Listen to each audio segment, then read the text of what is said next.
What's up? What's up with it? What's good with y'all? What's happening with it? Y'all already know what it is. You tuned in to another episode of Everything Boxing. There you go, talking that boxing again. And yeah, when y'all come in the building, make sure that y'all hit my like button, smash on my like button, and then jump in the comments and let me know, you know what I'm saying, that you in the building. Let's see who we got up in here already.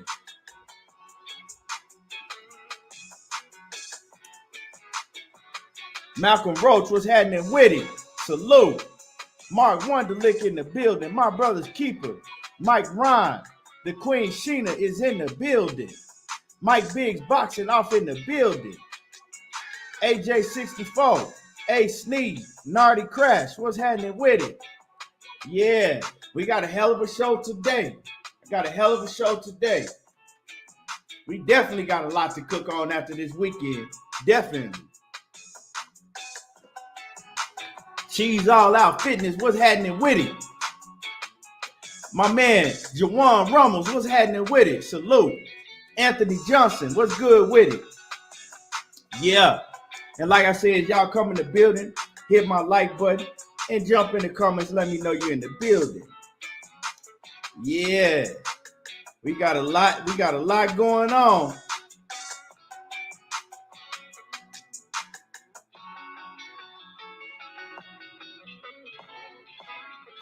We got a lot going on for sure. Marlon, what's happening with it? Salute. Bumpy Thompson, Bull, what's good with y'all? Yeah. There was a lot of boxing going on this weekend. A lot of boxing was going on this weekend. Gaines, what's happening with it? Salute. Mr. DBMH, what it is? Yeah, there was a lot of boxing going on this weekend. Soldier of God, what's happening with it? And I pretty much got to watch most of all of it. Pretty much, you know what I'm saying, had to navigate and got to watch most of all of the boxing that was going on this weekend. So we're going to cook on it. We're going to cook on the cards in the UK with Cleressa Shields and Chris Eubank. I didn't watch the whole card, but I did watch them two fights. Then we're going to cook on the DAZN. What was popping over there on the DAZN. They had some hell of a fights over there. Then we're going to get to the Keith Thurman, Mario Barrios, and, you know, let's talk about that shit. But yeah, so like I said, is you come in the building, smash on the like button, hit my like button as you come in the building. The first fight I want to cook on is the DAZN card. What's happening with it? Dwayne in the building. Matthew Valentine. My man W right side in the building. What's good with it? So the first fight that I really want to cook on is a fight on DAZN. You know what I'm saying? The young cat Raymond Ford. The young cat Raymond Ford, right? Hold on.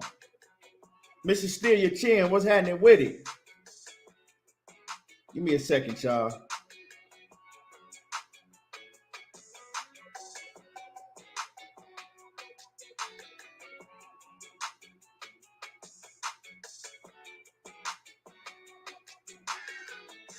So, Raymond Ford, the young cat Raymond Ford, he fought on DAZN.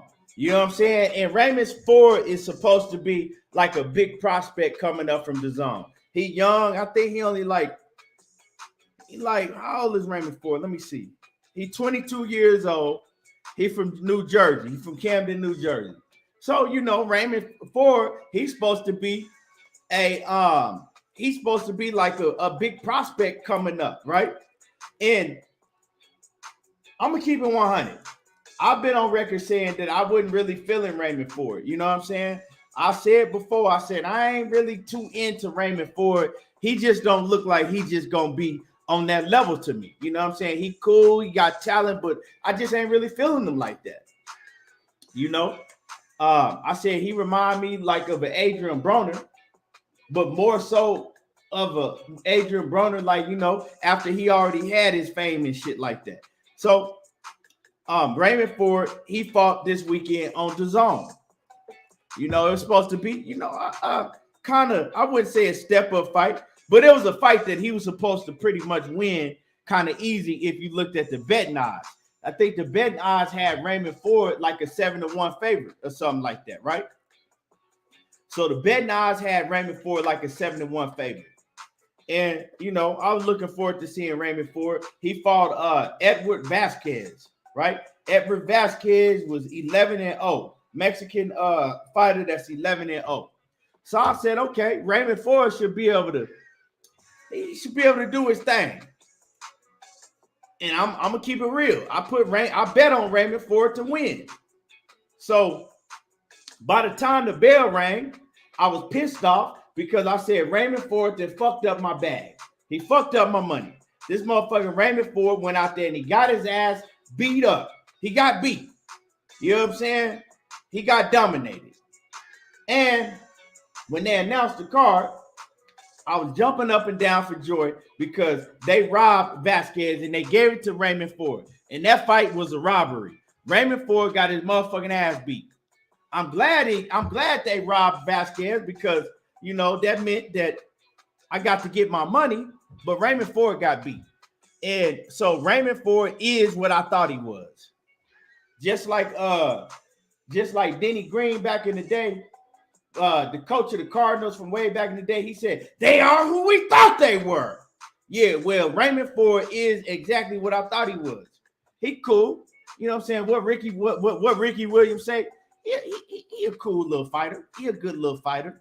You know what I'm saying? He all right, but he's not what they trying to build him up to be. And I seen the holes in Raymond Ford's game a long time ago, and I tried to tell people, he don't fight inside that good. He was getting bullied. Vasquez was bullying him. He was getting off before Raymond Ford. He was landing way more shots than Raymond Ford. Raymond Ford was taking a lot of punishment. I mean, he was taking a lot of punches, a lot of clean punches. And Raymond Ford, he smothers his work on the inside. He don't know how to step back and get his distance. A lot of things that Raymond Ford do that I don't like. And he got a gift. Raymond Ford got a gift decision. And they robbed Vasquez. That fight was a robbery. So I don't know who watched that fight. I don't know if any of y'all watched that fight. Crypto Bagman, what's happening with a salute? So if anybody watched that Raymond Ford and Vasquez fight on DAZN, let me know if any of y'all watched that fight. And let me know what y'all think about that fight if y'all did watch that fight, because I thought that Vasquez whooped Raymond Ford ass and Raymond Ford got the gift decision. And you know, Raymond Ford is supposed to be like I said, he's supposed to be a big prospect for DAZN. So I know why he got the decision. I was surprised that he got the decision in Phoenix though, because the crowd was pro-Mexican. The crowd was nothing but Mexicans. And I thought they were going to tear that bitch down once they announced that Raymond Ford got that victory, because they got robbed that night. I really didn't see Raymond Ford getting a decision in Arizona like that. But he did, and he got a gift decision. Mike Biggs say he watched it. What you think about that fight, Mike Biggs? What'd you think about it? I guess me and Mike Biggs the only one that watched that fight, because ain't nobody else in the building speaking. Ain't nobody else in the building saying they watched the fight.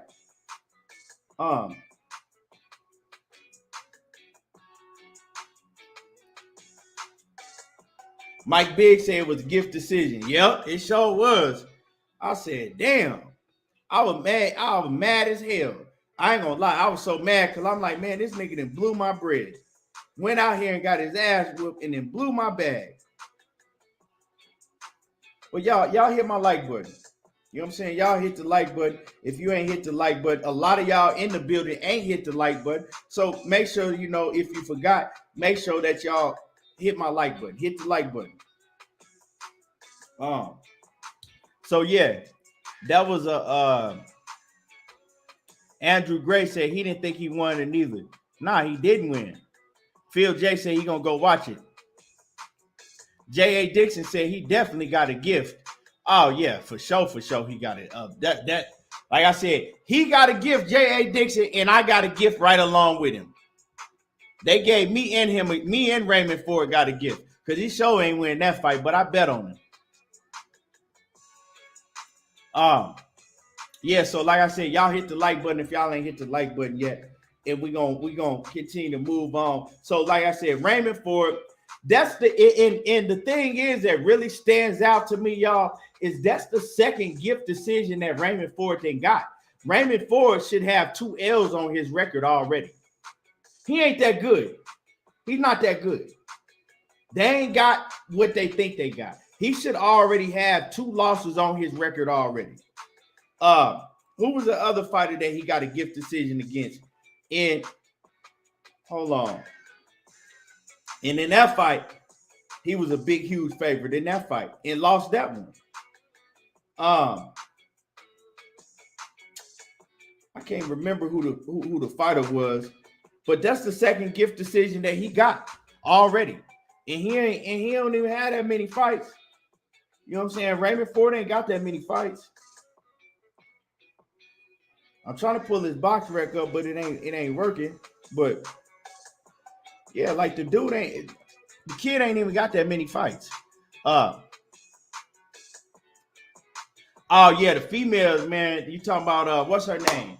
Old girl, I can't think of her name right now, Mike Biggs, but she trained with Cleressa Shields. Yeah, she did her training with Cleressa Shields. And so, yeah, her and Cleressa Shields was training together, and Cleressa was teaching her a lot of things. And she went out there and she performed. But her opponent that she was in there against, she had, that girl couldn't fight. But she went in there and did what she was supposed to do. Ball says, I'll look for the replay and get back to you. I see the Chris, he said, I did see the Chris Eubank fight. Yeah, we're going to cook on that too. Before we cook on the Chris Eubank fight, I want to talk about Bam Rodriguez. My guy Bam Rodriguez versus Cuadras. And Bam Rodriguez, I picked Bam Rodriguez to win. He was moving up 2 weight classes, right? Took the fight on short notice and still went out there, right? And did his thing and clearly beat Carlos Cuadras, right? He put on an excellent performance. Bam Rodriguez he could fight. He the real deal, y'all. Bam Rodriguez is the real deal. I love his pivots. He always keeps himself in a position to punch and counter you and to punch in between your shots. He got real good power. He got real good accuracy. He got, like I said, he got good footwork and good pivots, good positioning. He knows his range and distance. Like Bam Rodriguez can fight. I fuck with Bam Rodriguez heavy. So, and Cassandra Mason in the building. The Queen Cassandra Mason is in the building. Salute to you. Yeah, I fuck with Bam Rodriguez heavy. Bam can fight. Hustles Home say, what I think about Bam and Inouye. I like that fight. That's the type of opponent I want to see Inouye in with. Get in there with Bam Rodriguez. That's a hell of a fight. Like I said, Bam can fight his ass off. I like Bam a lot. He can really fight. And he went out there and he upset, Carlos Cuadras, like I said, coming up 2 weight classes and fighting on, short notice. Real short notice he was fighting on. Coach, what's happening with it? Salute. So, yeah, that was an exciting fight. That was a good-ass fight from front to end. And Bam Rodriguez, he pulled it off like I thought he would. Ball says Fulton versus Inouye. Fulton is way bigger than Inouye. That fight can't happen. That they sizes, that's way off. Dundada said Jesse Bam, future pound for pound fighter, youngest world champion in the world. Yeah, he can fight. Bam can fight. For sure. But Bam said he gonna go back down to like 116 pounds. He moved up 2 weight classes. So now he said he was gonna relinquish the title and go back to, go back down to 116 and dominate there. So, like I said, I love to see Inouye and Ben Rodriguez fight. Right? I love to see that. But Inouye been moving up. Inouye ain't gonna fight no 122 pounder because he already moved up a few weight classes. He did. He said he's going back to 108. My bad. All them little ass weight classes, they be confusing me. You know what I'm saying? Them little ass weight classes, they be confusing me. But yeah, Bam said he gonna go back down to like 108 pounds and compete there. But he could fight. He could fight his ass off. So that was a good ass fight. If y'all missed that Carlos Cuadras and Ben Rodriguez fight, y'all missed a hell of a fight. That was a good ass fight. And like I said, they had that fight over on DAZN. Now, y'all hit my like button. Get the likes up if you ain't hit the like button yet. Let's go into the fights earlier in the day. The fights that was on DAZN. You know, DAZN, they had a hell of a card. I only got to see the co-main event and the main event myself, right? So that's the only fights I can speak on the DAZN card. Alex Sanchez, what's happening with it? Salute. That's the only fight that I can speak of. But the UK, they had a good fight card over there. So we're going to talk about, first I'm going to talk about the Chris Eubank card. I want to cook on the Chris Eubank. So it's a fight that we have been talking about that we was excited to see. Chris Eubank and Liam Williams, right? And we seen Liam Williams. He got in there against Demetrius Andrade, and he gave Demetrius Andrade a real tough fight. You know, he rough, rugged. He fight real motherfucking rough. Like I said, he's dirty. He a dirty fighter. He gonna headbutt you. He gonna elbow you. He gonna do he gonna put you in headlocks. He gonna do all that Tyson Fury shit. You know, Liam Williams is a real, you know, rough and rugged fighter. Like I said, and you could call him dirty, right? He just do all the little dirty tactics. And so you got to be able to fight fire with him. Cono Loco, what's happening with it? Salute. So I was looking forward to Chris Eubank and Liam Williams, you know, and you came out and I noticed that Chris Eubank, right off the rip, he was trying to emulate Roy Jones Jr., right? He was trying to basically be a Roy Jones Jr. clone in the ring. That's how he was looking. You know what I'm saying? Fighting with that shoulder swinging, you know, with his hands down, relying on his reflexes for defense, relying on his reflexes to counter you and catch you coming in. And that's what he was doing to Liam Williams. But I don't know what was up with Liam Williams. I don't know if Liam Williams had a very bad weight cut or whatever it was, but it seemed like Chris Eubank was catching him with shots coming in, and this is early on in the fight. Chris Eubank was catching him with shots, but they wasn't really that hard. Like, they wasn't no devastating shots, and Liam Williams was dropping. You know what I'm saying?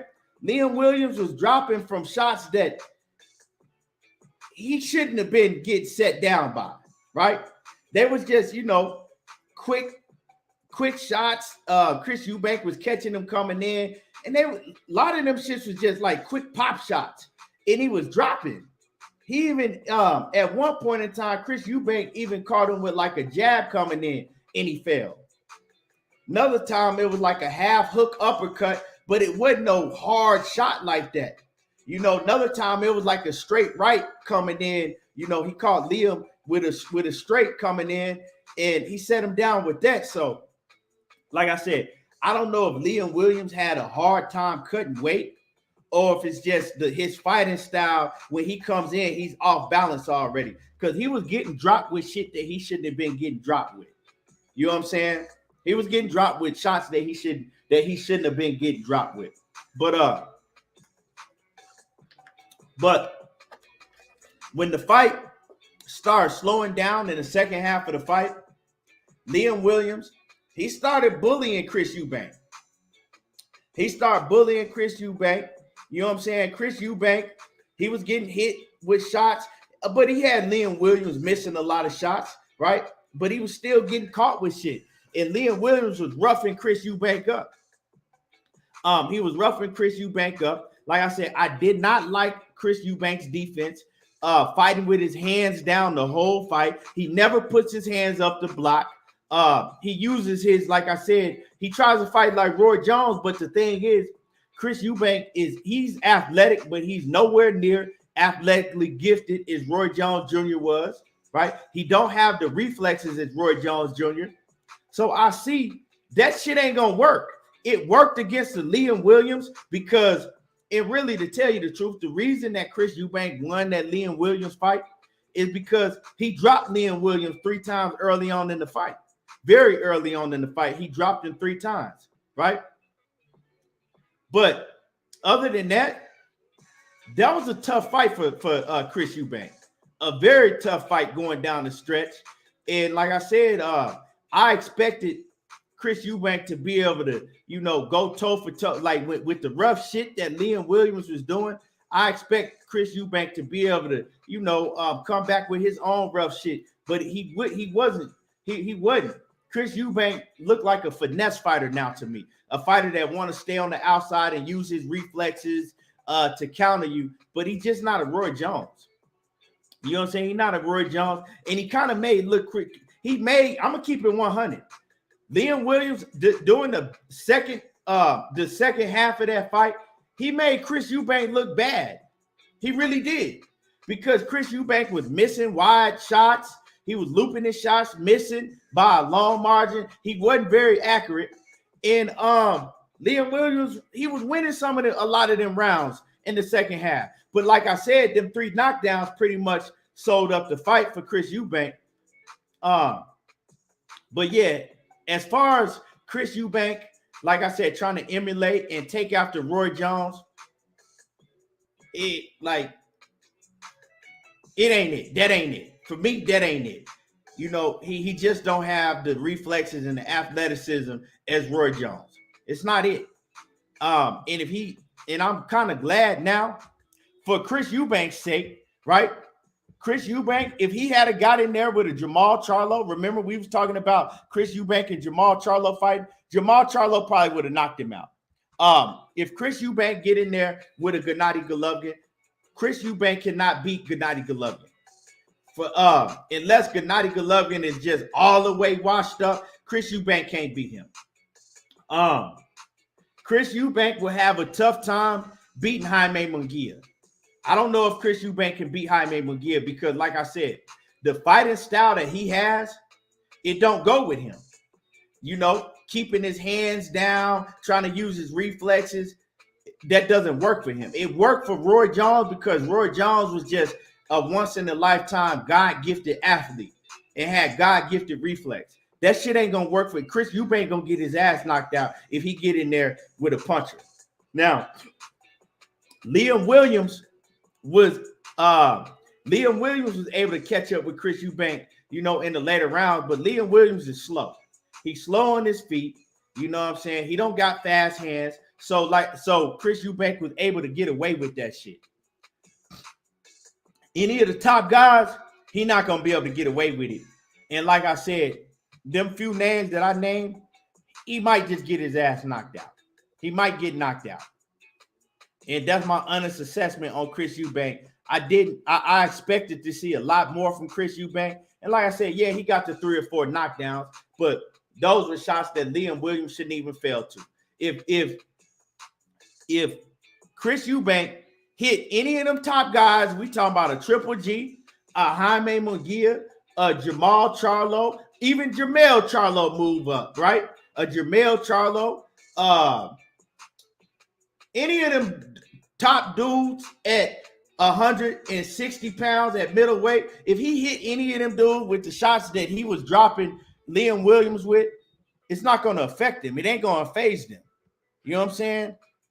And he definitely going to lose. And like I said, he most likely get knocked out by most of them, if not all of them. I just wasn't feeling Chris Eubank. He didn't look too good to me at all.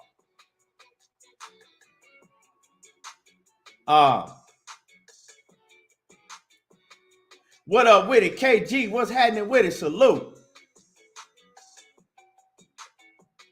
Bo said he liked what he saw. I didn't like what I saw from Chris Eubank.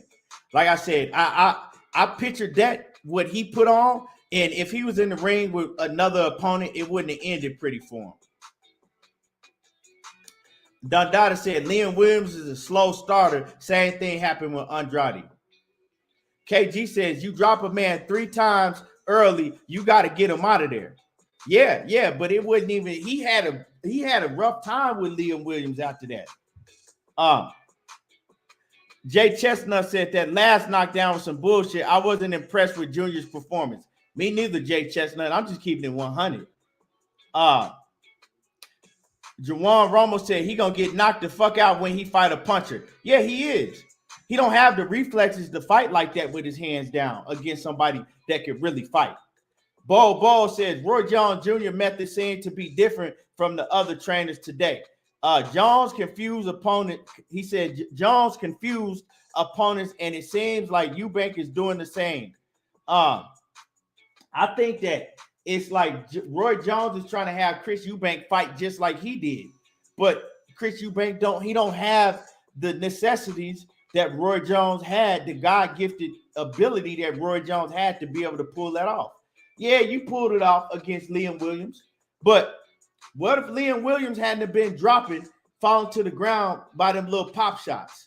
That's what they mostly was. They was pop shots he was getting caught with coming in, and he was falling. What if Liam Williams hadn't suffered those knockdowns? Chris Eubank wouldn't have won the fight.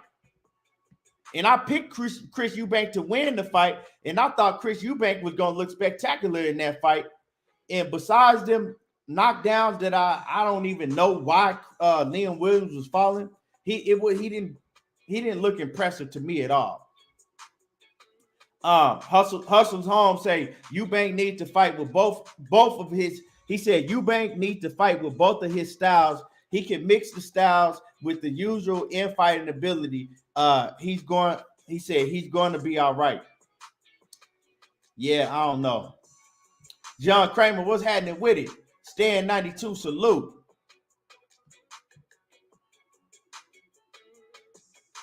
Hustle's home said Eubank can use that styles in the beginning of the fight, but after the 6, he needs to mix it up. Yeah, I just think he confused. Roy Jones got him trying to fight like him, and that ain't it. Stan and he older now. You know what I'm saying? I think Chris Eubank, he might be 33 years old, so he ain't that young, Stan 92, salute.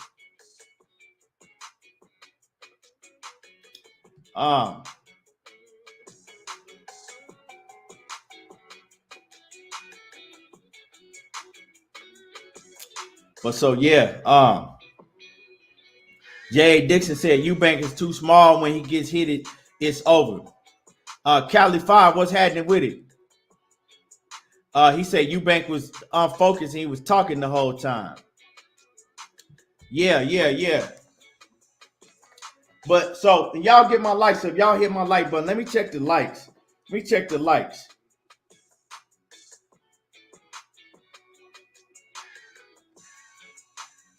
me see what these likes is looking like. Let me check these likes. Yeah, y'all get the likes. So if y'all hit the like.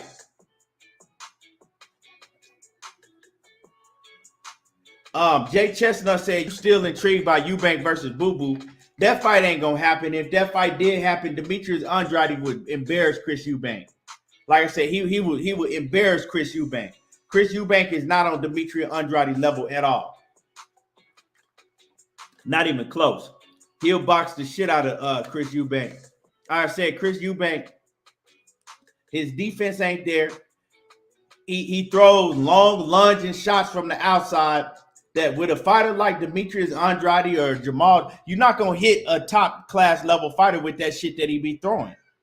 That's why if y'all watch the Chris Eubank and Liam Williams fight, that's why you saw Chris Eubank missing most of the shots that he was throwing in the later rounds. He was missing, in the earlier rounds, he was pretty accurate. He was landing, but he started missing too much, lunging in and throwing wild looping shots and throwing uppercut from 10 feet away and all that shit. That shit ain't gonna work against no top level fighter like Demetrius Andrade.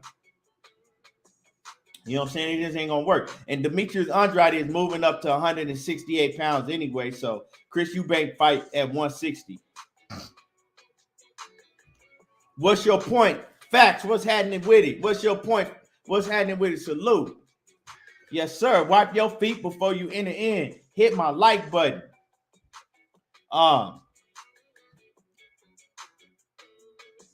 357. What's happening with it? Salute. Zenith 360. What's happening with it? He said Eubank doesn't have natural quick twitch muscles to pull off that defense. So he needs to mix it up and keep his hands up in the second half. Yeah, but we didn't see Chris Eubank put his hands up. Not one time in that fight did we see Chris Eubank come in with his hands up, or even when even when Liam Williams was on the attack coming after Chris Eubank was never putting his hands up. He was just trying to, you know what I'm saying, weave out of the way or move out of the way with his legs from the shots, but he's not it. The way that he fights, I don't like that shit. You can't get away with that if you don't have the ability and the reflexes to get away with it.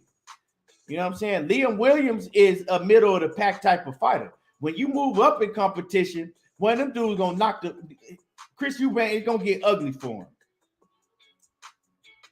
And we can't say, well, he needs to go correct this and he needs to fix this. It's too late.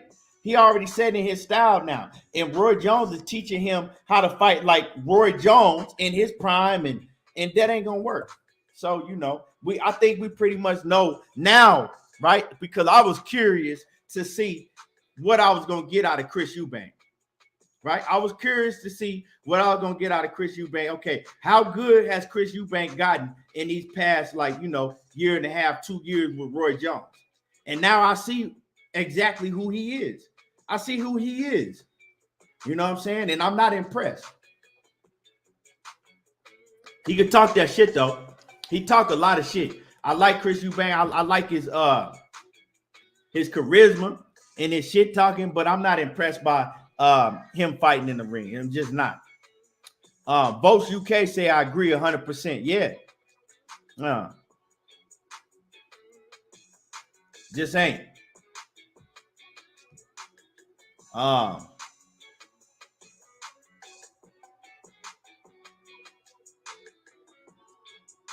But yeah, y'all hit my like button. Y'all hit the like button. And let's get into the growth. Y'all hit the like button. And we're going to get ready to cook on the growth.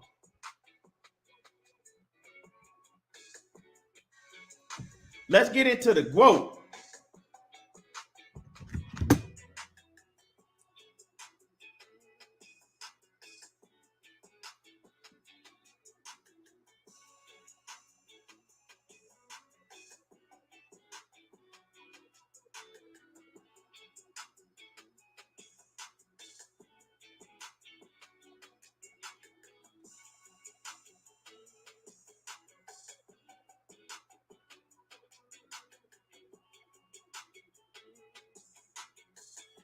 Yeah, so the growth, and like I said, y'all get my likes up. Salute. What's happening with it, Batman? Salute. So the growth, Cleressa Shields went out there once again and put on. Think this was a title unification bout. And she went out there for the middleweight, women's middleweight, right? 160. She went out there and she put on once again. The growth put on. You know what I'm saying? She went out there and she dominated every round. But I want to talk about some of the things that I've seen in Cleressa Shields that I hadn't seen before. You know, because people been wondering what Cleressa Shields is going to look like, because a lot of people feel like that she's been focusing too much on MMA and not focusing enough on, her boxing, right? Polishing up some of the things that she needs to work on in the ring boxing. Well, I love what I saw from Cleressa Shields. One of my main things that I always used to talk about with Cleressa Shields, that she didn't go to the body enough. You know what I'm saying? I always felt that she needed to put in more work on going downstairs, right? And I felt that once she did that, she would be able to set up her knockouts a lot better. Well, in this fight, she went to the body like, you know what I'm saying? I ain't gonna lie. the way Cleressa Shields was going to Emma Cozin's body for a minute, I thought that Amanda Serrano was in the ring. I thought I was watching, you know what I'm saying? Man, she was going to the body like Amanda Serrano do. Cleressa Shields was punishing Emma Cozin's body. Then she was coming up top, punishing her. She dominated the whole fight. The thing I had a problem with is because I did have the volume up, so I was listening to the commentators, and the shit was absolutely disgusting. The shit was disgusting how them commentators were shitting on Cleressa Shields the whole time. I'm talking about Cleressa Shields was dominating the fight. All the commentators was talking about is how she don't have power, how she don't know how to set up her knockouts, how Savannah Marshall this and how Savannah Marshall got this. And if she gets in there against Savannah Marshall gonna do this. And the whole time they shitting on Cleressa Shields while Cleressa Shields is beating the dog shit out of this girl, Emma Kozin. And I think it was, don't get me wrong, I think it was the ones that was doing the commentating. Y'all help me out. Who was doing the commentating for the UK? That shit was pitiful. Like, their whole thing, their whole agenda was no matter what Cleressa Shields did, for them to go in there and shit on Cleressa Shields the whole time and uplift Savannah Marshall, who wasn't even in the fight. That shit was horrible. It was horrible. That shit was disgusting. You know, but Cleressa Shields, she looked great in there. She dominated. Her body work was great. And like, yeah, the only thing that I could say, because the fight should have been stopped. Cleressa Shields was beating the dog shit out of the girl, and the referee didn't stop the fight, but the fight could have been stopped several times. Now, the only thing that I could say, right, is that I want to see Cleressa Shields set up her knockouts a little better, right? Because when she does get her opponent hurt, she will go away from going to the body, and she goes up to the top, and she'll swarm her opponents with a whole bunch of, you know, straight rights and straight left, real fast, and she don't slow down and set up her knockouts. That's the only thing that Cleressa Shields needs to work on now. She got the body attack. She got it down wonderfully, right? She know how to, like, her body punching has, I mean, is elevated to a whole different level, right? But she needs to stop rushing in and smothering her work when it's time for her to get her opponent up out of there. That's the only thing you can say. Like, she gets excited and she rush in and throw a million punches and she smothers her work when a fighter gets hurt. But that's amateur, right? That's the only thing that she does now that's still very amateurish, because in the amateurs that works. Like, in the amateurs, if you do that, you know, they're going to stop the fight. That's it. But that doesn't work in the professionals. And so, you know, Cleressa Shields still only got, what, like 11 fights? I think she still only got about 11 fights. So she's doing things still when it comes to that. Every other thing she has checked off now, right? She's improved in every other area. She's fixed all of the little holes that she had in her game, right? Except for that one thing. She runs in and she smothers her punches and throws a whole bunch of straight rights and straight lefts real fast to try to get the referee to stop the fight when her opponent is hurt. But that's not how you finish your opponent, right? And she can finish her opponent. She just needs to remember when she gets her opponent hurt and, you know, to set her shots up, right? That's the only thing. That's the only thing that I have to say about it. Once they get her to settle down and really teach her how to set her shots up when she got her opponents hurt, that's all she needs. It's a wrap. Then she gonna start getting these women up out of there, you know. But that amateur style shit, that don't work. Sarat 357, he say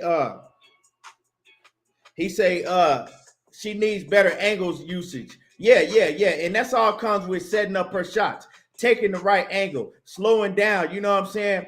You slip off to the side when she hurt. You go to her body. You know what I'm saying? Go to the body again. You know what I'm saying? Make her drop the hands, and then you go to the head.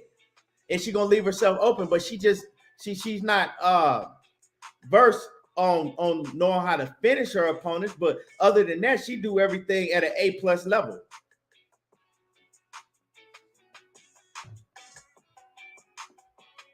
You know what I'm saying? She do everything else at an A+ level for sure. What's that, Sheena? Let me scroll up and see his comment.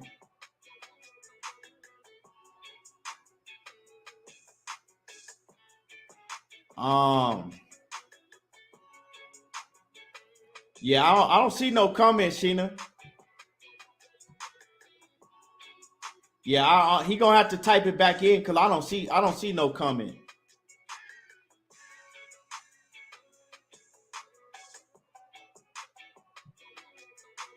Yeah, Cleressa did train with Floyd, and you could tell what areas Floyd helped her in is the body work.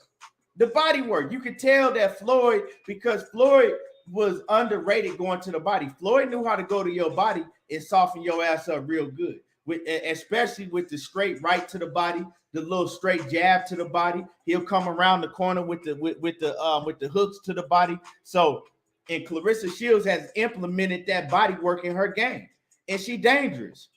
So yeah, they shitted on Cleressa Shields, the commentators, the whole fight. But she dominated the whole fight. She showed a lot of improvement. Cleressa Shields didn't even get touched. I don't think Emma Kozin hit Cleressa Shields one time in that fight. And I'm being honest. I didn't see Emma Kozin land one shot on Cleressa Shields. I really didn't. The Cleressa Shields had a little cut up under her eye. It was because of a headbutt. They came together and they clashed heads in the last round. But other than that, I didn't see Cleressa Shields get hit with one shot in that fight. So when you dominating like that and you got commentators, all they talking about is what Savannah Marshall does and what you're not doing, and Savannah Marshall this, that shit is disgusting. They need their ass beat for that shit. They need them commentators that was commentating that Cleressa Shields fight, they need their ass beat. Straight up. They need their ass beat. Mark Wonderlick, what's happening with it? Salute to you. Flawless Mentality and BE, hosted by Dr. Mark Wonderlick. Go sub to his channel and check him out. But yeah, so I was impressed with what I saw from Cleressa Shields. Now, and let me check the likes. Let me check y'all likes, see what we add on these likes before I get to start really cooking.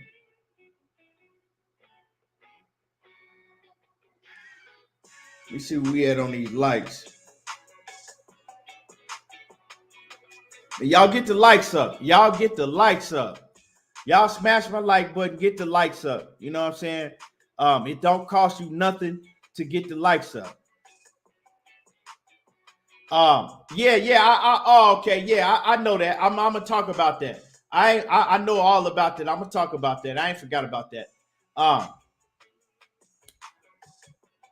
Zena360 in that super chat, always coming through, supporting the channel, showing love. He says Cleressa looked great, especially coming off a year layoff and going back and forth between boxing and MMA.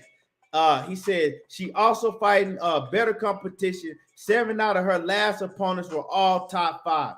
Exactly. So Zenith, while they sitting up there on the program talking about Savannah Marshall do this and Savannah Marshall knock out all her opponents, who is she fighting?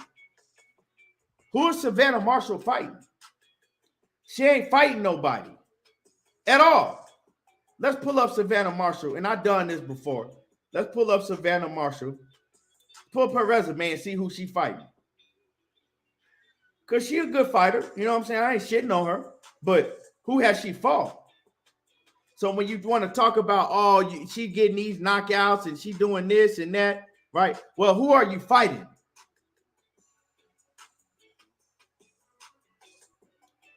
Let's pull it up. Hold on.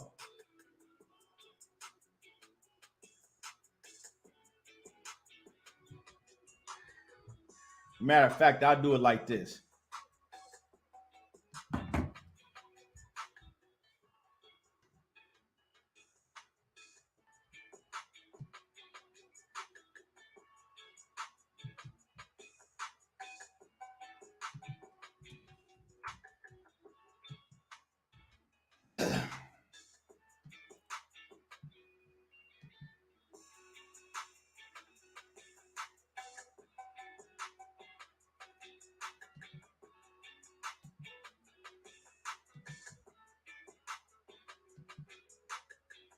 I don't know why my box rec don't want to pull up. Hold on, y'all.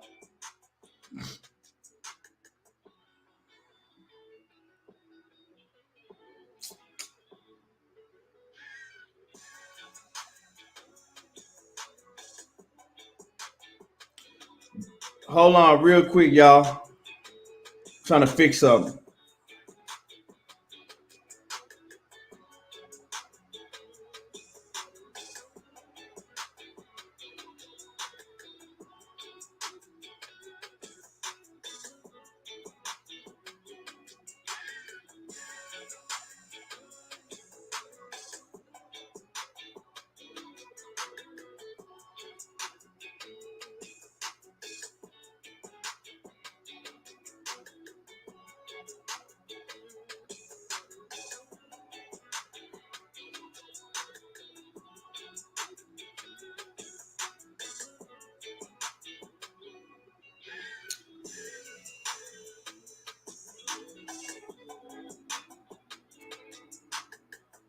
Box rec ain't working, but I'm gonna go to Wikipedia, okay?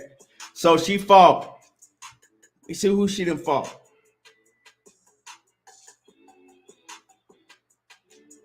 She fought Hannah Rankin. So she did knock out Hannah Rankin. I think that's an opponent that her and Claressa Shields do got in common. I think Claressa Shields fought Hannah Rankin. So they both fought Hannah Rankin, and she stopped Hannah Rankin. See who else Savannah Marshall fought. These other women, I don't see nobody else that she didn't fight. What's happening with it? What Money Brown TV? What's happening with it? So I don't really see nobody else that Claressa Shields didn't fight. I don't see nobody. I mean, not Claressa Shields. Savannah Marshall. She can fight. You know what I'm saying? She's big. She got knockout power. But the thing is, when it comes to boxing skills, Claressa Shields is on a whole nother level. You know what I'm saying? Claressa Shields is on a whole nother level when it comes to boxing skills. And I can't wait. I can't wait till they fight. Because if y'all ain't seen it, they went head to head, nose to nose, right? Claressa Shields was doing her interview. They brought in Savannah Marshall. And Savannah Marshall, she didn't hold her tongue.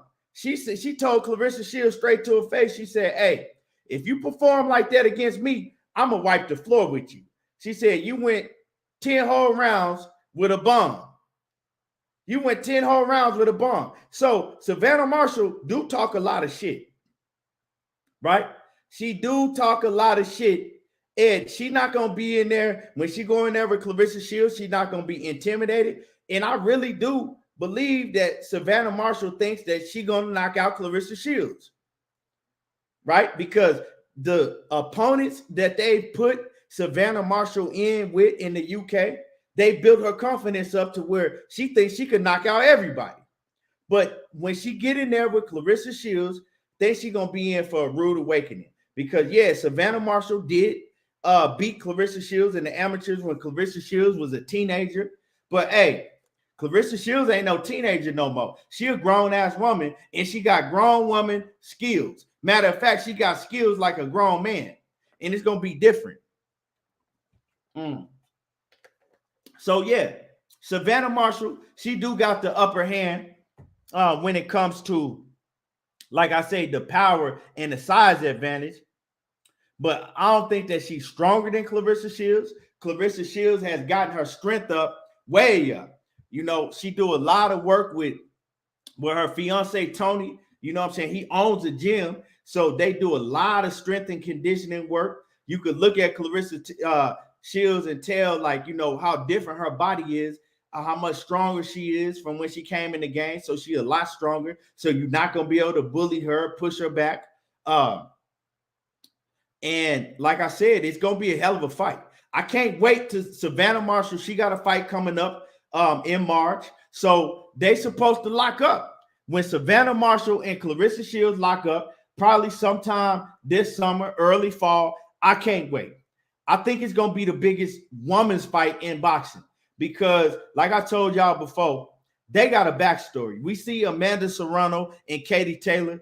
That is the biggest fight right now in women's boxing because they got that fight made already. They already sold out Madison Square Garden. That shit going to be huge. Now, it's looking like that Savannah Marshall and Cleressa Shields, they probably going to fight over in the UK. So, no telling how many fans they pack out in the UK. It's going to be the biggest fight in boxing along with Katie Taylor and Amanda Serrano. And I think that these two fights right here, we looking at history made. These two fights, they going to put women's boxing on a whole different level. And I think that after these two fights, everybody is going to start watching women's boxing very closely. Right? We already see what Jake Paul is doing with promoting the Amanda Serrano and Katie Taylor. Like I said, they saying that shit already sold out Madison Square Garden. And they not fighting in the little arena. They fight in Madison Square Garden, the big arena. So that shit finna be big. And Savannah Marshall and Cleressa Shields, they next up. Like I said, I'm even more interested in Savannah Marshall and Cleressa Shields because of the backstory. You know what I'm saying? They really don't fuck with each other. They really can't stand each other. They don't like each other. It's bad blood. And Cleressa Shields said, man, I had to hold myself back because I wanted to slap the shit out of her. Yeah, Cleressa Shields is like, man, I had to hold back. I really wanted to slap the shit out of her. So, yeah, she said, she told Cleressa Shields, hey, I'm going to wipe the floor with you. And Cleressa Shields said, bitch, you couldn't wipe my drawers. So y'all hit my like button. Y'all get the likes up. So it's gonna go down for sure. And when it go down, to me, I think it's gonna be, that this could arguably be the best fight made in boxing. If we don't get Terence Crawford and Errol Spence, Cleressa Shields and Savannah Marshall could arguably be the best fight made in boxing. But see, it's one problem, right? If you got big mega fights like this, Katie Taylor and Amanda Serrano, we looking to get Cleressa Shields and Savannah Marshall. These fights, they need to change the rules, right? They need to change the rules for the women because we want to see them go in there and be able to give the utmost of their ability. We want to see them go in there and fight 3 rounds. Fight 3-minute rounds, right? We want to see them go 12 3-minute rounds. Fuck 10 rounds. Let them women go in there and go 12 3-minute rounds. A fight of this magnitude, you got to do something about that. In the commissions, they can change it up if they want to. We see they do whatever they want when they want to on the slide. They need to let them women fight 12 3-minute rounds because this is a different level. This is a different level. Hustles Home said Lomachenko has never sold out the big part of MSG. And that's a fact. It's a fact. He ain't. But see what the women did already.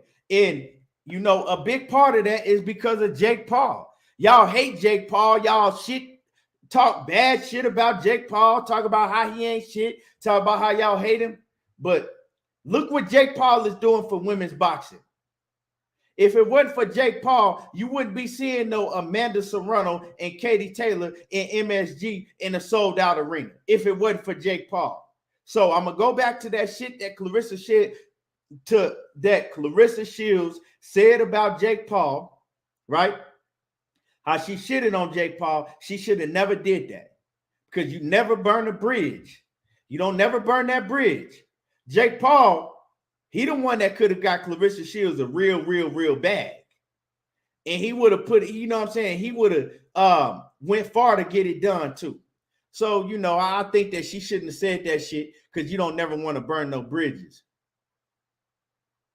So Jake Paul doing big things, you know what I'm saying? Whether you like him or not, he doing big things for women's boxing, and he putting on for the fighters in his city and around his area. So I can't never hate on that shit.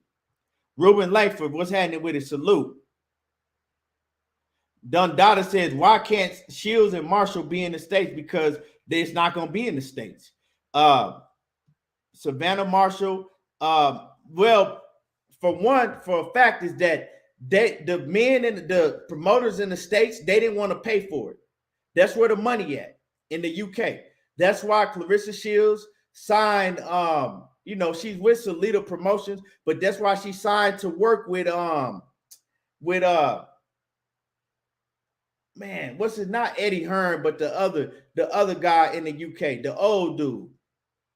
That's why she signed on to work with them in the UK so they could get this Savannah Marshall fight done, right? So it's gonna go down in the UK. It ain't gonna happen in the US. But Cleressa Shields ain't tripping. Frank Warren, yeah, that's why she signed with Frank Warren to get this shit done. Like I said, they setting this Cleressa Shields and Savannah Marshall fight to even be bigger than Katie Taylor and Amanda Serrano because it's in the UK. That's why they having it in the UK. They feel like if they fight in the US, first of all, Savannah Marshall is not known in the US.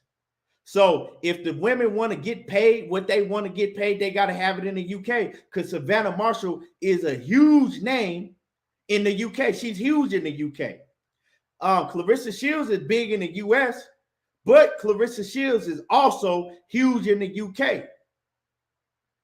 You feel me? Cleressa Shields is big in the UK. You see how they was acting. I don't know if y'all watched that press conference this weekend with Cleressa Shields and Emma Kozin, who she was fighting.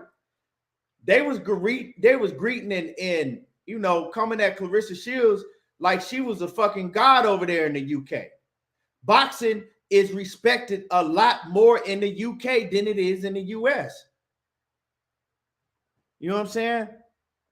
Zenith, what you mean? No, she isn't. Who you talking about? I don't know what you're talking about. But anyway, they love Cleressa Shields in the UK. And Savannah Marshall, she's, you know, she already got that love in the UK. She's big in the UK. So when you bring that to light, when you bring a star that everybody love everywhere, right? In Cleressa Shields, and then you got a mega star in Savannah Marshall in the UK, you bring them together, it's only right to have a fight in the UK. It's gonna be big.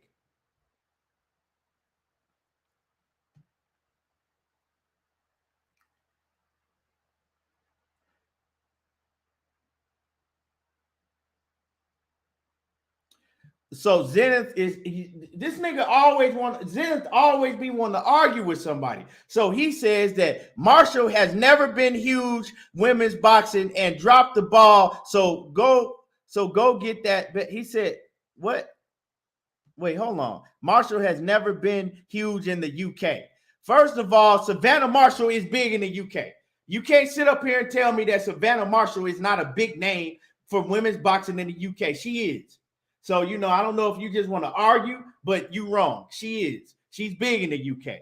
That's why they gonna have the fight in the UK. And Cleressa Shields is big in the UK and the US. And I just found out how big Cleressa Shields was in the UK because of how they was treating her over there. And she loved it. So I don't know what you talking about, Zenith, but you wrong. Shelton Moore says that fight is huge in the UK, wouldn't do well in the US. Right. Exactly. You know what I'm saying? Right. Zenith, he always be want to argue with some shit. You wrong. Savannah, I don't care what you talking about the numbers. Nigga, you don't live in the UK. What numbers you going off of? Savannah Marshall is a big name in the UK. Straight up. I don't, you know what I'm saying? I don't know if you just want to argue today or what, but that's just what it is. On the mic with Terence Bailey Sr., what's happening with it? He says that she's finally going to get the money she deserves. Yeah. And that's another reason that Terence Bailey, that they going to have Cleressa Shields and Savannah Marshall in the UK because, yeah, they Cleressa Shields hasn't held her tongue about wanting to get the money that she deserves for a Savannah Marshall fight. And Savannah Marshall, she said the same thing. So they got to have it in the UK so they can get the money that they deserve. And that's just what it is, you know. And so that's what it's about. You know, it's about making the biggest and best fights, right? But also getting your business right. Because Cleressa was like, yeah, I want to fight Savannah Marshall. I want my get back, but y'all got to pay us what we worth. And that's just what's going to happen. So I can't wait till this go down. Like I said, Savannah Marshall she got a fight coming up in March. And then next, it should be Cleressa Shields. That's been the plan the whole time.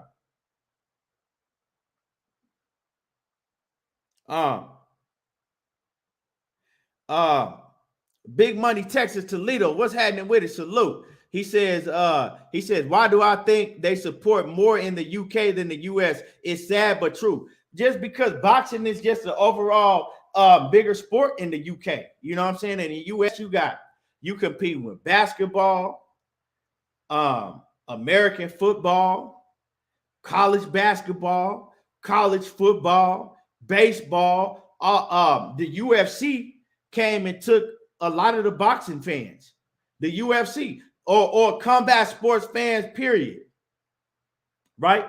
The UFC took a lot of the fans that like to see combat, right? They took that shit over because they're putting on bigger and better fights with bigger and better events. So in the US, we competing with all of that. In the UK, they got their domestic fighters, and they just bigger fans in the UK. You know what I'm saying?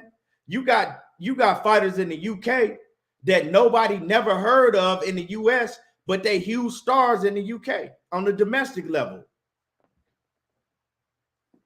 817, what's happening with it? He say more sports in the US to compete with, and that's a fact. You said Jay Chestnut said they should put it on the undercard of White and Fury. I don't think so. I get it, but I think that Savannah Marshall and Cleressa Shields, they need the light shined on them, and they need their own spotlight, right? I think they need to headline their own event because it's gonna be big in the UK.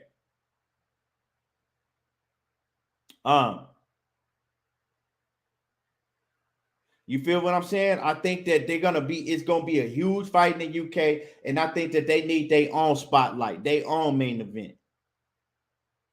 On the mic with Terrence Bailey, he said, hold on, let me scroll. He said they did Tina Turner and Michael Jackson the same way in Europe. It ain't just boxing, it's entertainment in general. They treat black folks better. Yeah, I mean, you go over there and they treat you like a god over there. 817 say facts. That's not an undercard fight. Yeah, they need their own spotlight. Big Money, Texas, Toledo, salute. He says, true, I didn't even see it like that. That's a fact. Yeah, so I can't wait. You know what I'm saying? I can't wait. I forgot who said it, but I seen one of my mans in the chat. He said that they talking about having that fight in June. They could. Savannah Marshall fight in March. So depending on how well her fight go, if she get through her fight with a breeze, yeah, she can come back and fight in June. That could happen June, July. I'm looking forward to happening this summer for sure.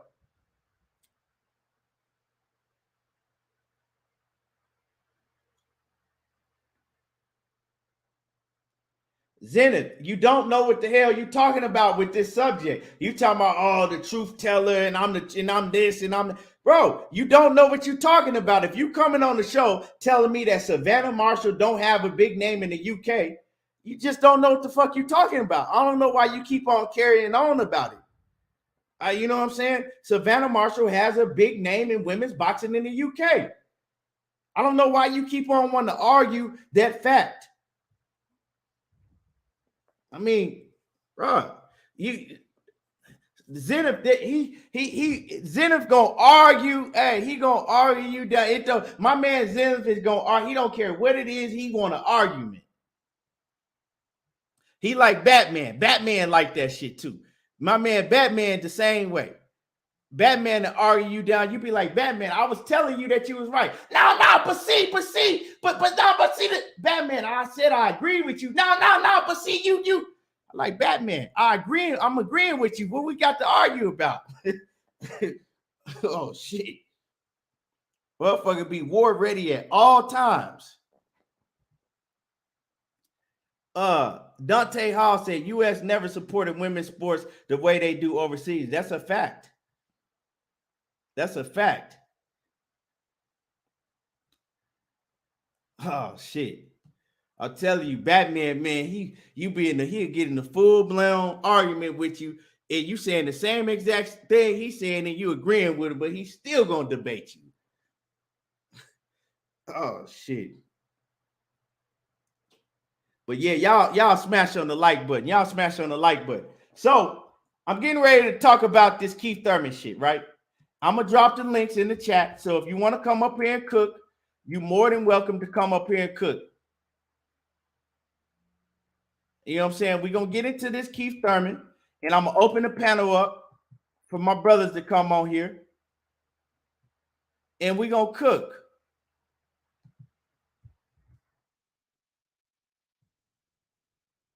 So if you want to grab a link, and we're going to cook on this Keith one time. You know what I'm saying? Mr. Don't Duck Me, son. Cassandra, yep, that one time. We're going to cook on Keith one time. You know, and I got a lot to say about this. I got a lot to say about one time. Oh, Zenith said he was talking to DP about the ratings, not big names. Yeah, but, you know, at the end of the day, that fight going to be big in the UK, Zenith. That fight going to be big in the UK. My man Emmanuel H in the building. What's happening with it? And y'all make sure that y'all go sub to Emmanuel H. Sub to A1 Hoop Zone. If you like basketball, if you want to hear all the breaking news that's going on with the trade deadline and all of that, go sub to A1 Hoop Zone. So, like I said, if anybody want to hop on and cook, you know, the link in the chat. If not, you know, we gonna go ahead and I'm gonna cook on this shit myself. And anyway, so Keith Thurman, you know, we've been talking about Keith Thurman a whole lot leading up to this Mario Barrios fight. And you know, me and 817, we talked about this shit. And 817 was, you know, and Ricky, we talked about it, and they were saying, hey, Keith Thurman, they can't get my respect unless he get in the ring with somebody like Boots right off the rip. And so, you know, we went back and forth because I said, I don't think he needs to have to get in there with nobody like Boots coming off a 3-year layoff, almost 2.5-year layoff, right? You don't get in there with somebody like Boots, right? I said, you can't shit on Keith Thurman because he's done great things in the past. You can't just act like he just never done shit and he just somebody that's just coming up out of nowhere and, you know, asking to get a chance at the top fighters. No, he's done the groundwork in the past, right? Now, these past 5-6 years, he's been injured a lot, right? Since 2017, so 18, 19, 20, 21, 22. So the past 5 years, he's been injured a lot, right? But he put in a lot of groundwork before that. So I said he shouldn't have to be able to he shouldn't have to go in there and fight no Boots Ennis coming off a 2.5-year layoff for you to have respect for him, right? Like he ain't never done nothing in his whole career. So we're going back and forth in that. But I did say, in order for Keith Thurman to look impressive enough to say, I deserve a fight with Errol Spence, right? I'm back, right? Give me my respect that I had from the past, and now I'm going to show you that I still got it. I'm back, and now I deserve to be in the talks for an Errol Spence fight, a Terence Crawford fight, a top dog, right?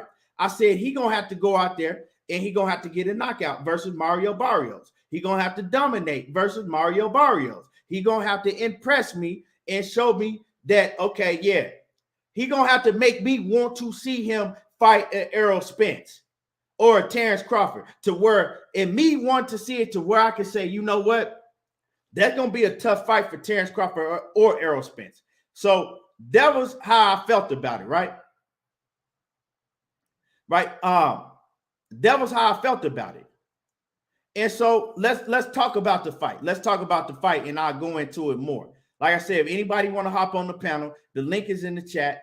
And so hold on. Make sure I put the right link in there.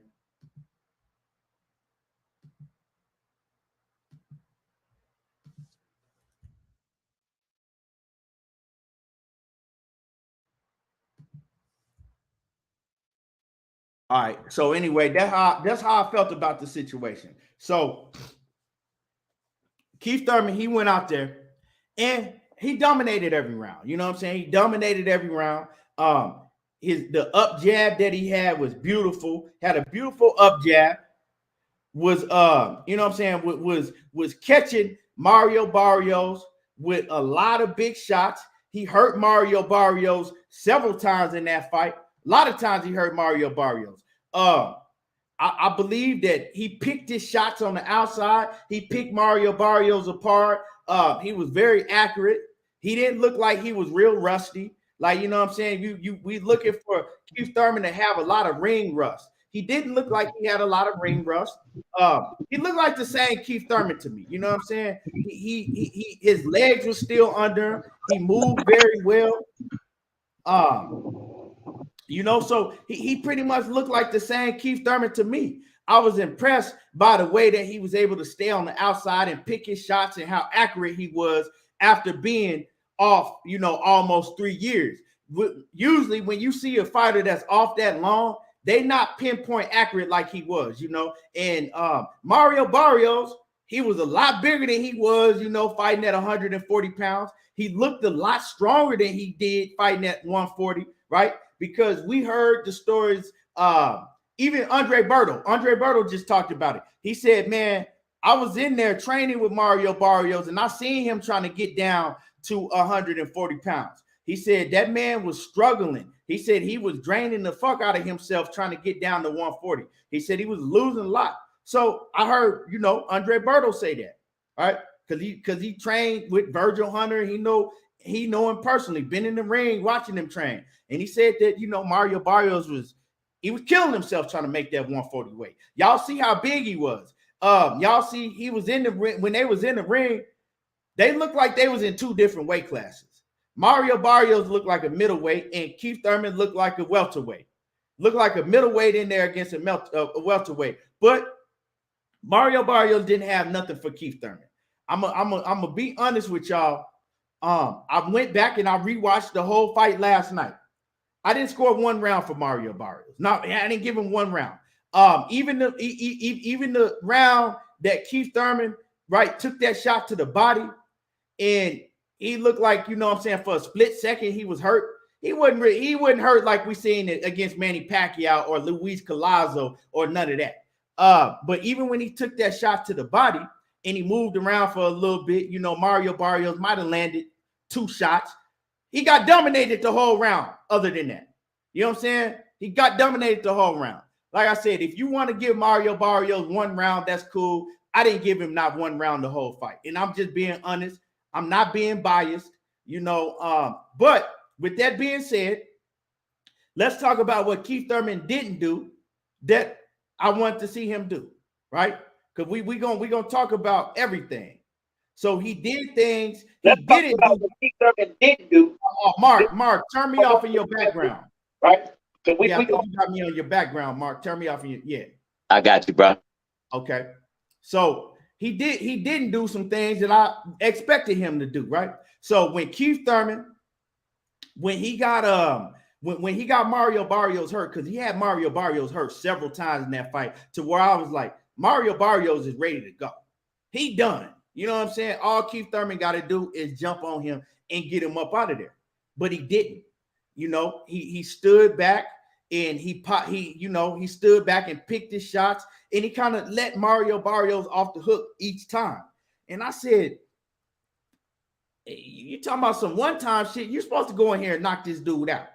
If there was Terence Crawford, we would be talking about how devastating the knockout that Terence Crawford got against Mario Barrios, right? If there was Errol Spence, we'd be talking about the same thing. If there was Jerron Boots Ennis, we'll be talking about the same thing, the devastating knockout that they got. If there was Virgil Ortiz, we'll be talking about the same thing, a devastating knockout. But Keith Thurman, he don't got that pushing him, okay, I got you hurt, I'm going to jump on you, and I'm going to get you up out of there.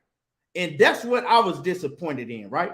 Now, as far as everything else, he's the same Keith Thurman.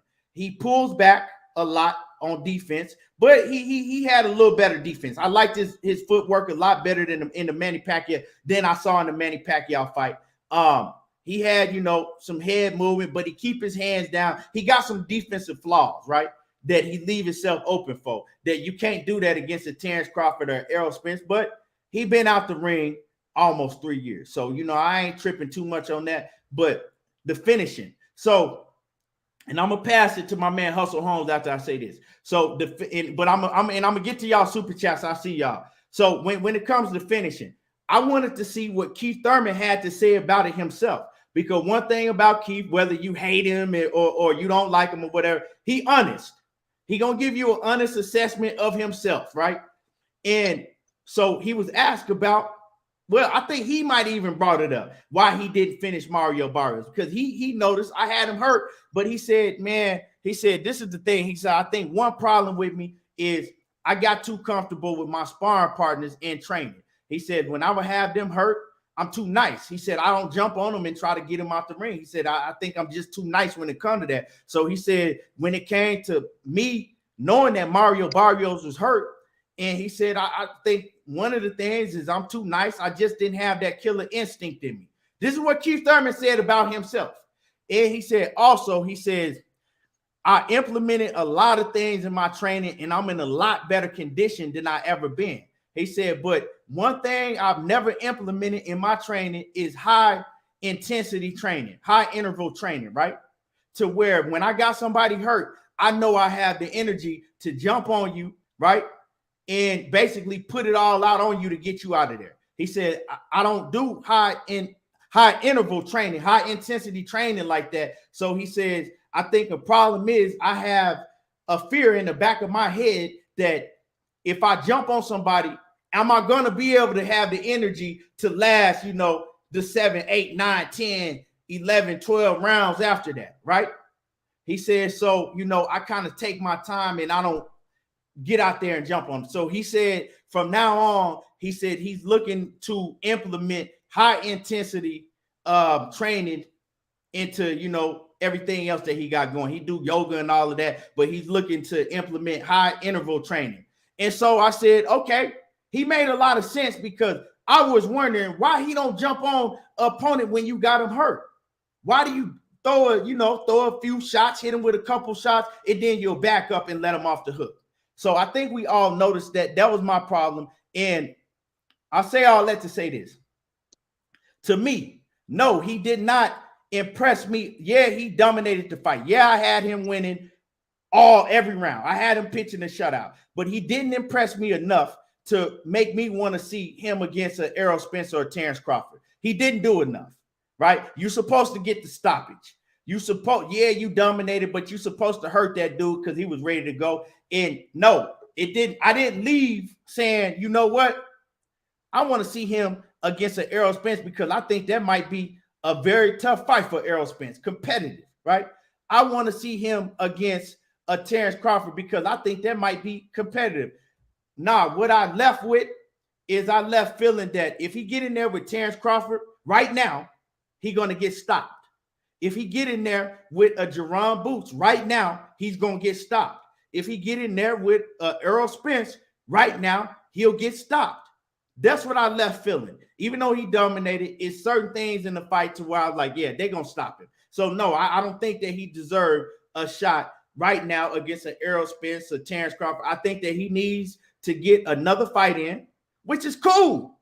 He been off almost 3 years. Get another fight in, and then we'll move on from there. But Hustle's home, and let me read these chats, and I'm gonna give it to you, Hustle home.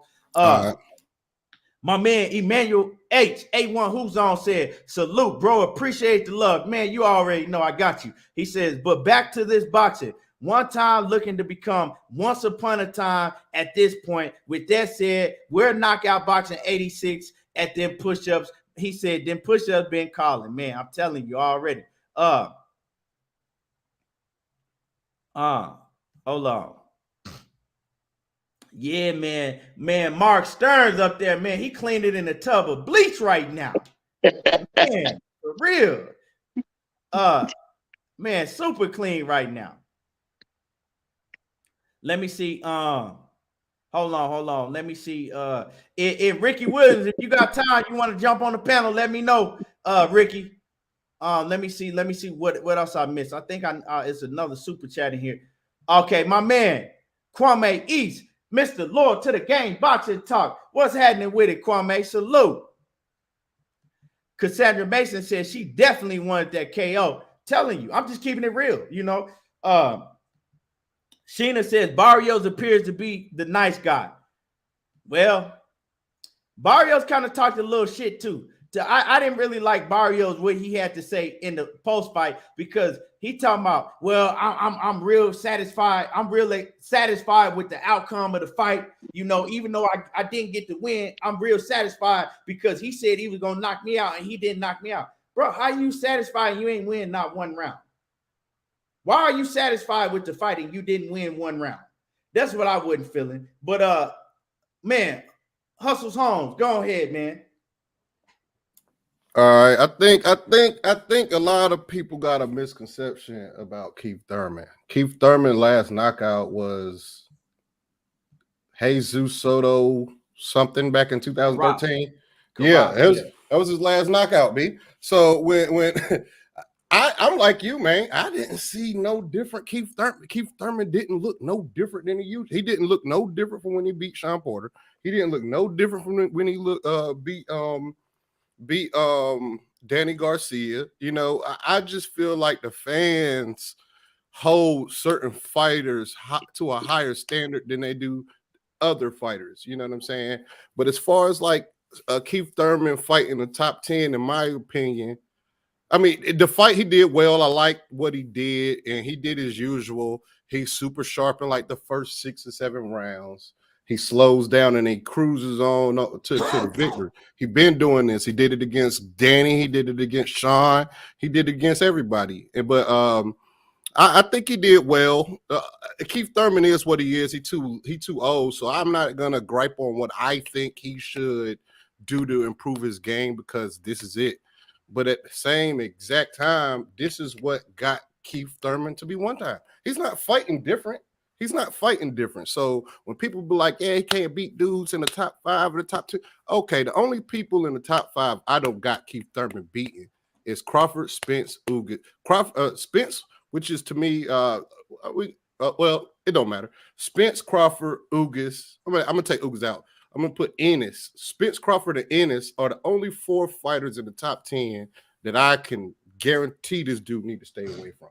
Because they could knock you out with one punch. Errol Spence, not so much. Errol Spence can beat you down. Errol Spence beat the will out of you. You know what I mean? Finish you like that. But like Crawford and Ennis, bro, these dudes are one punch knockout power. If I was Terence, I mean not Terence Crawford. If I was Keith Thurman, I would be calling out 3 fighters that get him back up: Ortiz Jr., Conor Ben, and Avanesian. If I was him, I'd be calling them 3 fighters out because they're legit top 10 welterweights, and they can get him back in the conversation. This Mario Barrios fight, people forget this off damn 30 months, brother. This is a 30-month layoff fight. And he went in there and cleaned them up. Everybody like Javonna Davis. Barrios was dang on killing himself to get to a weight class that Javonta Davis should literally be at anyway. You know what I'm saying? Javonna Davis got to strip naked to make, them certain weight classes, but it's just certain fan, especially in our community, this I'm not gonna say the LDBC community. I'm gonna say black fight fan community. You know what I'm saying? This color. Because we're not up here talking about people like Croker and Conor Brand. You know, we're talking about a certain group of fighters. You know, these certain group of fighters, we hold these dudes up so high that we allow fighters to duck. People forget. People condemn. People condemn Keith Thurman for ducking Spence, but everybody ducked Spence. Whatever else you talk about. Brooke tried to duck Spence. So let me salute you. Keep it a buck. Everybody ducked Spence, but they all eventually was backed into a corner and having to fight him. But Keith Thurman waited his way out. You know, that's the only gripe I got about Keith Thurman. But that's my stance on the whole situation. Okay. You're gonna see how much I fucks with you. I'm getting ready to. Could I 817? Go ahead. Let me hear your take on it. Man, I already can feel the heat. The motherfucker 817, the devil sitting back there. I ain't got no heat. We saw what we always see with Keith Thurman. Ain't shit new. And I'll let it talk about I need to start doing some high intensity training and shit. Man, bruh, you at the end of your motherfucking road. If now you gonna decide to start doing some high intensity training, you telling me all I need to know. Like I said before, Keith Thurman was never motherfucking elite. I'ma say it, and I'm gonna keep saying it. He's always been very good. He's never been elite. An elite motherfucker don't do that shit. An elite motherfucker, regardless, would have came back and put Mario Barrios on his ass. So y'all can sell that other bullshit. I'm not buying it. Check this out. Keith Thurman should have put down Barrios. Period. He should have put him down. And I keep telling everybody, Keith Thurman ain't never been the shit that Hustlers Home was talking about, how we hold him to a different standard. Keith's mouth put that standard out there. If everybody understand that motherfucker was on a layoff. If Keith Thurman wasn't talking about coming back, beating Barrios and looking for champions, then a motherfucker wouldn't even be holding him to such a standard. But his mouth put him up there. He did all that talk about Earl and all that shit. And then when it came time, his motherfucking ass ducked it. That's why he got so much hate. It's the way he talked. It's the way he present himself. It's that third person Thurman shit. When you go do all that bullshit, you can't let a motherfucker like Luis Collazo hit you in your stomach and you run around looking like you got a shit on yourself. You can't do that. Your mouth overloads your ass. You set them goddamn expectations that high, Keith. And when your ass didn't reach them, then you got explanations in third person again. Fuck all that shit. Like I said, he not beating Jerron Ennis. He not beating Errol Spence. He not beating Ugas. He not beating Virgil Ortiz. He ain't top 5 shit. He not. So stop putting him up there. This is the reason why when motherfuckers like to say anybody out there is buying that Keith Thurman shit, that's why they keep selling us these bullshit fights and charging us $75 for them. Because you buy a name, you won't buy what you won't buy what you really motherfucking see. You'll buy the name or buy what he quote unquote accomplished. He ain't beat up on nobody but a motherfucking average ass Danny Garcia and motherfucking Sean Porter. Bro, he ain't never fought nobody elite. And when he did fight a motherfucker who was at the end of being somewhat elite, he lost. So Keith Thurman is what he is. I'm not mad at him. I picked him to knock out Barrios. And I told y'all if he didn't, to me he done when it comes to talking about upper echelon of champions. And he didn't. So that's just that. I'm not mad at him. I don't hate him. I'm just saying the way that he talked, he sets them expectations that high. And I don't buy it because I seen it. I seen Riverside Rocket make you take your motherfucking mouthpiece out. And goddamn Barrios didn't land nothing but 2 punches on him, and the bitch ass nigga took his motherfucking mouthpiece out. And he told everybody, and he told every fucking body that if Barrios was a better fighter, he probably could have finished. What the fuck? So yeah, you can buy that shit, Keon, but I know what he is. He an average fighter at this point. He's better than average. He was best of the very good before, and now his ass is a gatekeeper, and he know that. That's why he didn't want to name Jerron Ennis or nobody else till he had a bullshit fight sign. Hey, can I ask him a question real quick? Hey, 817, did you feel like this before he ducked Errol Spence or after he ducked I Errol felt Spence? like that before because he wasn't gonna fight kill motherfucking Brooke. Yeah, real facts. shit. Okay. True. Look, Okay. I felt like, look, that man had, listen, if I got one opportunity, right, at the Golden Goose, if Floyd let it come out of his mouth, regardless as if he felt like he was scared of Earl or not, nigga, you got a chance at a winning lottery ticket. Win, lose, or draw, you're gonna get paid if you touch the ring with Floyd Mayweather. He said, all you gotta do is fight and beat Errol Spence, and I'll give you your fucking shot.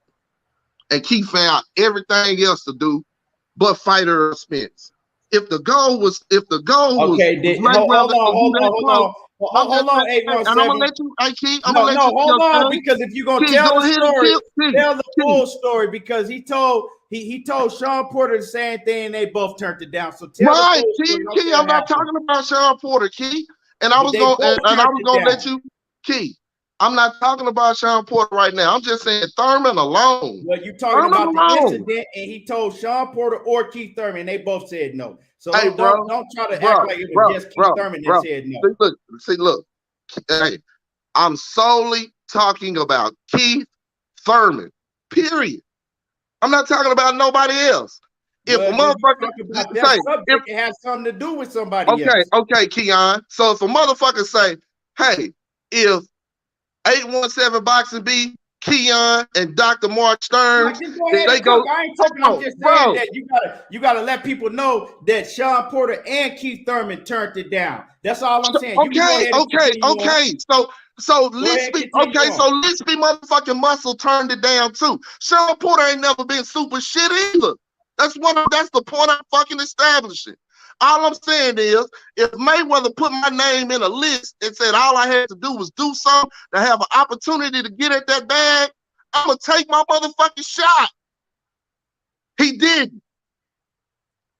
You got it off your chest?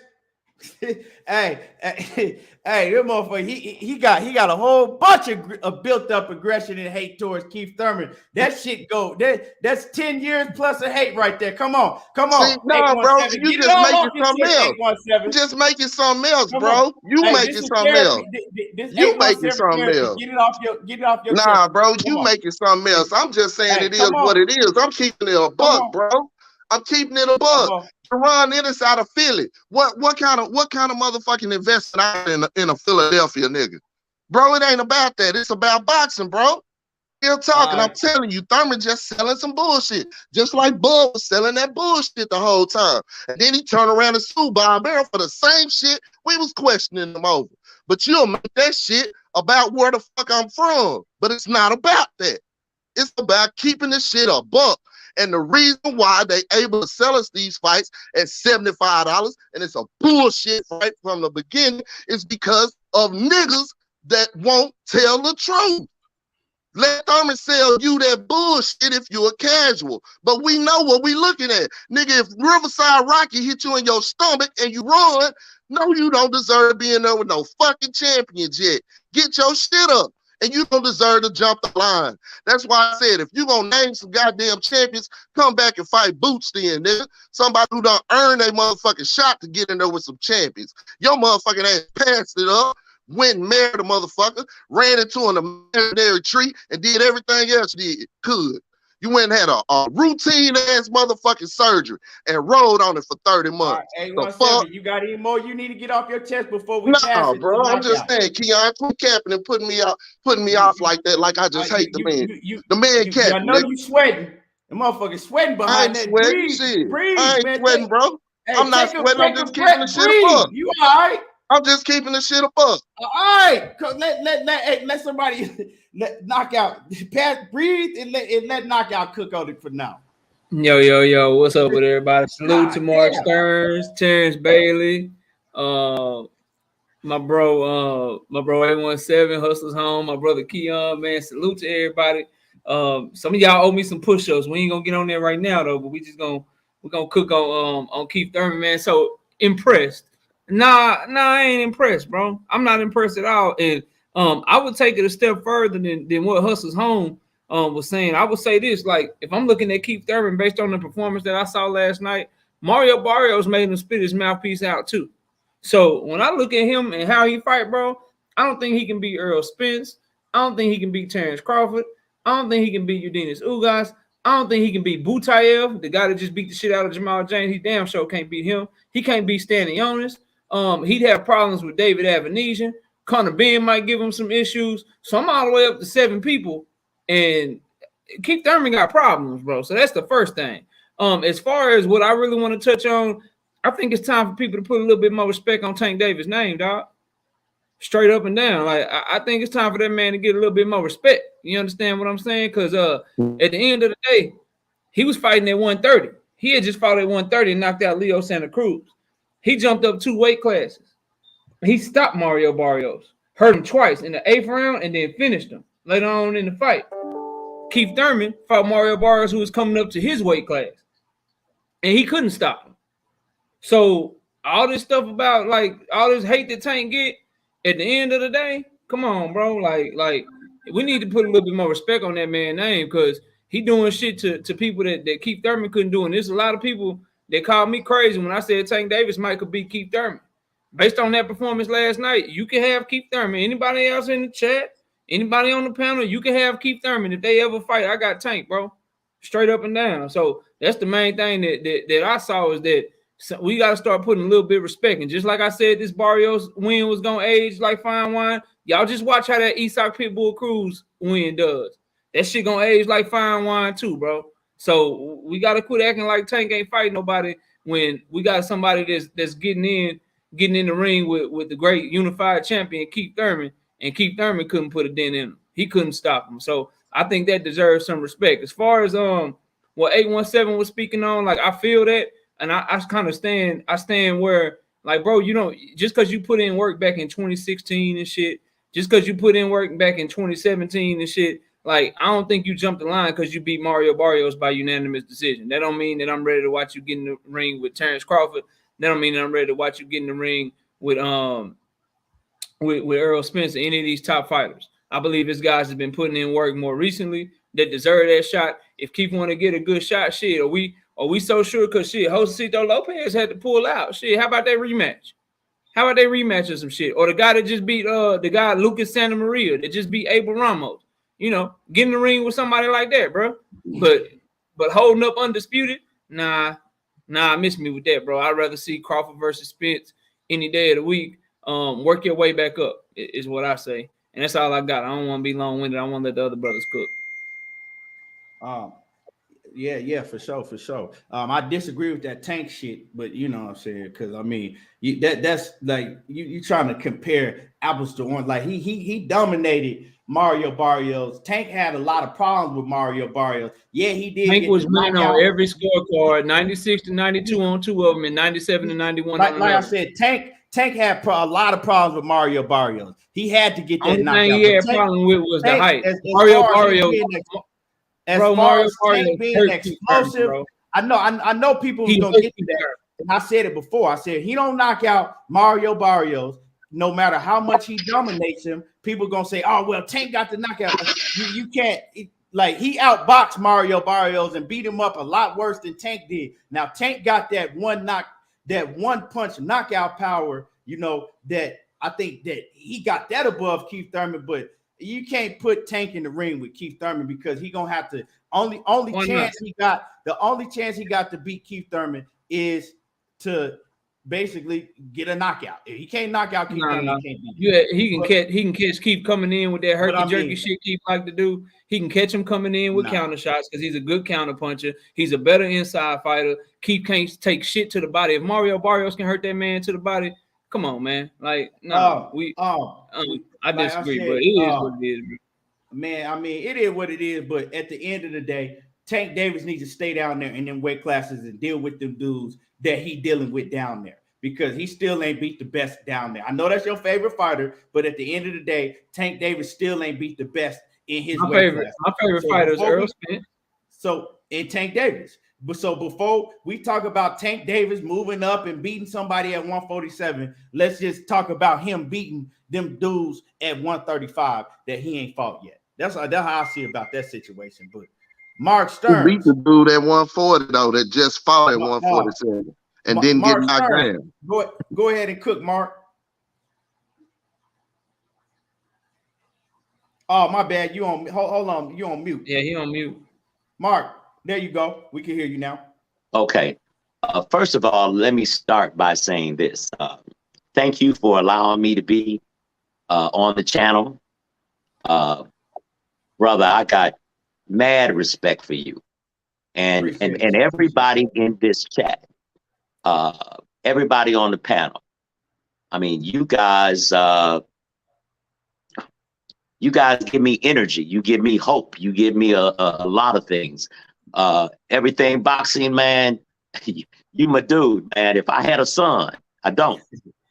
But if I had a son or a younger brother, man, I want you to be him. You good dude, man. Love you, man. I appreciate you, Mark. I appreciate that, man. And there's a lot of you out here, man. I tell you, everybody on this panel, I respect everything you said. I agree with mostly everything everyone has said. Now, let me give you my take. First of all, let me say something to Knockout Boxing. I appreciate that segue, that introduction, because when you start talking about fine wine, yeah, that's me. I'm aging like fine wine.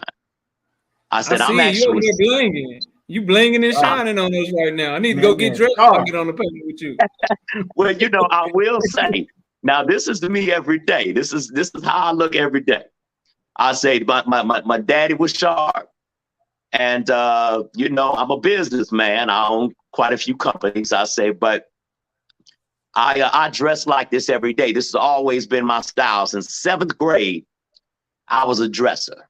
So that's just who I am. And I'm Chi-Town too. So, you know, Chi-Town is a place for fashion and many things. And Yes. I represent that. But, Yes, but Knockout Boxing, I appreciate how you segued me. And my man, Ricky Williams, man, now that's my dude right there. That is my dude. But let me say this to show respect to everybody here, because 817, you know, you see me shout you out in different channels. I say, brother, I feel you. I feel you, man. There's absolutely really nothing. I understand the passion. I understand passion is an expression of how you really feel, 10 toes down about whatever that is. I feel you on that. I can't say that I disagree with anything that you said. As far as Keith Thurman in this fight, I looked at Keith Thurman. I thought that Keith Thurman was elite at one point. Now, I've been watching boxing a long time. At 64 years old, man, I have seen a lot of boxing.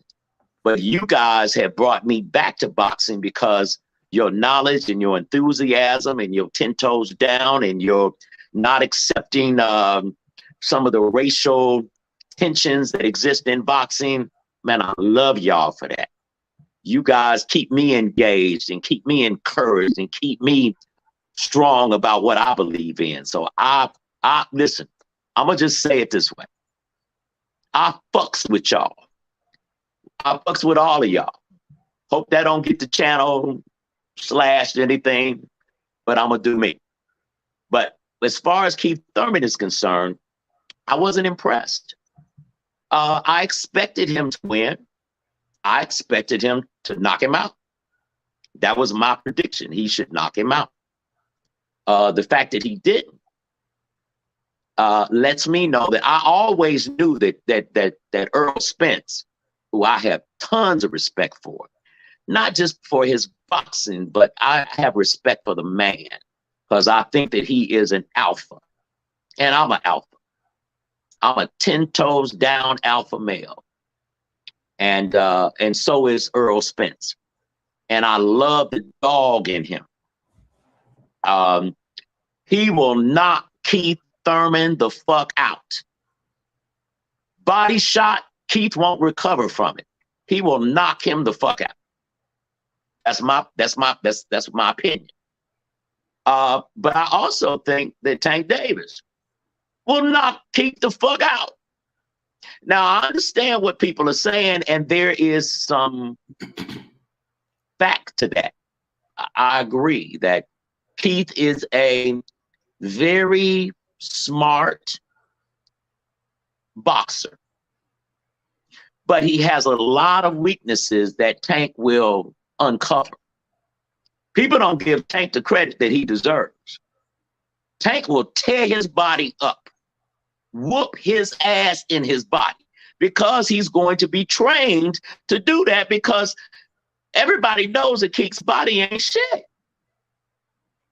And when Tank get to dig into that body, and he get to trying to protect himself from that body and bring his arms down to try to keep Tank from fucking with his body, Tank is going to hit him with one of them uppercuts, and it's going to be lights out.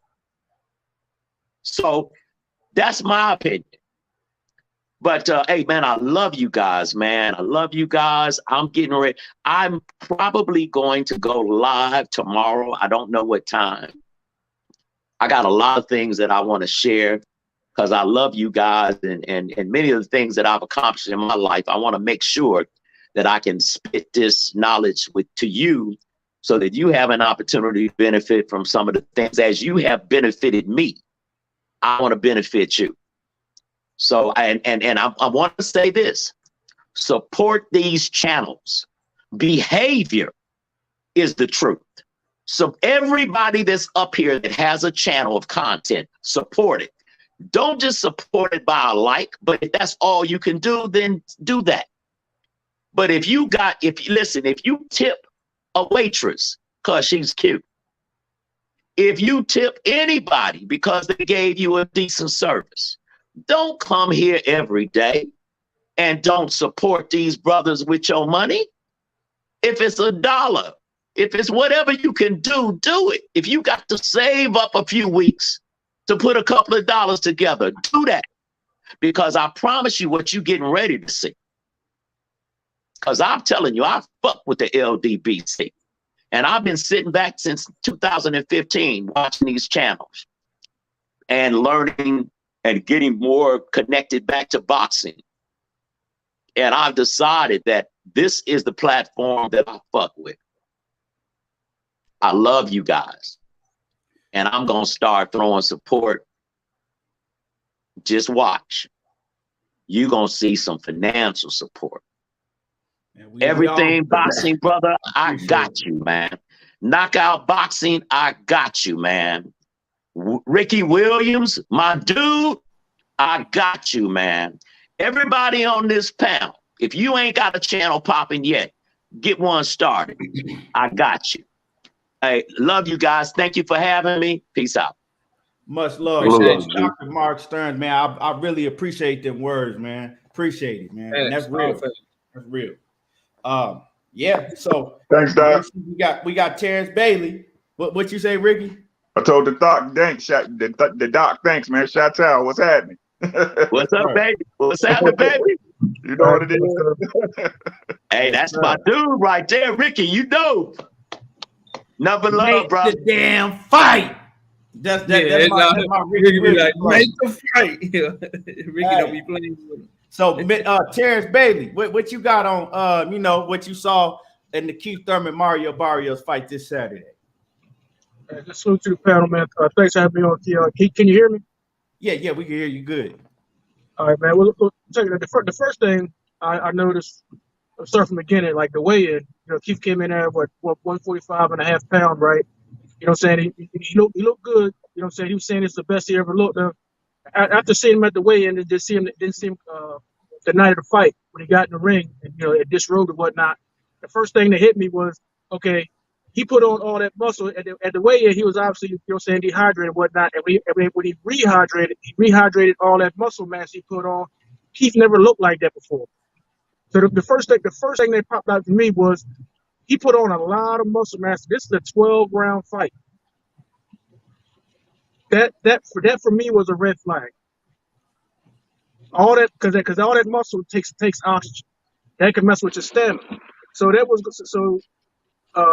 his strength and conditioning. You know, what I'm saying for in his fight camp. That for me that was the question. That was the question. And then he later said after the fight or whatever he didn't do circuit training or whatever. Say, man, all that I think is a bunch of bull. Because why would you put on all that muscle and not do intense circuit training? You know what I'm saying? Why would you all of a sudden pack on all this muscle and then you dehydrate yourself and come in that light? You know what I mean? 145, and then rehydrate that much. You know that drastic change overnight. You do that. Do that to your body, and you can see he was fatigued. You know what I'm saying? Had his lace front looking crazy and everything.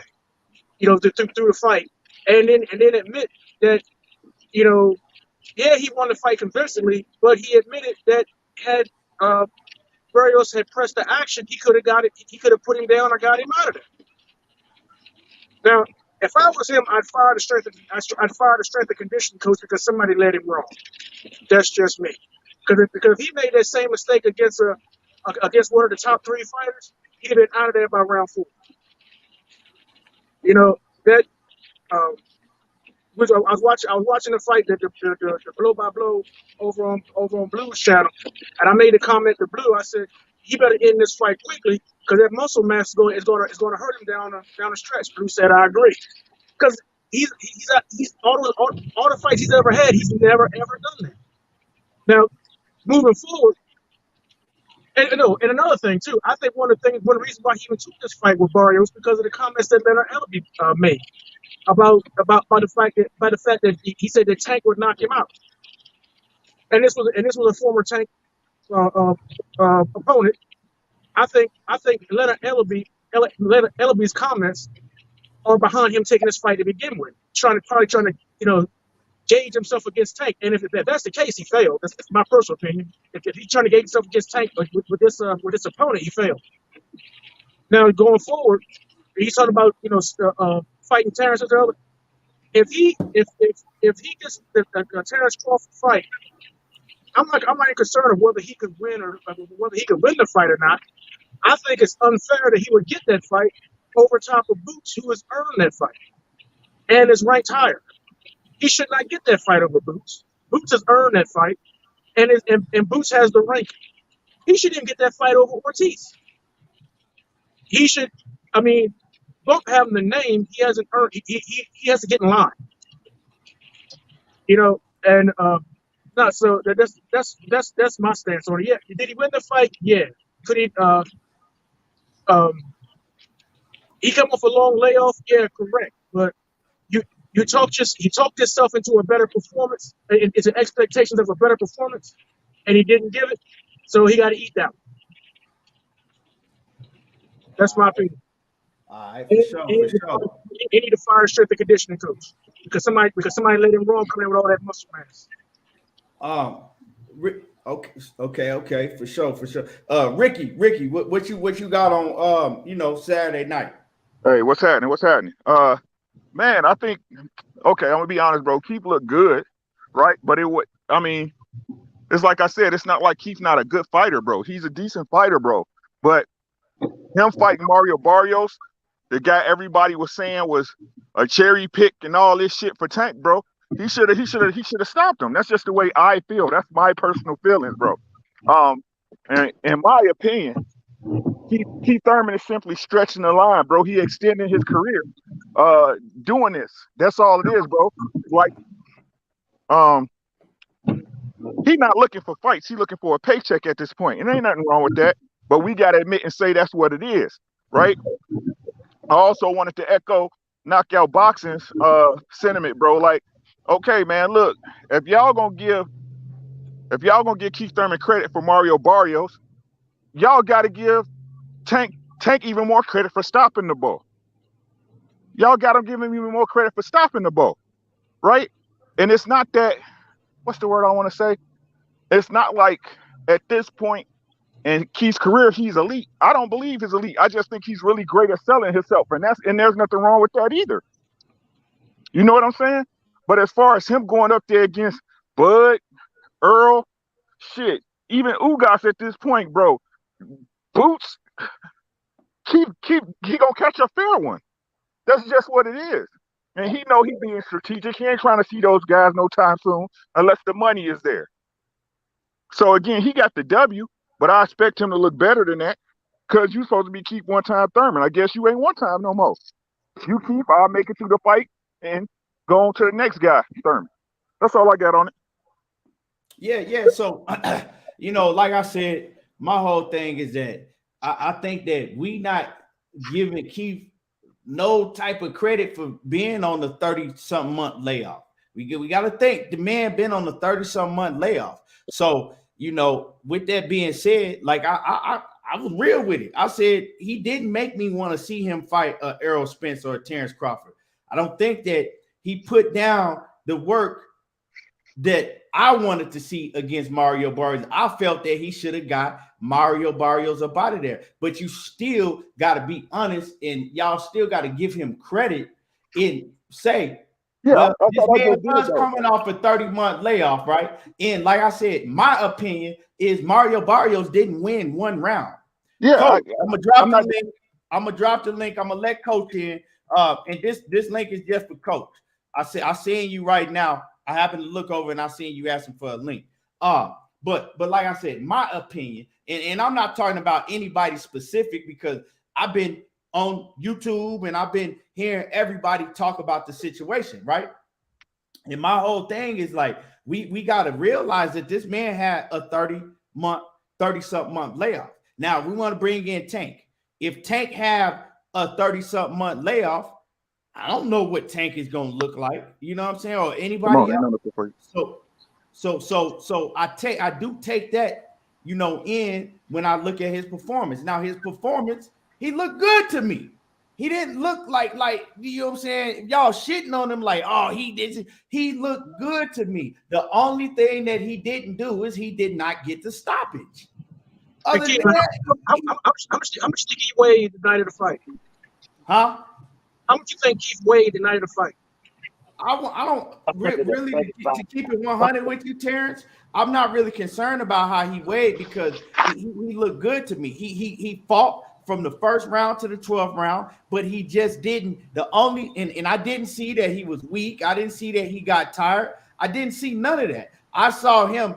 I've seen Keith Thurman get tired or slow down. I didn't really see him slow down like that. I just saw him.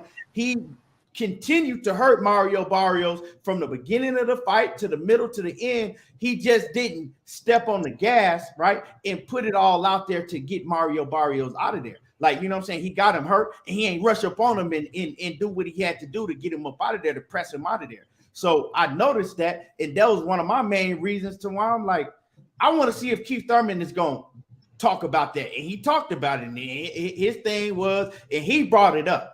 The people, he wasn't asked the question. He was like, I give myself probably like a C+ because I felt that I should have got the knockout. He said, but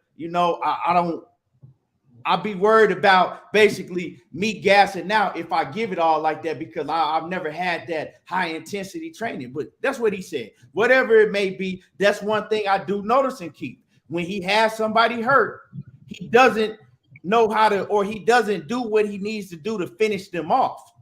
But ain't it a little late in the game to be saying that though? Well, yeah, you absolutely right. So, and I was actually gonna say that, but it's kind of like, well, you can say that, but bro, you 33 years old now, so I don't know how much more you can implement in your game. I don't know if you saying that you don't have the killer mentality plus the high interval training to be able to be confident to rush in there and throw a million punches and get your opponent out of there or set your shit up right with a lot of punches. Well, I don't know if you're going to be able to do that at 33, 34 years old. But overall, what I saw from him, I didn't see nobody that looked like they was washed up.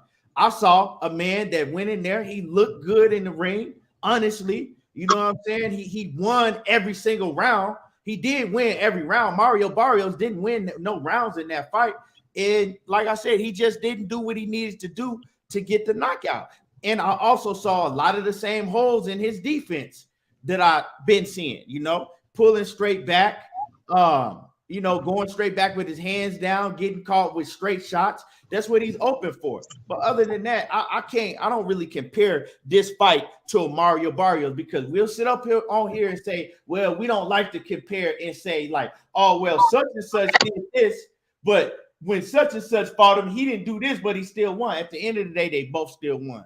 It was two separate fights. You had Gervonta Tank Davis in there, and he was having problems, and he was losing rounds, right?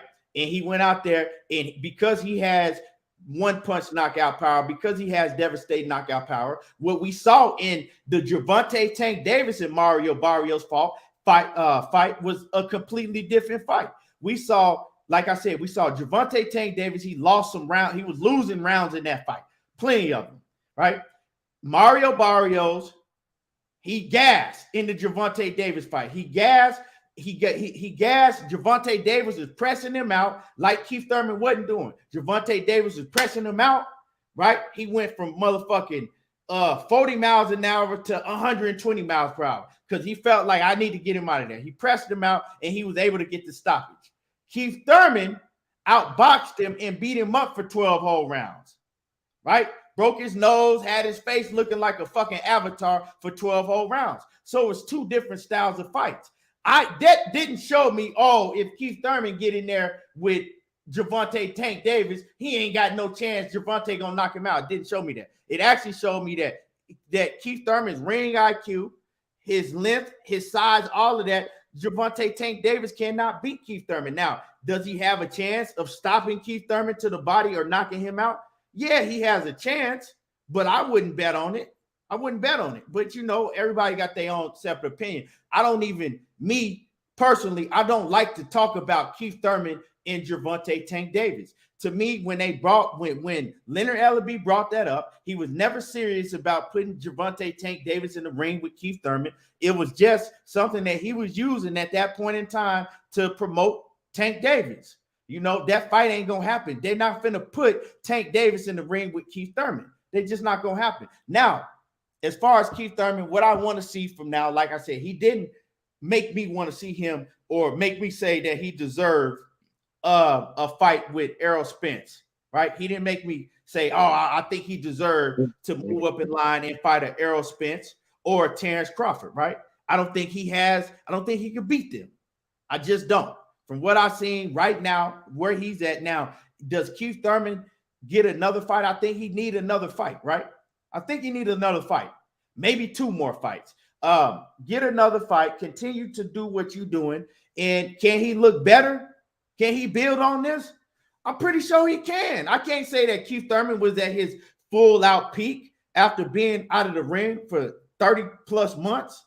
Who is going to be at their full best after being out of the ring for 30 plus months? We have to think about that. This man been out of the ring for 30 months. I don't get on here with just because I don't like Keith Thurman. I'm trying to talk about the shit straight down the middle. I told y'all he ain't do shit to impress me to where I think he need to be in the ring with the top guys. But he looked good boxing. He showed me that he still got his legs. He still got his hand speed. Take another fight against a higher level opponent than a Mario Barrios. Step it up in competition and let me see how you look in your next fight, and we could go on from there. That's it. That's how I feel about it. And Coach, what you got on this, Coach? Coach, you on mute. There you go.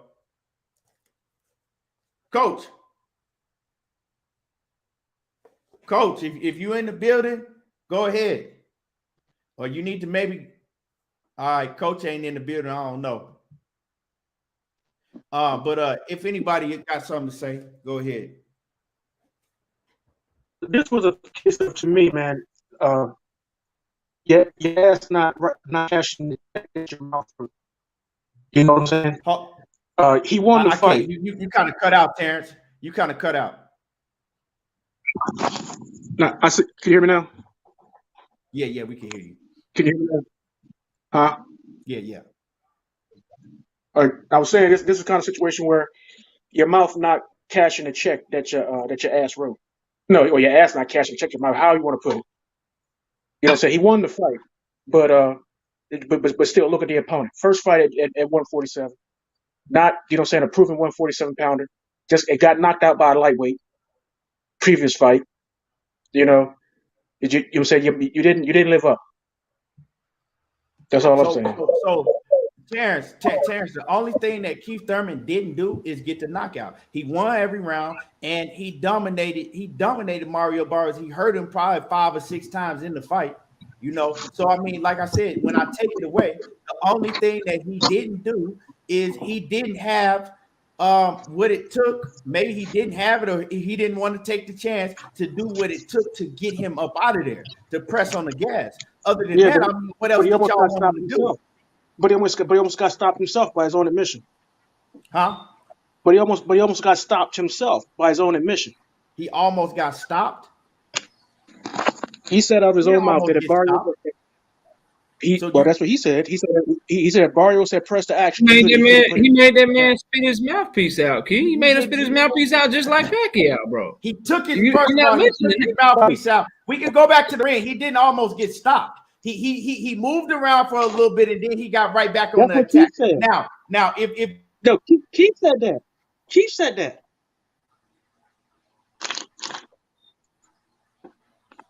You on mute or something. My bad. No, what I'm saying is that if you look at the fight, I just watched the fight again, right? He didn't almost get stopped. The shot, it wasn't even a hard shot, but the shot, he took his mouthpiece out, he held his mouthpiece in his glove, he moved around for about 5 seconds, and then he got right back on the attack. He didn't almost get stopped. He did too much, bro. If it wasn't almost get stopped. If it wasn't a hard shot, why he take his mouthpiece out, bro? He did not almost get stopped. Yo, he was not on the verge of getting stopped. Hey, Key, man. He says in the post-fight press conference that I was hurt, and if he stepped for me, he could have stopped me. No, what he said. He's not saying that he hurt. He's not saying that he could have got stopped. It was almost knockout. What he said, exactly what he said in the post-fight press conference. He said that the shot was nowhere near the shot that he got hit with Luis Collazo or Manny Pacquiao. He said Sean Porter's shot. He said, the Sean Porter shot hurt him a little bit more, but Sean Porter's shot wasn't even that strong. He said this shot was nowhere near that. He said, I had my cup on in the locker room. He said, and I was feeling hella tender down in that area. So he said, I don't know, I might have something wrong in that area. He said, because the shot that he hit me with wasn't, near as hard as those other shots that I got hit with. But he said, I took my mouthpiece out. I moved around for a minute and I was good. He said it was good, but he wasn't on the verge of being stopped. Let's stop saying, oh, he almost got stopped. He didn't almost get stopped. We could go back and watch that round right now if you want to. And I guarantee you that I'll prove you wrong. He didn't almost get stopped. Now, if you're saying, oh, well, he got hurt for a second, with a body shot, that's the truth. But saying that he almost got stopped, that's not. I think I'm on mute. No. What was said was, he said, had he had pressed the action, had he been more experienced, he had pressed the action, he could have put him down. Let me say something.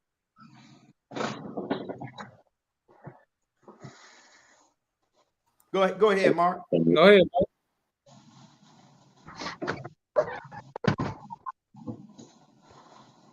Hey, you can hear me now, Keon? Yeah, we can hear you. Okay. This is all. I think everybody's overreacting to this. What y'all feeling, bro? The shots that Mario Barrios took, if they would have been in 8-ounce gloves, Mario Barrios would have been out of there.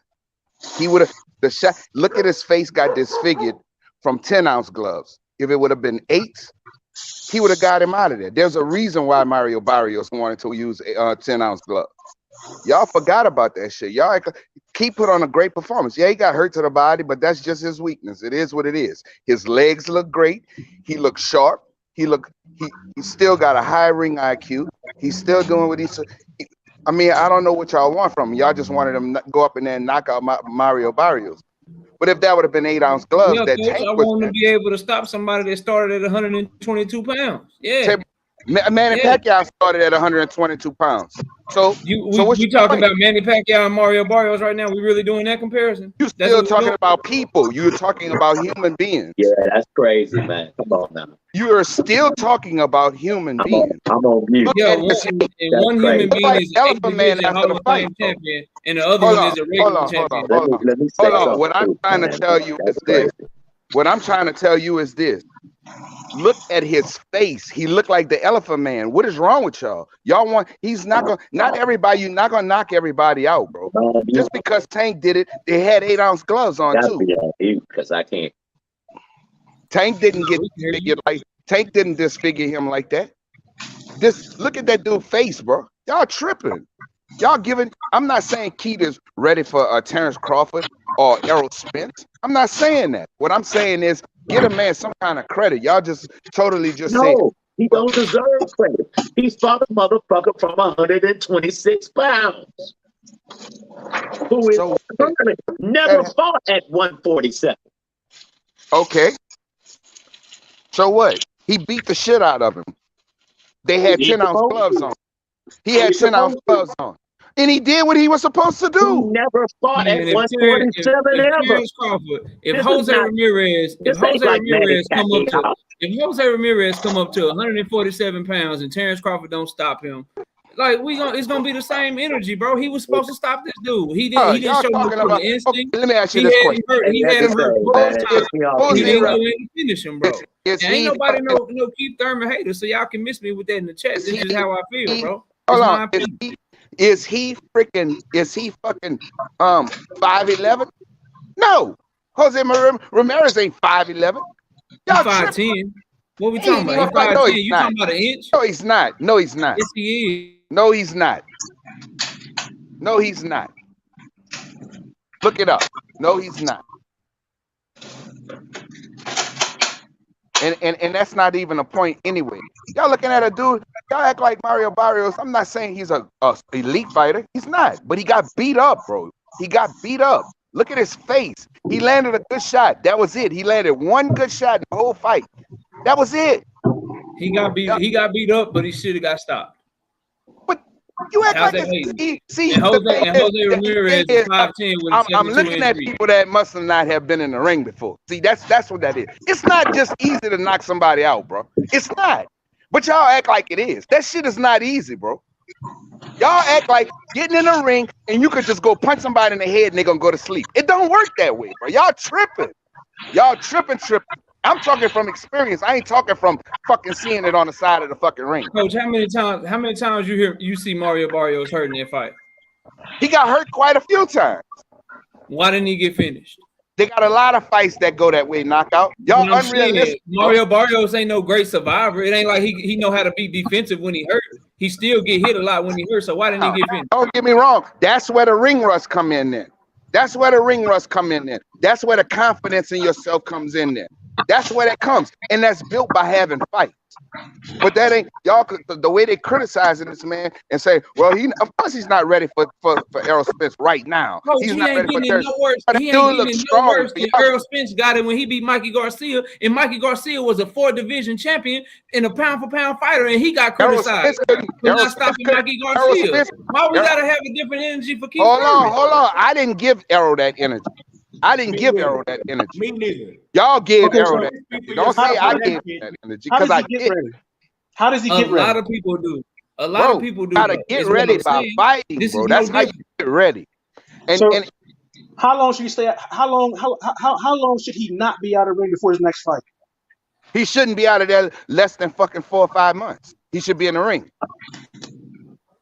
He should be in the ring in less than 4 or 5 months. I knew this was happening because I'm listening, and a lot of people pick Keith to stop him, and I'm included. We pick Keith to stop him. Listen. Nobody was talking about the 3-year layout. Now I'm hearing about ring rust. Now I'm hearing about the layout. I'm hearing about all this shit. I'm looking at the performance. The man won every The man looks good. I don't know what y'all want. Just because he hit the knockout, y'all crazy. I think he should have got the knockout. I've been on here saying, but he looks good, bro. Besides the body shot. Besides the body shot, dude, he looks fucking sharp, bro. Y'all not giving this man no why is everything Barrios coming out of y'all mouth? Well, Tank had on 8-ounce gloves. If you could see the shots that Mario Barrios took, just from the side, the punching, the sharp punching that Keith Thurman did in the swelling and that nigga nose getting fucked up. If that would have been 8 ounces, bro, he would have went to sleep, bro. I'm telling you, from the shots I saw, he'd have went out. But that's the reason why they put them 10-ounce gloves on, bro. Y'all tripping. When we assess this fight, when I broke it down, I broke down the positive, and then I broke down what I didn't see, what I want to see. Why is everything that's coming it's out? Like it's easy to knock somebody out, bro. That's what we get. Why is everything negative? Like you shit. The man had a 30-something month layoff. Why are y'all just shitting on him like he just went out there and put on the fucking horrible performance? Because he didn't knock him out. We all agree that he didn't get the knockout. We all feel some type of way that he didn't get the knockout. But there was 56 grams left of them gloves. It was 56 grams more in them fucking gloves. If he would have had them 56 grams not in them goddamn gloves, I can assure you Mario Barrios would have got knocked out, because the damage he did with the 10-ounce gloves is all over his face. You saw him hurt him with them bits. It's not easy. Let me repeat that. It's not easy to knock someone out when you're in a boxing ring who's fought pro for a lot of years. I'm just letting y'all know this shit. Hey, Coach, so stop acting like this shit is easy. So if we saying he would have knocked him out with 8-ounce gloves, how do we know Mario Barrios wouldn't have knocked him out with 8-ounce gloves with that body shot that he hurt him with? Like, well, first of all, before the body shot happened, Keith had hurt his ass 2 or 3 times, and his face, by the time he hurt Keith, his face would have been fucking disfigured way worse than what the fuck it was. And so the fight would have got stopped. That's what would have happened. But y'all don't realize that, because y'all don't know how them fucking gloves feel when them bitches is tight as a motherfucking hard as fuck. Them gloves ain't soft, bro. Them gloves are not soft. I want y'all to know this. Y'all Coach. I got some gloves right here, Coach. Coach, I don't know, like I got some right here, bro. Like right next to me. Hey, Coach. Real gloves, but I ain't talking about that soft cushioning bullshit. I'm talking about real pro gloves when you getting in the ring about to start a fight. Even in amateurs, them fucking gloves are hard, bro. Y'all act like that shit is soft, bro. Them gloves ain't soft, but they lighter. You got less padding when you got 56 grams less in your fucking gloves than when you got that fucking extra 56 grams. Y'all tripping, bro. Listen, that dude look good. It just don't do nothing for me when you beat Mario Barrios by decision. And yes, you win every round, but that does nothing for me when I know he's coming up in weight. When I know he's been knocked out by a dude way smaller than you, when I know you're a former champion, who can punch? That shit, bro. We talking about 2 ounces right now, bro. His face look fucked up like. Okay, you fucking right? You talking about 8 ounces? 2 ounces. Because you weren't saying this before the fight. Now after the fight, we bringing up the gloves. No, because there's a reason why this motherfucker didn't go to sleep. And y'all seem to not understand that shit. So then why didn't you pick him? Why didn't you pick him by decision before the fight? No, because no, stop. I kept the bet after. Even though I found out there was 10 ounces.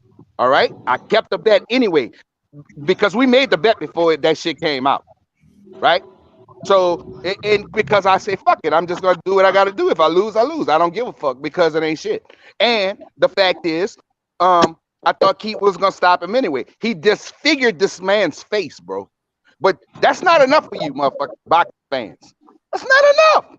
The man beat the shit. His legs look great. That's one thing I can say. His legs look great. His IQ is there. His brain is there. He did everything, and he punished this dude. He got hurt one time. Now that's a big fucking deal. Man, y'all tripping, bro. Hey, can I ask you a question? So yes, sir. Keon called you coach. You're a boxing coach. Yes. Okay. So do you don't think that the drastic change in Keith's body was a factor of it any kind of way? I think Keith came in great shape. He just got something with his body, bro. That's it. He looks great. He was strong. He was fast. His hands were good. His legs were, and he is in great shape with his legs. Now, did it go into the back of his mind when he got Mario's hurt? Damn, I jump on him and I lose gas. That's a mental thing. That's not having confidence in himself, though. That's what he said about himself. See, that's not having confidence in your training. Y'all have to listen to what the fighters say about themselves too. Or it's not confidence in him thinking, okay, I got him where I can get him out of here. It was either those two things. Either he thought and he said, you know what, if I go full hog, I might not have enough gas and I might not stop him. But most And fighters don't think like that. Now that's a mental thing. That's a mental. Yeah, but Coach, you also could be saying it because he's already tired. He's feeling that muscle mass. When he hurt him, he wasn't tired. I was watching him until Key got hurt. He was fine. He was doing fine. He hurt him. And when he hurt him the first time, he should have went to the body. He should have went downstairs and jumped on Mario, because Mario has a tendency, which that's Keith's corner fault. Mario has a tendency to fucking go into high guard when you start beating on him, right? And Keith could have finished him then. That's what he should have did. And that's what happened with Take. He went into the high guard and started backpedaling. Every time Keith Thurman, I thought Keith Thurman, when he boxed him, and then every time he started walking him down, he was doing well. His corner should have been telling him, listen, go forward and finish him. Go downstairs, move your head, give him angles, and beat him up. Don't get let off. Stop moving around. But they never did that. Hey, well, Coach, you know what I see? So Keith Thurman feels like he should have stopped him himself, and he felt like he was lacking confidence and he didn't stop him. So Keith Thurman himself feels like he should have stopped him, but I'm the hater because I say the same thing. No. That's not what I'm saying. What y'all are saying is this: I don't want to see him in the ring with Errol. Well, guess what? Win, lose, or draw, I do want to see him in the ring with Errol. Not this next fight, of course, but of course I want to see him in the ring because of the history. I want to see Keith Thurman either get his ass whipped or do what he gonna do. That's it. I'm not a big fan of Keith Thurman. Don't get me wrong, but y'all being unfair. I really do. Let me read these. The dude, the real Jew Shalom in the super chat. My bad, man, but salute. He said Errol Spence didn't stop Mikey Garcia, and right. I think we went over there. We went over that. And Sheena says that Thurman's face was beat up too. Now, Sheena, I gotta disagree with you, Queen, because Thurman's face right there. That's it. Thurman's face was not beat up. He had a mouse that he had on his face that he had in training. I actually posted it when he got it in training. I posted it up on I think I posted it on Instagram and I showed everybody. He already had that, so it just kind of swole up more in the fight. Like this, regardless, perfect. Regardless, you're in a fight. We done seen Tank fucking both his eyes swollen up. So it's a fucking fight. It happens. You get punched in the fucking face for a living. That's what happens. That's what happens. Hey, but Coach, the red flag that I saw, you know what I'm saying, that I believe I saw, was I mentioned it earlier during the weigh-in. He came in at 145.5 pounds, and overnight he basically got huge. And the reason why I say that it was a red flag to me was because he had basically hydrated himself like that, and he had rehydrated like immensely overnight. Now, how do you know that? Hold on. Let me finish. I'm asking you a question. Where did you see the weigh-in numbers overnight? I didn't see that. No. I don't. That's why I asked you earlier. Do you know what he was? How much did he weigh at fight time? But when he weighed in at 145. Now and he was nowhere near the weight, the size he was when he walked in the ring. He was nowhere near that size the day before on the scale. Of course not. Nobody. No, that was a huge difference. Now, my time in the military, so I spent a year in the desert. Now, after we come in, we come in from in the desert, whatever, we all be dehydrated. If we had to take a PT test, it took us nearly 48 hours to rehydrate just to safely do the PT test. These guys, he rehydrated to that size in 24 hours. You know what I'm saying? That's why I'm like, do you think that muscle mass was an issue? Because I don't see how he was able to acclimate in that short of time. Because he was obviously dehydrated. Look at Canelo. Canelo do it all the time. They got a bunch of fighters do it all the time. Let me ask you a question, Terence. So, what are we basing this off of? Are you just basing off how you felt that he looked in the ring? Yeah, I'm like, look at him. Go back and look at the weigh-in, and then look at him when he disrobed in the ring. There was a big difference. He looked like a normal fighter. I mean, they all rehydrate. They all rehydrate. Yo, Keith ain't never been that big, dude. But well, Keith had more muscle mass. I mean, I didn't see. Like I said, I look at that's the point. Hold on. So like I said, I look at the performance. His performance to me did not show me that he was gassing out, that he was tired. Like it didn't. I didn't see none of that in his performance. Like I said, I don't know what other than to get the knockout, what we was expecting Keith Thurman to do. but he looked good to me. You know what I'm saying? Other than not getting the knockout and not finishing. But I'm gonna show this picture to Sheena real quick. So if y'all can see, you see Sheena, his eye was like that before the fight. This is in training. See that lace front? You see, so he didn't, his face wasn't beat up because you look at the other side of his face, it was normal. So it was just that side. So, you know, Mario Barrios didn't do shit. He did what he could. He tried. He lost every round. And we got to give Keith Thurman some respect. And just, I think we just sit here shitting on the man and everything is negative criticism. Like, you know what I'm saying? What, you ain't going to give him no respect? He won every round. I don't understand. And I know people. I know people have the knockout. That's it. I ain't shitting on him. That's honest criticism. I'm not shitting on him. He won. Like I said, he won. I ain't saying it was a robbery. He won every round. He looked, dominated the fight. I'm gonna be honest with you. He looked good. He didn't look terrible. He didn't look bad. He didn't look none of that. He got caught with a fucking body shot. That's his weakness. That's that nigga kryptonite, which I think Errol was stopping because of that. I think Errol would stop him. I think Terence Crawford would stop him. Terence would have to go downstairs though. That's the thing. And Keith Thurman got cracked. He was sharp, bro. His fucking hand speed wasn't gone. He looked, he punched hard. I ain't saying he's a super knockout artist like early in his career because he was fighting lesser caliber competition. But the fact is, he was still fucking cracking the fuck out of Mario Barrios, bro. And his IQ, him slipping punches, everything looked good. His legs were good. I don't get it. I'm not saying that. I just know this. If they would have had them 8-ounce gloves on, they would have stopped that fucking fight. And I believe that with all my heart because I know the effects of having 8 ounces compared to 10 ounces. I know what it feels like. I know the difference. Them bitches, you know. That's why Mario Barrios won. One thing I don't like about Keith Thurman, I'm gonna tell y'all, and I really took notice to it in this fight, is he don't like to put his body on you. Like, you know what I'm saying? Like, he gonna have a problem, especially with somebody like Errol Spence. He's more of a finesse fighter. So he want to stay on the outside and he wants to pick his shots. He don't want to get close and you know, on the inside. And that's a problem that I think for Keith Thurman. He don't, you know what I'm saying? He don't want to feel that body-to-body contact, get close on the inside and get down and dirty. That's why he uses legs, though, and he uses legs really well. As soon as his back starts touching the rope, motherfucker moving, and ain't nothing wrong with that. You know what I'm saying? He has the legs, but if you get in the ring with somebody that can cut off the ring, he gonna have to know how to get down and dirty on the inside, like Errol Spence.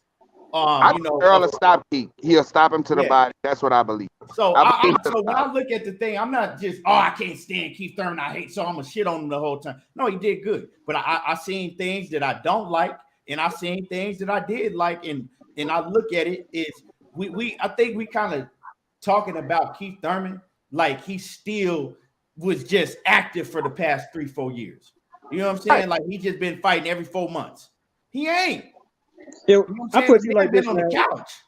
I put it to you like this: given a competition that's in that weight division right now, and those who are holding belts and those who are in line to get belts outside of himself, his championship run that stuff is null and void, unless there's a major shakeup. It's very hard for him. It's null and void. This is the hardest uphill battle that Keith Thurman gonna ever face in his life. This is the hardest uphill battle that Keith Thurman will ever face in his life. Do I think he's gonna get up the hill? No, but I'm not gonna shit on him and say he didn't look good because he did. He looked good.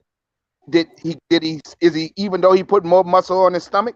Did he or brought out his abs and all of that? Yeah, he did. But it still showed the motherfucker don't like it in the tacos. Okay, he don't like it in the tacos, and we know that. So it's still a weakness. So do I think Errol Spence will beat his body to death? Yes. Do I think he's good enough to beat a young, strong competitor like Jerron Booth Ennis? No, he can't fuck with him. Not in my opinion. But don't think it's going to just be a cakewalk. It's not going to be a cakewalk because he can still punch. And you know. Let me ask you a question, y'all. Do y'all think it's something wrong with that dude body, like his insides? Because he questioned that in the post-fight press conference. He said, man, my shit was real tender when I was putting my cup on, and I noticed like I touched the spot like down low in my stomach, and that shit like damn near made me curl over when I was putting my cup on. He may have an undetected hernia. So he said, you know what? He said, I've been holding it off. He said, but I might have something wrong in my insides. I don't know. He said because the shot that Barrios hit me with it wasn't no hard shot like that. So y'all think it might be something wrong with that nigga insides? He may have a hernia. He may have a hernia that he don't know about, and it could be a small hernia. You see what I'm saying? He could have a defect in his abdominal wall or some crap. You know what I mean? Yeah, because the shots that he get hit with in the body, it's like, bro, the athlete on his caliber, you see him in shape and everything, and he just can't take that shit in. It's just, it's got to be some deeper than that. We had a great fighter. We had a great fighter in Oscar De La Hoya. He hated it in the tacos, and that's why he wore his trunks up on his fucking nipples. That's why, because he couldn't take it downstairs.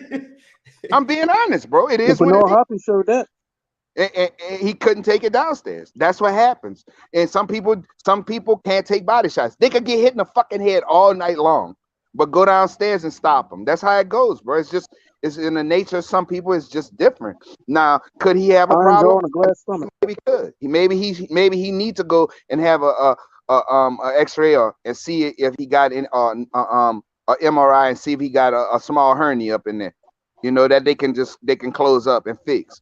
I don't know, but I thought he was going to be a lot better with it, looking at his body, because he had abs he was all cut up, the most we ever seen Keith Thurman, and he still got, and it wasn't a hard shot. That's what tripped me out, and he was partially blocked. It was partially blocked, and he taking his mouthpiece out, but he still had the fortitude. Did you see when he took his mouthpiece out and Mario Barrios threw a punch at him and he parried it with the mouthpiece in his hand?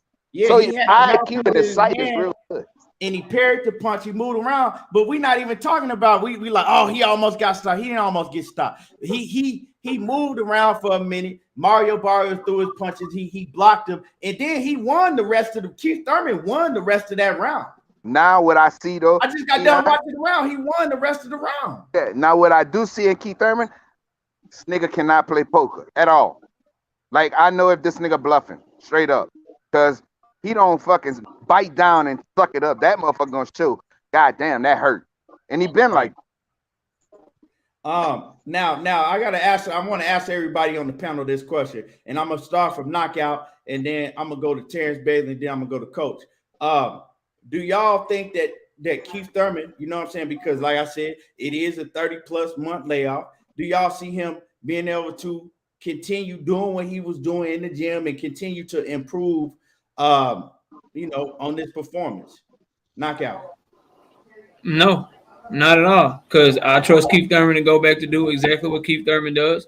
That's be inactive. Probably not fight again this year. And we'll see. And then again, y'all are impressed. He did win every round. I give him that credit. He won every round, but I'm not gonna be impressed when you beating a guy coming up from a smaller weight class. Like, I'm sorry, and nobody thought highly of Mario Barrios going into the fight. So I expect him to do exactly what he always does. And if he does decide to be active and he fights one of these top 5 to 10 welterweights, he not beating them dudes, bro. Not based off of what I saw last night. Okay, I feel what you're saying, but man, we Mario Barrios. Come on now. Mario Barrios is damn near 6 foot. We gotta keep it 100. Mario Barrios did not belong at 140 pounds. Like I said before, Andre Berto was just saying, hey man, I was in the gym with him. He said he was killing himself trying to make 140 pounds. We acting like this is a man that a small man that's coming up in weight. Mario Barrios is big as shit.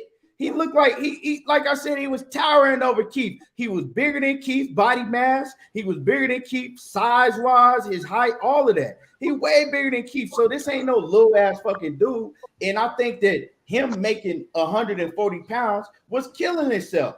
I mean, like I said, Andre Berto didn't have to say that. Andre Berto was like, man, I was in the gym his last couple fights with him, watching him damn near literally kill himself trying to make 140. You know what I'm saying? That if y'all ain't never had to make weight before, that takes a whole lot out of you. I saw a much stronger Mario Barrios. I saw a much bigger, much stronger Mario Barrios. So, I mean, yeah, he came up in weight, but the motherfucker's big. He coming up in weight and he bigger than the man that he in the ring with, a lot bigger than him. So we keep using this, oh, a man that's coming up in weight. No, he shouldn't have never been at 140 pounds, killing himself, you know what I'm saying, to make the weight in the first place. Why was he even at 140 pounds in the first place? That's how I feel about the situation.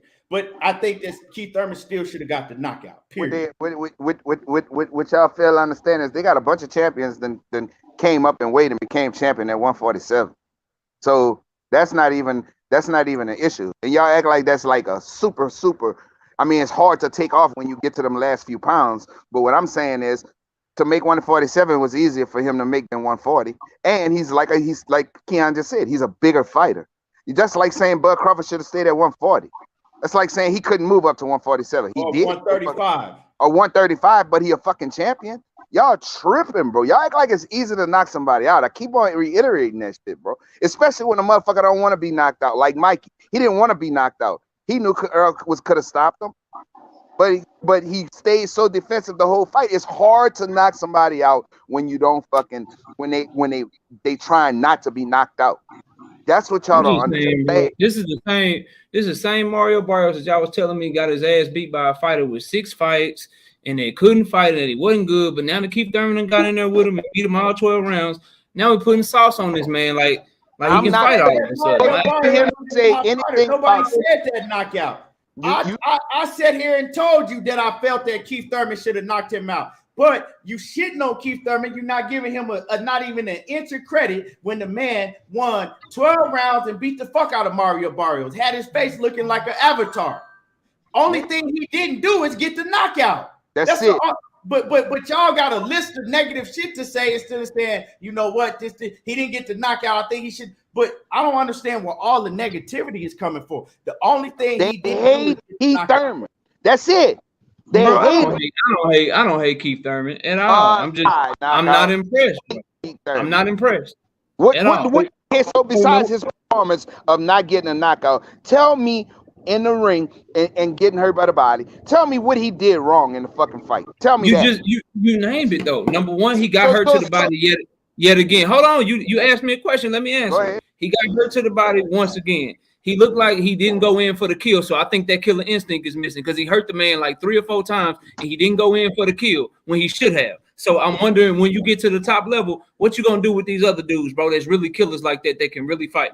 I saw Akhmadov, a fighter with 6 or 7 fights, put paws on Barrios the same way that Thurman did. So he didn't do nothing that another fighter hadn't done already, bro. Like that's what I'm not impressed with. Like that's cool. You won all 12 rounds. Congratulations to you. And then furthermore, y'all talk about what fighters say, what they do. Keith Thurman was talking big shit before this fight. He was holding himself to a high standard. So who am I to not hold him to that same standard, bro?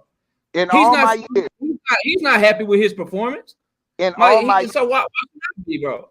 In all my years of watching boxing, I have never seen what happened in this fight happen in any other fight. I've never seen it. On a welterweight fight, I've never seen what happened. I've never seen one fighter say, you know what, I'm gonna decide to wear. I don't want to wear 8 ounces. I've never seen that a day in my life, not one time, ever. There was a reason why he wanted the motherfucking 10-ounce gloves. There's a reason why, and his face showed the reason why. Because his first fight at welterweight, he was fighting a puncher that was already exposed. Right. So there you go. And he even with the 10 ounces, just like Keon said, his fucking nose didn't have any more bridge. His shit was a straight line down his face, and then both his eyes were swollen, fucked up. Bro, I don't know where y'all come from, but a motherfucker look like that after a fight, he got some fucking damage done to him. And if that would have been 8 ounces, that shit would have been, he would have went to sleep. That's what y'all don't understand, bro. And I keep on reiterating that shit because y'all don't understand that shit because y'all ain't felt that shit. That shit it don't feel good, bro. It don't. You know what I'm saying? These dudes is fucking in this motherfucker punching each other in the fucking face with them gloves are not soft. Now Tyson Fury shit was soft. We all know that, but most of those gloves are not soft, bro. Them motherfucking gloves hurt, bro. And people, y'all over there, you should have got him out of there. You should have got him out. Bro, that shit is not easy as y'all fucking think, bro. It's not. The shit that Tank do is superior. It's great. He got fucking supreme knockout power. Deontay Wilder got supreme knockout power. You got dudes they get fucking okay. I'll give you some examples. You got people, they like, we saw Jamal Charlo punch the fuck out of J-Rock and knock him the fuck out. That's like saying, okay, J-Rock, you done been knocked out already. Well, Jarrett Hurd got his ass whipped by him. So, and Jarrett Hurd was the fucking champion. Bro, y'all tripping, bro. This shit is competitive, bro. Motherfuckers not gonna just let you knock him out. That shit don't happen. If it would have been the shots that Mario Barrios took in that fight, it would have been 8 ounces, he would have went to fucking sleep. I watched him crack him on his jaw when he stumbled him a bunch of times, right? He got himself together because the boy was in great shape. He got more weight on him. He's fucking rehydrated. He's stronger than what he was at 140. So he was able to withstand the shit. Not saying that Keith Thurman, but if Keith Thurman, my thing with Keith Thurman in this fight was this. He don't have confidence in his training. That's my beef with him. Other than that, I could care less about the knockout. Other than that, except me having to do fucking push-ups. Other than that, because I didn't get the knockout. But other than that, only thing pissed me off with him, when he had the opportunity, he didn't trust his training. That's it. That's the only thing. And that's a lack of fucking having fights. That's a lack of fucking recognizing that I got this motherfucker hurt right now and I need to finish him now. Well, what went through his head is maybe I don't have enough gas if I don't get him out of here. And that should never be in a fighter's thought if you're in shape. Never. That's the only beef I got with Keith Thurman right now. Hey, Coach, but you said don't trust your training, but if you're gonna pack on all this muscle and then admit that you don't do high intensity training, that's why I said I would fire his strength and conditioning coach, because that makes exactly 0 sense. Why would you pack on all that muscle and you're gonna do high intensity? Yeah. So Terence, he said he don't do high interval training. So right. It's like I don't know. Same difference. With high interval training. Same thing. Yeah, back to back. I was strength and conditioning coach. So I'm like, okay. Why would you do that? Why would you not do that? Yeah, that's a question I have too. And so he said him not having a killer instinct and him not doing high intensity training. He says that he should have been implemented that in his Reginald, and he said he will. So now that's why I'm saying I don't take too much out of this fight. He dominated the fight, right? He dominated, won every round, beat Mario Barrios up. And that's what it is. He did get bro. I didn't even listen to the post-fight shit. But Keith Thurman himself said he didn't have killer instinct. Did he say that himself?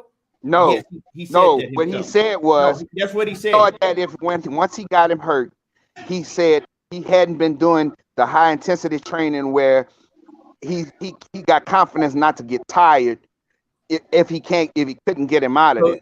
You saying he didn't say it, Key, and Coach and Key, you saying he did say he didn't have he said that part. He said exactly what I said. But this is also what he said too. He said in training, he said he think that he was being too nice to his sparring partners in training, right? He didn't have a killer instinct to be like, he was just basically, being nice. When he would get his sparring partners hurt, he said that he would basically lay off of him. He wouldn't, go out to hurt him. And he said he thinks that he brought that in the ring where he didn't have the killer instinct to where he's too nice. He said he think, that's a problem. He too nice. So my OG coach, my homie Key, Seattle Boxing Talk, I see you in the chat. All y'all arguing me down. The man said the same shit about himself that I've been saying this whole time. And y'all been trying to argue me down like I'm nigga, that's not what we arguing. No, knockout. Nobody's arguing you down. I'm telling you that you shitting on the man, and he won every round, but you're not giving him no type of credit at all. You're not giving him no, and that surprises me coming from you out of anybody, because you usually break down the fight. You'll give the negatives, you'll give the positives, and you know what I'm saying. But that nigga hate Keith Thurman. Stop all of that. We know why that nigga hate Keith Thurman. You could admit it. Nah, fuck it. Coach, stop that, bro. I don't hate Keith Thurman. Took your mic. Nigga hate I got Keith. nothing against that brother. I think he did a good job for who he was against, but spitballing moving forward, I hold him to too high of a standard. Maybe that's I what it think is. you do after 3 years. I hold him to I Errol think you do. Spence's standard. I hold him to Terence Crawford standard. I hold him can't. to the standard of a Coming off unified 30-some champion, month bro, layoff, whose only loss is the Manny Pacquiao. Like what? you holding What him are we to that doing here, standard bro? coming off a 30-some month layoff, though. I don't hold him to that standard. I don't No. hold him to a. I hold him that because you Terence know what I'm Crawford, gonna Errol hold. Spence Here's the thing, Key. This is coming off why a you love me, 30-some bro. month layoff. This is why you and I are brothers. I'm holding him to that standard because guess what I'm gonna do when Errol Spence step his ass in that ring, fresh off that eye injury. I'm gonna hold him to that same goddamn standard. You better get in there and ball. I don't care about your layoff. I don't care about your injury. I don't care about none of that shit, bro. You a champion. You got 2 belts. If you keep Thurman, you a former unified champion, and you had 2 belts, and you only lost to Manny Pacquiao. All y'all supposed to be that dude. I'm holding you all to the same standard, bro. Okay. Like so, I don't believe you. energy. Hold on, Keon. Let me say one thing. Not a 30-some month layoff, though. Let me say one thing. Really, I don't believe you. Nah, and I'm gonna tell you why I don't believe you. You don't believe me about what? I don't believe you. I don't believe you going because you know what? Errol Spence wasn't on no layoff, none of that shit. He got in there with a fighter who started at 130 pounds. He coming off an injury that just ended Abner Morales' career. No. Not after Mike. Before Mike, when he fought Mikey Garcia, he hadn't come off of shit, and he didn't stop 120. Didn't have a channel coach. He didn't. I don't give a fuck. Not tell me your opinion now, because if you're gonna hold him to that standard, hold Errol Spence because he should have got Mikey ass out of there. You know what? I've said it multiple times. I feel like Errol Spence Jr. lost discipline in his training. He stopped working with Blu-ray, and if he had been disciplined and not out partying, he would have stopped Mikey Garcia. He should have stopped Mikey Garcia too. Well, guess what? If you gonna hold Keith to that standard, you need to make a video about that shit on your channel, because that's you want me to go bullshit. back and make a video about some shit that happened in 2019, coach? Everything is history. Hold on, Keith Thurman fight is history now, so I don't want to hear it. Go back and make it on Knockout Boxing 86. Y'all go and subscribe and make a video about that shit. Nah. Hey, Sheena. Okay, so Sheena say, well, my man Batman in the building. What's happening, Batman? Late as hell. He said he did the same thing Earl did to Mikey knockout. Yeah, so that's what we were just on. And then Sheena says, no excuses. Don't get in the ring if you're not ready. But Sheena, you can't say that, Sheena, because he won every round. So he was Juwan, you supposed to be my Texas brother. Juwan, what's up, bro? Come on, Juwan. Don't do me like every that. round, y'all. That's what I'm saying. Like, if he had a win in there and struggled against Mario Barrios, and like, he might have, it was 8-4, or you know what I'm saying, something like that, 7-5 or something like that, and he barely won, then I'd be like, okay, yeah, we gonna cook his ass because he threw, but he won every round. I look at it like continue to build on this. I don't think you did not earn a fight with an Errol Spence. I don't want to see you fight Errol Spence next. I don't want to see you fight no Terence Crawford fight. You earn right to meet. This is how I see it. I see he looked good for being off that long. He got to continue to build on it. He needs another step-up fight, and then we'll go from there. We're going to see how he looked after he got another step-up fight. That's just how I see it. I don't put nothing else on it. Nothing else on it. You know what A1 a real brother. You say I'm holding Keith too high of a standard. All right, I'm gonna leave Keith alone. What's that, Terrence? What's good? Man. Y'all heard me. Hey, look, you think you think that for Barrios' first fight, he should have fought somebody else who's more on his level instead of being thrown to Keith like that, even though Keith had a 30-month layoff, and Keith should have fought somebody else that had been in the 147 division a little longer. Nah, because this is the thing, right?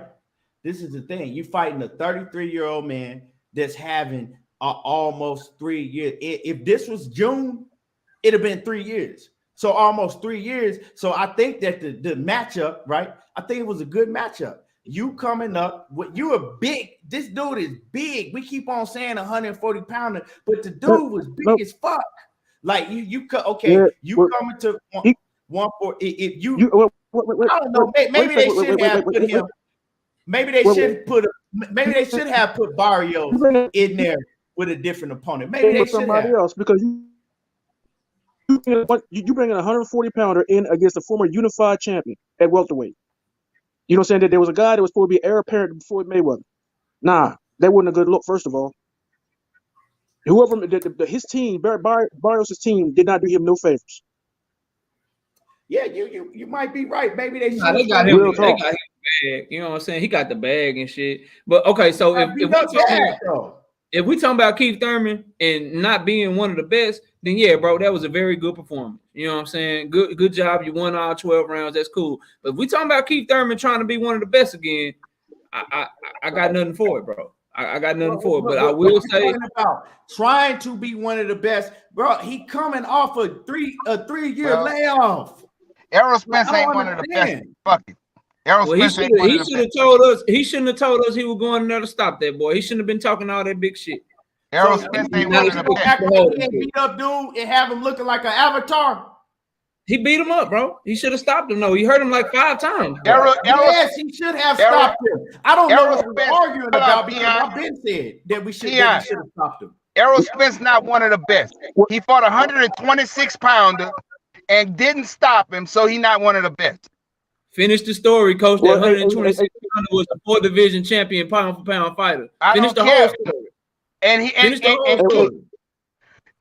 was 126 pounds. I'm gonna take a page and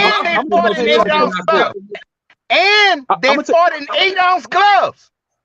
Hey, coach, how many losses did Mikey Garcia have going into the Errol Spence fight? How many what? How many losses did Mikey Garcia have going into the Errol Spence fight? None. How many losses did Mario Barrios have going into the Keith Thurman fight? 2. One or 2. He only had one. How many times? How many times had Mikey Garcia been knocked out going into the Errol Spence fight? Never. How many times had Mario Barrios been knocked out going into the Keith Thurman fight? He didn't get knocked out. Okay, my bad. You want to play semantics. How many times did he get stopped? How about that? How about I use the word? 1. He got stopped 1. Was Mario Barrios on the pound for pound list before he fought Keith Thurman? No. Was Mikey Garcia on the pound for pound list before he fought Errol Spence? Yes. Who do you consider to be the better fighter, Mikey Garcia or Mario Barrios? You mean the Mikey Garcia that lost to Sandor Martin? I'm talking about the Mikey Garcia. That's the one you're talking about? The one who lost to Sandor Martin? I'm talking the about one that lost to Sandor Martin, right? That's the one. Not 3 years later, 2019. Do I think that Mikey Garcia always been overrated? Yes. Okay. Is he better than Mario Barrios? That's all I'm asking. Well, I don't think so. I think Mario Barrios beat him. I'm gonna say this, right? If you're gonna make that argument, how about this? If you're gonna make that argument, how about this?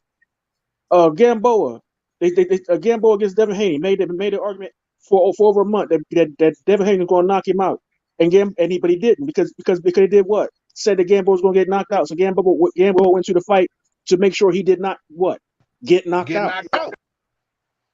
That's so the only thing he wanted to do was get to the final bell.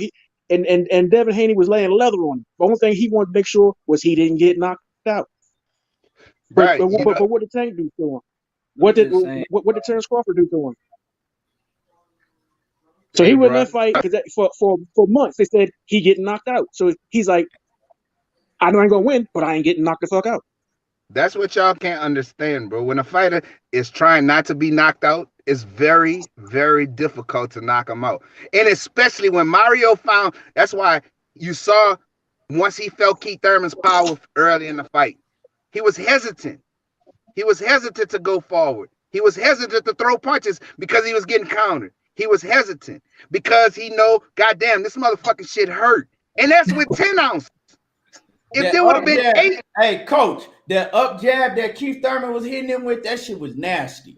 Bro, exactly, bro. He fucking felt, man, this shit is different on an elite level. He boxed well. Listen, y'all saying I ain't give. He boxed well. He won all 12 rounds. I just want a little bit more, y'all. But I give him credit for that shit. But I hold him to the same shit that I hold the other top fighters, bro. All I'm saying, knockout. I give him credit, bro. He did what he's supposed to do, bro.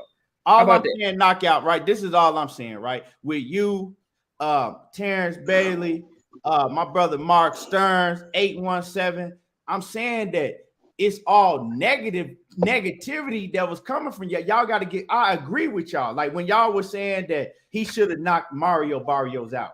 I agree with that 150% because we all seen Mario Barrios hurt on probably 6 or 7 different occasions, and Keith Thurman didn't jump on it. He didn't do what he needed to do to get the knockout. So I agree with you. But all I'm saying is that other than that, what else negative can we say about he did everything else and he looked good in the fight? Fucked him up. Not getting the knockout to me. Fucked him up. Objectively, you're right. So we agree on that. We agree that he still showed weakness to the body, and we also agree that he won every round. We agree on all of that. So I'm with you, bro. I would expect Terence Crawford. I would expect Errol Spence. I would expect Jerron Boots Ennis. I would expect Virgil Ortiz. I would expect all these guys to stop Mario Barrios. So I'm just expecting the same thing of Keith. On a 36 month, on a 3-year layoff? I don't think so. On a 3-year layoff? Maybe Keith Thurman is not a one-time. Maybe he's not a knockout artist. He ain't had a knockout since 2013, right? He's some time ago. Coach, Coach, to answer your question, because I heard you, Coach, yes, because when you start talking like all that layoff shit, injury shit, all that shit, like once you step in the ring, bro, I don't consider all that one, man. He looked good for a layoff, or he looked good for a shorter fight. I'm not on that. Put that in there because it's reality. If somebody, the reality is in professional sports, once you box, bro, once you box or once you play football, once you get out there and whatever you're doing, ain't no excuses after that shit. Ain't nobody trying to hear shit. We wasn't trying to hear shit about Manny Pacquiao when he talking about his shoulder with Floyd Mayweather. We ain't trying to hear shit about Vasily Lomachenko when he came to the female. I'm not trying to hear shit about the layoff, bro. He did what he did. You're right. Reality. But not. Hold on. You're right, Knockout. You're right. Before the Mikey Garcia fight, who else Spence fought? I don't know. I forgot. I can go look. You can tell me though. You know. He beat the shit out of Ocampo. Stop. Okay. The fight before that, who he fought? Lamont Peters. You got me going. You got me going back the years, fight brother. before that, he stopped all these dudes, right?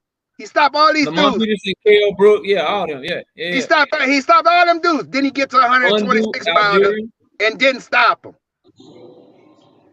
Got to 126 pounder and didn't stop him. I didn't see nobody giving him the same heat.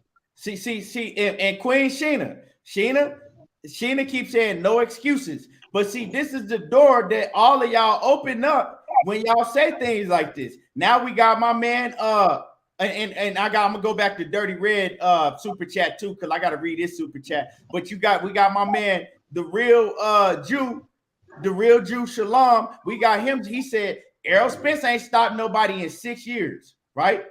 And Errol Spence is my favorite fighter. But this is the door that y'all open up. When y'all that's say, also a flat out lie. He stopped Carlos Ocampo in 2018. Last I checked, 2022. Yeah. That was 2018. That was false. But it's been some fights since Errol Spence stopped somebody. But so when we give Errol Spence an excuse and say, hey man, he was partying or he was drinking and this and that. Well, Sheena say it ain't no excuses. She don't want to hear none of that shit. There you go. No, but listen, you gonna put a jacket, put a jacket on somebody. Hey. All of that shit is his partying, his drinking, his not being disciplined. That's his fault. Just like Keith Thurman's layoff, that's on him, bro. He don't get a pass for that shit. But let me like I said, I want you to go back and make a video on Knockout Boxing. Y'all go subscribe on Knockout Boxing 86 TV, and y'all put in the comments. He needs to make a video on that shit, because if you go hold somebody else, if you're gonna put a jacket on somebody else, make sure you put a jacket on your favorite fighter too. If that's the case. Yeah, and since Coach want me to do that, what I'm going to do too to improve my prediction record, I'm going to go back and I'm going to break down and I'm going to predict all Floyd Mayweather former fights too. How about I go back? Hey, let me read the super chat, y'all. Let me read the super chat. God damn. Dirty Red. My man Dirty Red in that super chat. My bad. He said Thurman versus Mean Machine is a good fight for Keith. It was a good performance considering the circumstances. Plus plus he said y'all forgot about the 10-ounce glove. Nah, exactly. He should have.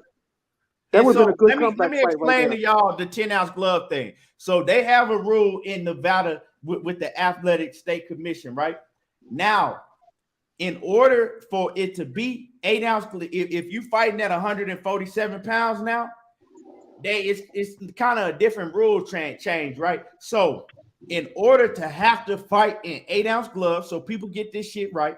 In order, both fighters got to sign off on it. So that means Keith Thurman got to sign off on it. And then once Keith Thurman signs off on it, Mario Barrios' team would have to sign off on it. If both camps don't sign off on it, because I hear a lot of people saying ignorant shit, they don't know, you know what I'm saying, what they talking about. Like, oh, Keith Thurman was the A side. He didn't have to. No, that's not the rule. The rules are both fighters got to sign off on wearing 8 ounce gloves because it's optional. So both fighters have to sign off on it if you're fighting at 147 now in the state of Nevada. If both fighters don't sign off on it, right, you fight in 10 ounce gloves. So you have to sign off on fighting in 8 ounce gloves. Man, y'all talking about how lit it is and how great the conversation we having is, man. Y'all smash the like button for my brother if you haven't already, dog. This the best afternoon show on YouTube, dog. Straight up. Right. And let me get to this other super chat. So, you know, for those who are confused about why did they wear 8 ounce gloves, why they did, you know, was it Mario Barrios, was it Keith Thurman? Well, both fighters gotta, you know, and if one side don't sign off on 8 ounce gloves, where they gotta fight in 10. That's just how it is now in Nevada. I don't know about anywhere else. How it come out? Mario Barrios was the one who didn't want the. Yeah, we know that. We know that. Pretty much know that. Yeah, that's a fact. Mario Barrios, you gotta add whoop. Dirty Red says, Tank stopped Barrios to the body. Let's give Barrios some credit for being able to get punched in the face all night and keep going. Some guys are tough. Yeah, that's another thing is Keith Thurman didn't have the body attack. He didn't go downstairs like Tank did, and he is right. My man, Dirty Red is right. Tank got the stoppage to the body, not the head. But he still got the stoppage. So I'm gonna give Tank his credit for the stoppage. He did get the stoppage with the body. That's a fact. Yeah. And the real Jew Shalom says it was 4 years. He says the real Jew Shalom says it was 4 years. I was being funny because all y'all saying 3 years don't matter and 10 ounce gloves. Yeah, man. I'm just, like I said, I'm not a big Keith Thurman fan. You know what I'm saying? I'm an Errol Spence fan. I fuck with, but I don't hate Keith Thurman. So when I talk about him, I don't have no bias towards Keith Thurman. You know what I'm saying? It's just, I don't have no bias against Keith Thurman. You know what I'm saying? I just talk about this shit straight down the middle. I just broke down the fight for what I saw. And I mean, if anybody, I lost the bet. Knockout, I got to say knockout 70, what 70 or 75? Just 75, bro. You said that ain't nothing. Let me real quick say this too. Like, I want y'all, I want to be clear with y'all so y'all can understand how I'm viewing the sport. Everybody in the chat, and then I know my brothers up here know. I'm not saying that the 3 years don't matter, y'all. What I'm saying is once these fighters step in the ring, for me and my philosophy and how I view it, I don't want to hear shit about no injuries. I don't want to hear shit about somebody did you wrong and your promoter ain't looking out for you. I don't want to hear shit about no layoff because you wasn't talking like that going into the fight. And because if you stepped in the ring, let's say, because for instance, right, just y'all hear me out. If Keith Thurman went in there and he starts Mario Barrios, the first time he got him hurt, he went in there and he stopped him. Y'all wouldn't be talking about that 3 year shit right now. Nobody would, bro. So I'm not going to bring it up and I'm not going to talk about the shit now that he maybe didn't get the stoppage like he wanted, or he's saying he didn't perform. Like, that's why I'm saying that, you know what I'm saying, it don't matter. I'm not saying it don't matter in the grand scheme of how he fought, because I'm not stupid enough to believe that shit. What I'm saying is when it comes to analyzing this shit, I'm not going to give people a pass for shit that's going on outside the ring simply off the strength of, because if he performed how he wanted to, if Spence had went in there and beat the shit out of Mikey Garcia, like he probably, then it wouldn't have, nobody would be bringing that other shit up. So that's why I only look at your performance. I don't care nothing about that 3 year shit. I don't care nothing about that, because if you went in there and you shined and you showed out, nobody would be saying that shit. Nobody would even be bringing that shit up. So that's why I'm not even worrying about it, bro. Let me rebuttal it. Let me say something real quick. All right. So when we go back to the Spence and Mikey Garcia, right? A lot of people that didn't like Spence, right? I don't care if y'all admit it or not. A lot of y'all don't like Thurman, right? So the people that did not like Errol Spence they shitted on Spence because he didn't get the knockout against Mikey Garcia, right? They said he didn't get the fucking knockout. You know what I'm saying? Y'all, he overrated this, and that, right?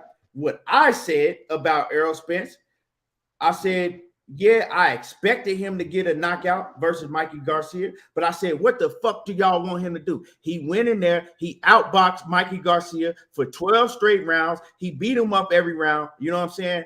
And so only thing y'all can say is he didn't get the knockout, but he beat him every round. And I also said, well, Mikey Garcia had never been knocked out.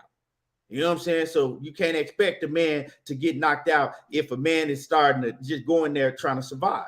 That's what I said about Mikey Garcia and Errol Spence. Now, you never seen Errol Spence box before either. Hold on. Let me finish. Years later, right? Years later, we go to Keith Thurman and Mario Barrios. I'm saying the same exact thing. Yeah, I thought he was gonna knock him out. I expected him to knock him out. But other than that, he beat the shit out of him. He beat him for 12 straight rounds. What else can I expect out of him besides the knockout? So here's the thing. So I see my brother League to League Sports. Salute to you, bro. It says what he's supposed to say. I might win. I feel okay. I don't know if I'm strong. Then my brother Jay Grant says Thurman gave himself a C+, so he kept it 100. Jay Grant, when I was saying that I wasn't impressed, you was telling me I ain't know what the hell I was talking about. And then my brother League to League Sports, like that's what I'm saying, bro. Like, yes, don't say you're gonna knock somebody out and then don't expect people to hold you to it. It's the same shit that I said about Devin Haney, bro. Like, why you keep saying you're gonna knock these dudes out? Just say you're gonna go in there and you're gonna beat the shit out of them for 12 rounds. And if you get the stoppage, you get the stoppage. Quit guaranteeing shit. Quit saying that you're gonna do shit. And then when you don't do it, it don't matter how good you look, because people gonna be like, yo, you said you was gonna do X, but why happened, bro? Like that's all I'm saying, bro. The man said he was gonna do something, he ain't do it, bro. And yeah, man, he did his job, bro, but that ain't the job that he signed up for. He said he was gonna do something else, bro. So after Deontay lost to Fury, did you talk shit about Deontay? Did I talk shit about him? No, I said the better man won, and I said Fury did. But Deontay promised you he was gonna knock that motherfucker out. He got beat, bro. But he promised you. He promised knockout that he was gonna knock that motherfucker out. Why you don't shit on him, fam? He lost. But even I give him. You know what I did. But you not shitting on him. But you're not shitting on him because why would you shit? Why would you shit on somebody that did everything they could to deliver, bro? He got knocked out throwing a punch moving forward. So dog. the one, so let me get this straight. The one who got his ass kicked, you don't fucking hold him accountable and say, motherfucker, you promised me you was gonna get the knockout. But the motherfuckers who go up in there and totally beat the fuck out of somebody and don't get the knockout, you hold them super accountable. Does that make sense? Coach, I hold everybody accountable. I hold Deontay Wilder accountable for losing. You said you were gonna win and you lost, but you still fought like a warrior. No, he didn't just say he was gonna win. He said he was gonna knock his ass out. He said he was gonna knock out and he got knocked out, but he put him down. Until y'all get it out of your head, until you're gonna and you'll start understanding the sport really, really well. Until y'all get that shit out of your head, that is so fucking easy to knock someone out. It is not easy to knock someone out. Let me reiterate that. It is not easy to knock people out. Now you got some sugar brain motherfuckers like Amir Khan. You got people like that. You got people like Roy Jones that later on, once he got stopped, his fucking brains and shit never got right. That you can tip them and they gonna fucking fall. But I'm talking about 9 out of 10 times, bro. It's not an easy thing to knock a person out, especially if a person got a strong ass will. If you got dudes that got strong ass wills and they don't get knocked out, it took a while for Tyson Fury to get him out of there. Y'all, let me get this super chat. Hey, let me read this super chat before y'all, get going. Zenith 360 I got a question about that Wilder thing. Zenith 360 says Jordan Plant confirmed during the telecast it was Barrios' team that would not sign off on the 8-ounce gloves because his team believed 10-ounce was more protection against a bigger puncher at 147. Barrios. Now, let me say this real quick, right? Right? Zenith 360 said that Jordan Plant confirmed that it was Barrios' team that wanted the 10-ounce gloves, right? It pretty much, I know you and me, you knockout coach, and myself, right? I reported it, right? And then I don't know what Terence Bailey's stance was, but I'm gonna just say this, No, right? I said that earlier. Huh? I said that earlier. That it was Barrios' camp's doing. Yeah, right. So all of us, right, before was saying that, but it was a lot. It was thousands and thousands of people that was on the internet running around because they don't like Keith Thurman, was saying that it was Thurman, right? They put narratives out saying it was Thurman scared, and you know what I'm saying, and why he fight Mario Barrios, he's scared, he don't want. And I know that y'all seen them stories. It was narratives running all around YouTube saying it was Thurman. And that's why I put out the video that I did, and I broke it down. But it was people, just because they don't like Keith Thurman, they were saying it was Keith Thurman that was scared and he wanted 10-ounce gloves. Which made no sense. Yeah, you broke that shit down great. And let me read this one more super chat, and then I'm gonna go to Terence Bailey. My man, hold on, my man, Dr. Pablo Sled says fans want to hear fighters guaranteed knockouts. It makes more people want to watch. It's promotion. Most fighters say they're gonna win like that, right? And I think another thing is maybe we need to just come to the conclusion that Keith Thurman is not a knockout artist. He's a boxer. He's a boxer that he gonna beat you for 12 rounds. I think we might need to come to that conclusion, and he might need to take that one time out of his name, because he can hurt you. He hits hard, but he don't know how to finish like that. So maybe we need to just say that. Can I respond real quick to Coach? Let me, because it was on the Deontay Wilder point that he made. So here's the thing. Here's the thing with Terence Bailey, your phone is your connection. You cutting out. We can't even hear you. Here's the thing, Coach. Can you hear me now? When he guaranteed this shit, Coach, the reason that I don't criticize him for that, because Deontay Wilder went in there and he did everything he could to keep his word. He did everything he could to try to knock out Tyson Fury. Keith Thurman didn't do that. He had Mario Barrios hurt multiple times, and he didn't jump on him. So it's a different thing where I got one man that's going in there and he's doing everything he can to try to keep his word and try to knock this dude out, because that's what he said he was going to do. Then I got another dude that said the exact same thing, and when he got the guy hurt, he jumped up off of him. He didn't press the gas on his ass, bro. It's totally different, in my opinion. But go ahead, Terence. I don't want to hog your time, bro. Go ahead and do your thing. Hey, Coach. With the analogy that you used for Wilder, that whole trilogy. I watched all those fights, and for me, there's like a huge asterisk with that whole thing. There's an asterisk behind those three fights. The first fight, I've never seen a ref give a count to a fighter who's got hit so hard that his head bounced off the canvas and laid there with his eyes closed. That's immediately waved off. I've never seen that. The second fight, we all know what was going on with that. Third fight, there was some long that long count. That punch that Fury got hit with that sent shockwaves through his whole body, and this dude rolled around on the canvas, and that long count that he got, man, I think you get better refs in fight 1 and 2, 1 and 3, and Wilder comes away with the win. I don't see it. So, am I, like 30 years from now, my grandkids come to me and ask me about that trilogy, I'm going to say fight 1 and 3. Deontay Wilder would have came away with the win with the right ref, and fight 2 should have been investigated, and that dude should have been out of box because it was obviously some funny business going on. Of course it was, but I done seen it before. We saw it with Mike Tyson and Buster Douglas. We saw it. Buster Douglas' count was way long. That was a long ass count. Did they cheat him? Yeah, as far as that first fight, yes, they cheated. I gotta say it. Go ahead. But it is what it is. But we know one thing. You got a super. Okay. I'm gonna get to that super chat, but I want to respond to Terence Bailey. The first fight, I was right there. You know what I'm saying? I was at every one of them fights. Right. First fight, I was down there ringside. Second fight, I was right there too, right in the center, right down. And the third fight, right, lost a lot of money on all of those fights. Every one of them fights, I lost a lot of money on those fights, right?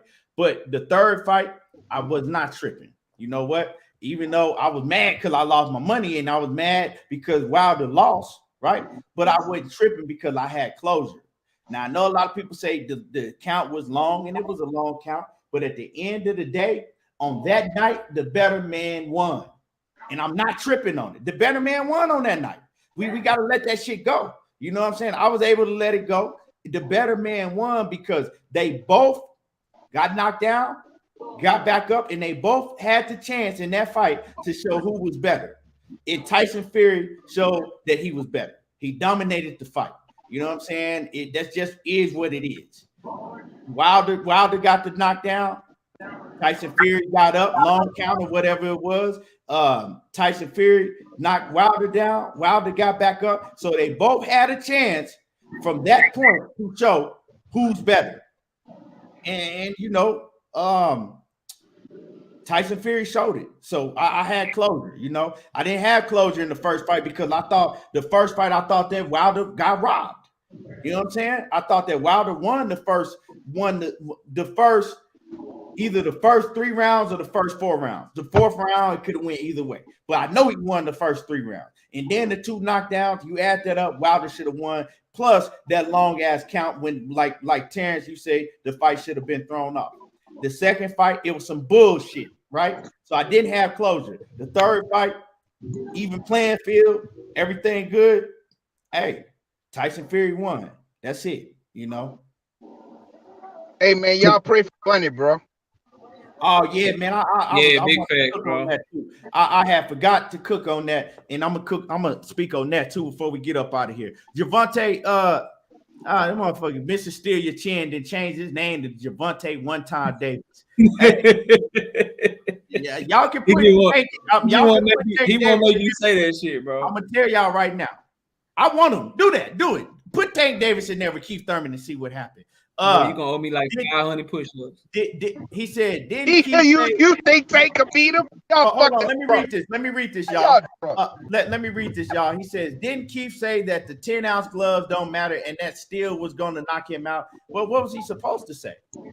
What was he supposed to say? Well, you know what? I'm going to take that back now, y'all. I ain't going to knock him out because we wearing 10-ounce gloves. So if y'all think I'm going to knock him out, you know what I'm saying? Just scratch that. What he's supposed to say? Knockout. You really think that Tank could beat Keith Thurman? Hey man, I gotta break down my film. You know what I'm saying? I gotta study. Gotta get the fight made. That shit real good. We'll see, man. What kind of shit you got over there, boy? You got some good shit over there, son.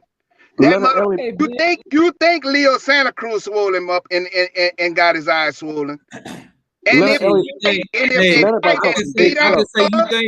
You think Josecito hurt Keith to the body? Shit, we could do this. We can go back and forth all day. We can do both. Josecito much taller, much taller, and much sorrier, much less skilled, not as explosive, not as powerful. Hold on, you right. Josecito at fighting at 154 right now.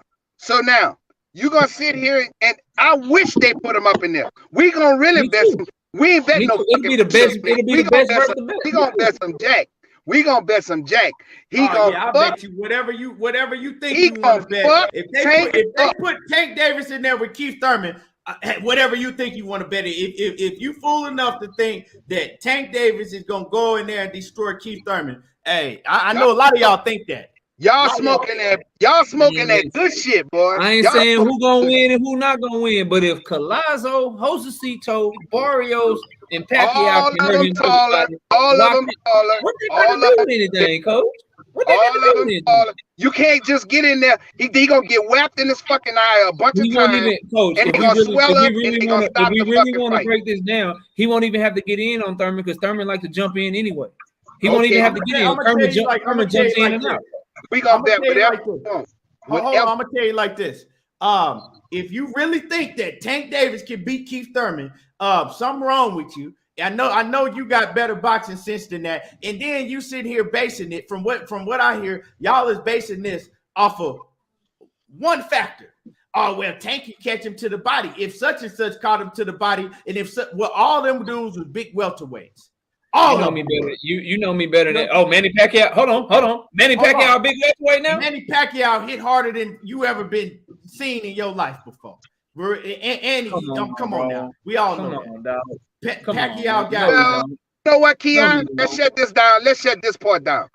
If they make that fucking fight, I will bet you whatever you want. Whatever. And I ain't talking about push-ups. And I guarantee I didn't even say I got Tank. I'm saying he got a chance, bro. So you just threw your little shitty comment up in there that you act like we ain't here. See, but I heard what I say, Coach. What I say?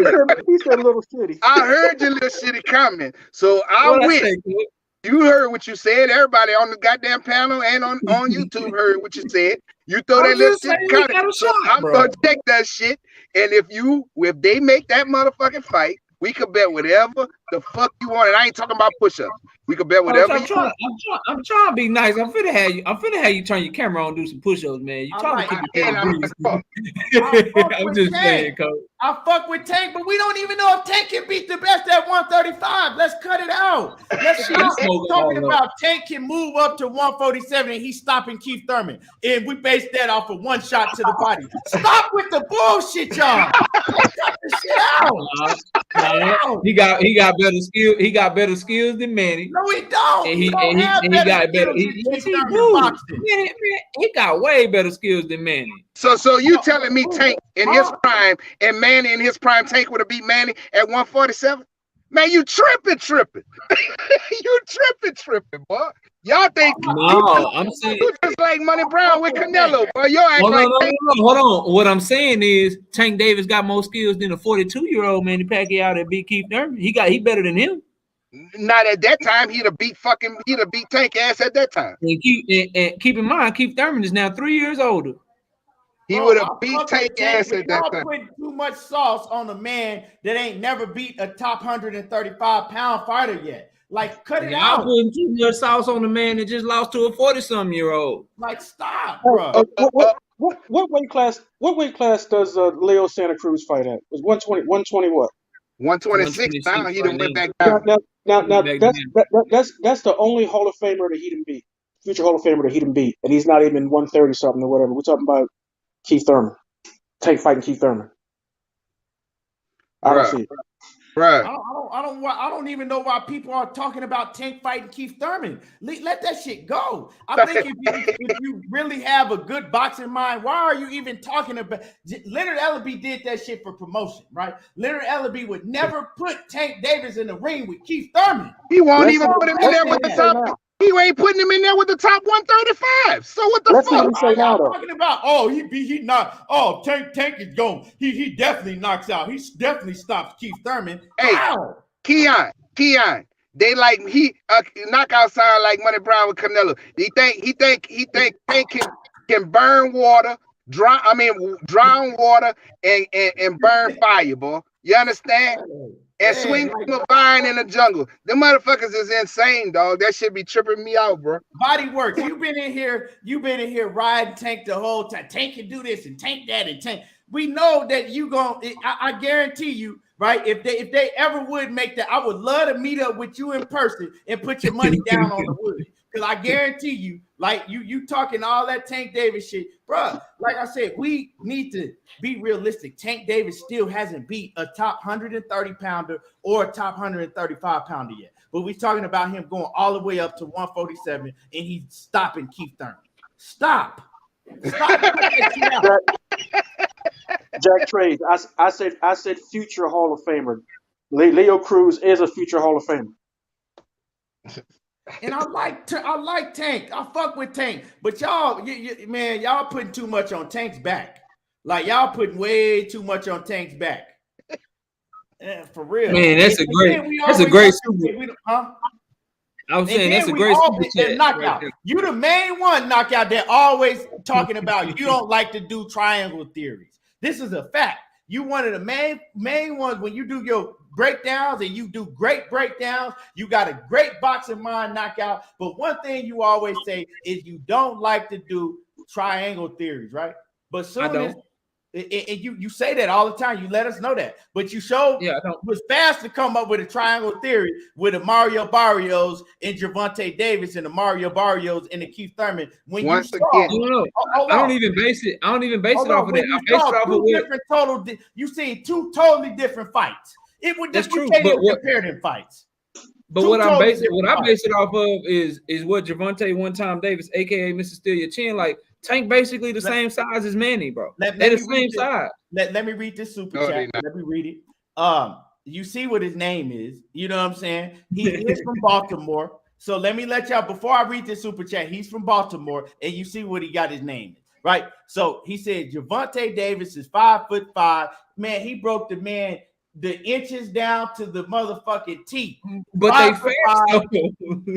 Like, come on, man. Gervonta Davis, we just go say 5'5", right? He says Manny Pac-Man is 5'5", right? What is so hard for Tank Davis, but it wasn't hard for Pac-Man? Okay, if we really want to go there, and if you when you put comments like that in the chat, right? When you really and you dead serious and you type that, and my dude, Mr. Steal Your Chin, that's my guy. But when you put comments like that, your boxing knowledge and your boxing IQ of the game, it got to go down at least 10 levels. Right? And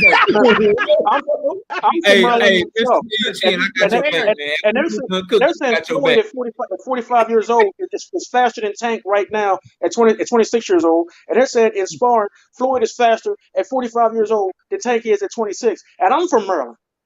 And let me say this. Of course they are, bro. Floyd has a fight coming up against an Indian. Let me say this, y'all, right? So you're talking about, you basically comparing Manny Pacquiao with Tank Davis, right? Manny Pacquiao we all know what Manny Pacquiao's done in his career. We all know all of the great fighters that Manny Pacquiao has done in his career, right? Now, we just gonna go Tim Bradley. We know that Manny Pacquiao has beat fighters way above the level of Tim Bradley, but we all agree that Tim Bradley was up there. He was a solid opponent, right? Manny Pacquiao dominated Tim Bradley 3 times, right? We just gonna use a Tim Bradley. No. Who on the level of Tim Bradley has Gervonta Davis beat? And I'll wait. And Mr. Steal Your Chin, since you are the biggest Tank Davis fan ever, let me know who on the level of Tim Bradley has Gervonta Tank Davis ever beat. Or Oscar De La Hoya. No, we're not even going to go that higher. We're not going to go to no Oscar De La Hoya. Okay, well, let's even go lower there. Let's go even lower. Let's say Eric Morales. Give me one that's better than Eric Morales. I don't think anybody on Tank's resume is better than Eric Morales. Nobody. Is anybody near Eric Morales? Is anybody near Tim Bradley? Manny Pacquiao has one of the best resumes of all time. So why are we sitting here comparing Manny Pacquiao and Gervonta Tank Davis because they're the same height? All right, here's why. I'm glad you're doing that. Let me answer the question. This is why I can't speak to my brother Gervonta One Time Davis, aka Mr. Steal Your Chin. What I'm saying is this: when I look at these fighters, Manny Pacquiao was coming off a 2-year layoff. He was 40. He was on the other side of 40. He had clearly lost a little bit in his legs, and he never been a counterpuncher like that. Manny Pacquiao is herky jerk, use his legs, try to jump in on you, try to use his fast hand speed, and then jump back out on you. Never been a real defensive fighter like that. I'm looking at a Tank Davis who's younger than Manny Pacquiao, naturally bigger because he never was able to fight at them low-ass weight classes that Manny was able to fight at. At this point in his career, he got a better chin than Manny Pacquiao. Manny Pacquiao been put to sleep multiple times. And so if I can watch Manny Pacquiao, he barely won because I felt like Keith was coming on late in that fight. But if I can watch him at 41, 42 years old, whatever it was, fight Keith Thurman in 2019 and be competitive 2.5 years ago, you mean to tell me that Tank Davis can't be competitive? That's what I'm saying. Like, bro, it's a competitive fight. Keith Thurman ain't finna watch that young man, bro. It's not. He's not gonna watch him, dog. Y'all are tripping. You think it's not a competitive fight. It's not. And I'm gonna tell you why it's not. You're gonna say all of this, dude. You're gonna say it because Manny was 40-something years old. Before you go, what did I say? What did I say that wasn't a fact? Listen, but what did I say that wasn't a fact, though, Coach? Hold on, listen to what I'm saying. Let me finish saying. I'm gonna tell you where you're wrong. Okay, so now you saying that Manny Pacquiao who has way more ring experience than Tank Davis in big fights, for sure, had way better competition than seen every style under the fucking sun. And you got Tank Davis, who hasn't even fought a top 135-pound fighter yet to this day. And he's going to be competitive. All 130. But it's going to be competitive.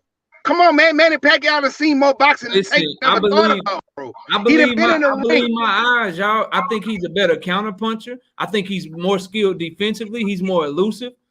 He's an explosive fighter. Like, bro, he's going to be competitive with Keith Thurman. For maybe the first 5 rounds. Then he's going to get picked apart, and his eyes are going to swell the fuck up, especially if they fight in 8-ounce gloves. If they fight in 8-ounce gloves like this fight should have been, he's going to swell very bad. He could, bro, Leo Santa Cruz was hitting this boy, man. This little dude was this little Isaac Cruz. Isaac Cruz was hitting him to the body like a motherfucker, man. Come on, bro. Coach, you just said something to me that's key. You think the fight is going to be competitive in the first 5 rounds, and then Keith Thurman is going to pull away. So what? It might not even be that. I don't think it's going to be competitive at all. And then here's another thing. Keith Thurman is a notorious fast starter and a notorious slow finisher. Tank Davis is a notorious slow starter and a very good finisher late in fights. Once he processed data, let me read the super chat. My man Body Works Boxing open that super chat again. He say, my man Body Works say, he say, Key, let's not act like Gamboa don't have the same measurables with shorter arms and hurt bud. Tank, Gamboa, and Pacquiao have the same measurables. Man, I'm trying to tell you, I don't care about Tank's measurables. Pacquiao, you don't put Pacquiao in the same sentence. What's a measurable? Gamboa. Hold on. You can't put Pacquiao in the same sentence with a Gamboa or a Tank. Now one of them have accomplished shit in their career. Gamboa, he had a whole career already. He's 39 years old, almost 40, and he never accomplished shit in his career. His best win was against Orlando Salido, right? He had a great amateur career, but in the professionals, he never did shit. Yeah, his biggest accomplishment is losing to Bud Crawford, losing to Devin Haney, and whatnot, right? So you don't compare. And then Tank Davis, he's still he like 27, 28, right? Almost. So Tank Davis still got a career left. He ain't proved nothing in his career. Now, yeah, he looks explosive. He looked good in the ring, but he ain't beat nobody to say for you to be comparing him with Manny Pacquiao and what Manny Pacquiao has done. So it took him 12 rounds. The difference that's going on right now is that y'all are right, bro. Like, y'all keep bringing up what Pacquiao accomplished, his resume, who he fought. That's all cool, bro. I agree with all of that. What I'm saying is, based on my eyes, I think Tank Davis can be competitive too. Based on the Pacquiao that I saw in the ring, come on, bro. Tank Davis, let me finish. Zenith 360 says Tank only has 2 fights at 135. Who are top guys? Mario Barrios won rounds against Tank Davis.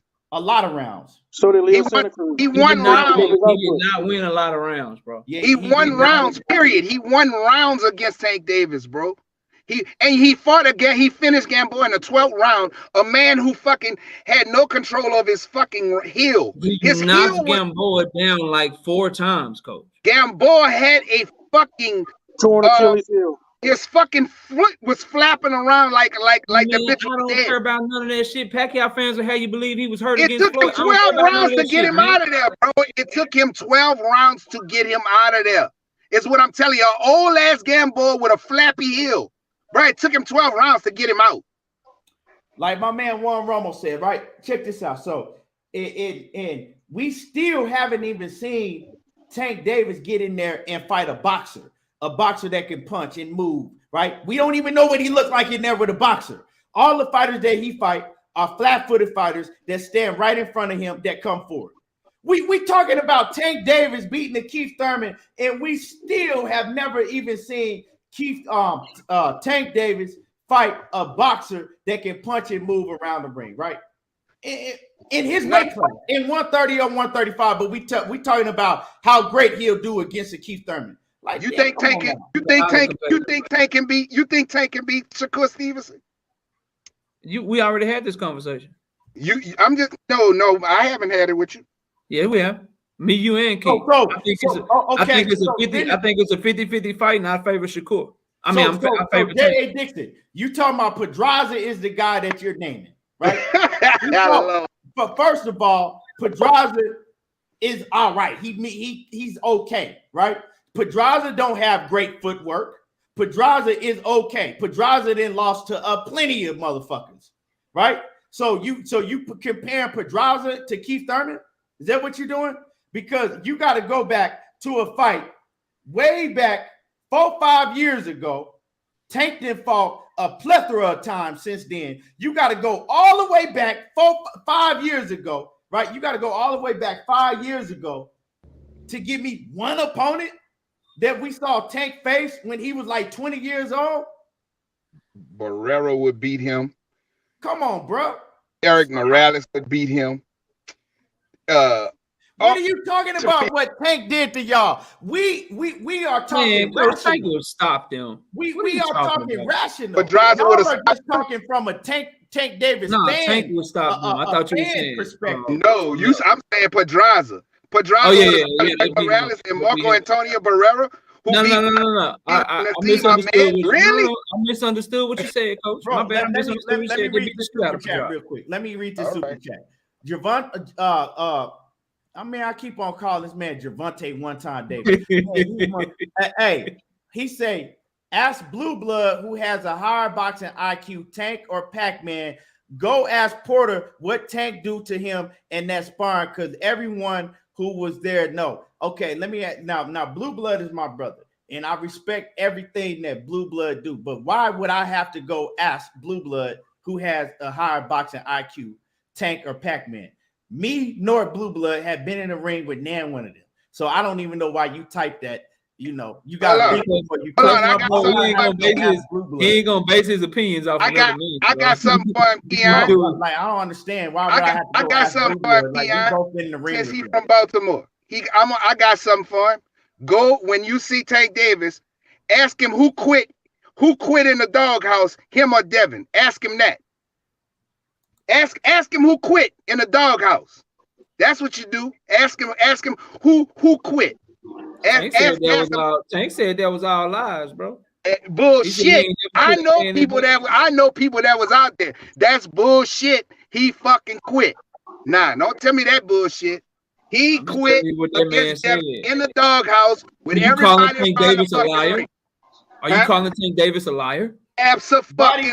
That's cool what Blue Blood said, but Blue Blood ain't been in the ring with Tank Davis nor Pacquiao, nor have I. So that's his opinion. I don't know why Blue Blood is in the conversation. Like, you know what I'm saying? Like he the guy. I don't understand why Blue Blood was even brought up in the conversation. Huh? Salute to Blue. He do great work, and he the man, bro. Much love to him. But everybody up here, we got our own opinions. We got our own opinion. Just because Blue Blood said something, I have to think and say the same thing that Blue Blood said, bro. I haven't been in the ring with none of them fighters, nor has Blue Blood, so I don't even know why y'all brought Blue Blood into the conversation.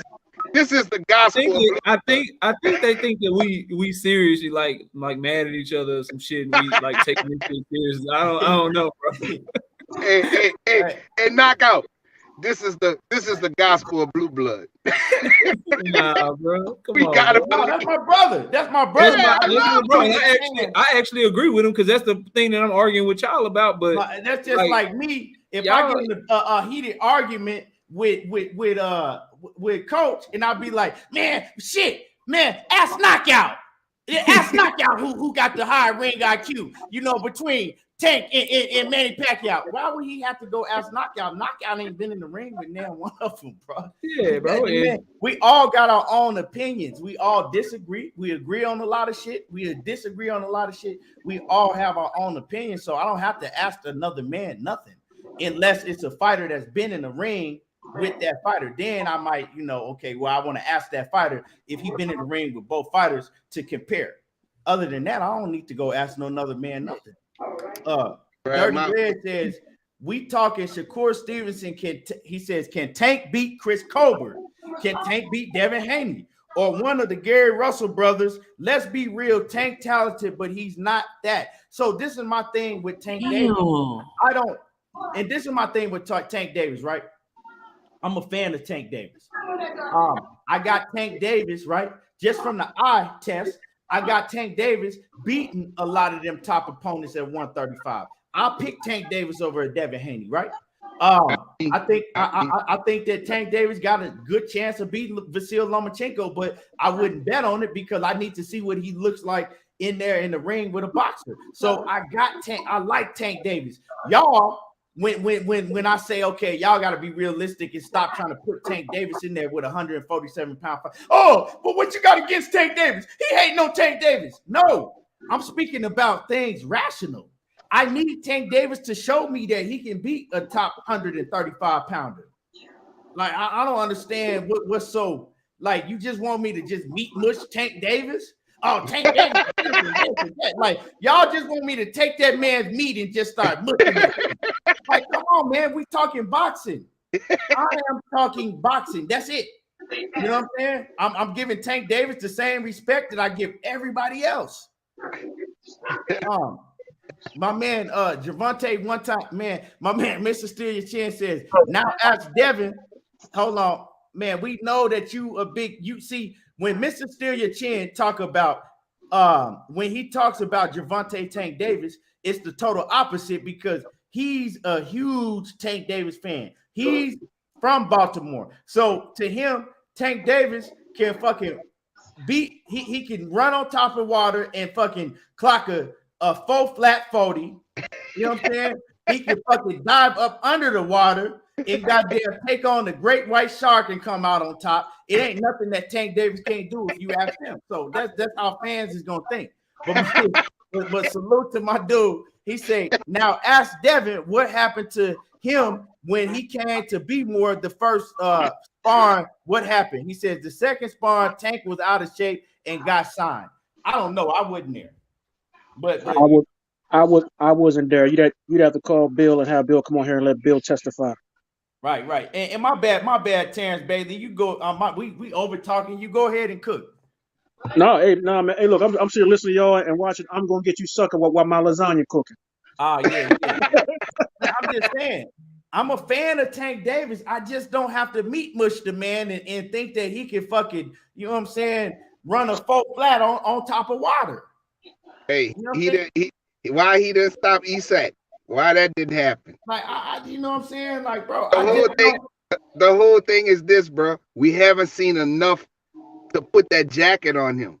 We haven't seen him enough in top fights to put a jacket on him and say, you know, he's the greatest thing since sliced bread. We just named off people that he hasn't fought the elite fighters at 135. And that's just a fact. It's not like I'm hating on Tank. I like Tank. I want Tank to do well. But he hasn't fought the top guys. And it's nothing. That's because he's allowing boy, I don't know if Leonard Ellerbe done hypnotized these fans or what it is, because he got all these knockouts against guys that's not on that level as far as I'm concerned. And he fought a 126 pounder in Leo Santa Cruz. So my thing is, he has to show me more before I give him a jacket like that. And it's like going to the fucking never been to the Masters and just giving them a golfer the best saying that, well, you just get a green jacket because you played in the fucking other tournaments and you won those tournaments, but you ain't won the Masters yet. So it's he hasn't fought the best fighters at 135, 130. He hasn't fought those guys. So I'm not gonna put no jacket on him and say he's the best thing since sliced bread until he proves that to me. Yeah, but you know what, bro, we need to see know what I've noticed, fighter prove these things. But you know what I've noticed though. Tank don't seem to be concerned. Like they got it in Tank's head that he ain't worried about no belts. He ain't worried about trying to get the WBC title or nothing like that, because you know what I'm saying, they got in his head that, you know what I'm saying, belts don't do nothing but cost money and collect dust. You know what I'm saying? So if you're not trying to fight, if you're not trying to get like the WBC or like any of the major titles, then you're not going to fight any major folk. And then like I noticed after I can't remember which fight it was, but after a fight, like Floyd come in there with this box after the fight to give Tank some gift, whatever. It was some expensive kind of bag or whatever.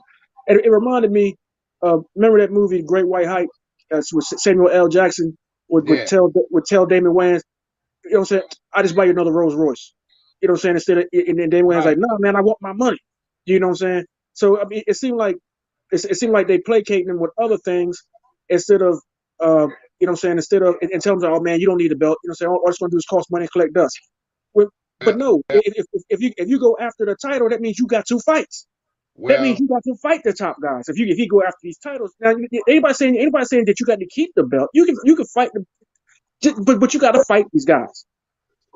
And it's not only that. We know one thing. See, people tired of that though. That's why the numbers were fucking terrible his last fight, because nobody wanted to pay to see that shit. And now Leonard Ellerby bitching about the fans. Well, motherfucker, that's our product. That's what we want. We want what we want. We're not gonna pay you to give me some bullshit. We talked about this already on Keon's show. So it is what it is. Now you motherfuckers got to step up and start giving us some good fights, or I'm not buying that bullshit. So and that's why the numbers were bad last time. So they got to step up their fucking game. That's all it is to it. Yeah, and all I'm saying is nobody is up here saying that Tank ain't this and he ain't that. All we saying is that he has to fight those fighters to prove that he that. At least one of them. All I'm saying is at least one of them. Fight one of them. Prove to me that you all this shit that they saying, and then come on, move on. Lomachenko been calling him out for years. I seen him struggle with Mario Barrios. Right? He got the knockout. I didn't see nothing in that fight at all. One time, Keith Thurman have to struggle with Mario Barrios. He dominated every round. So and I don't.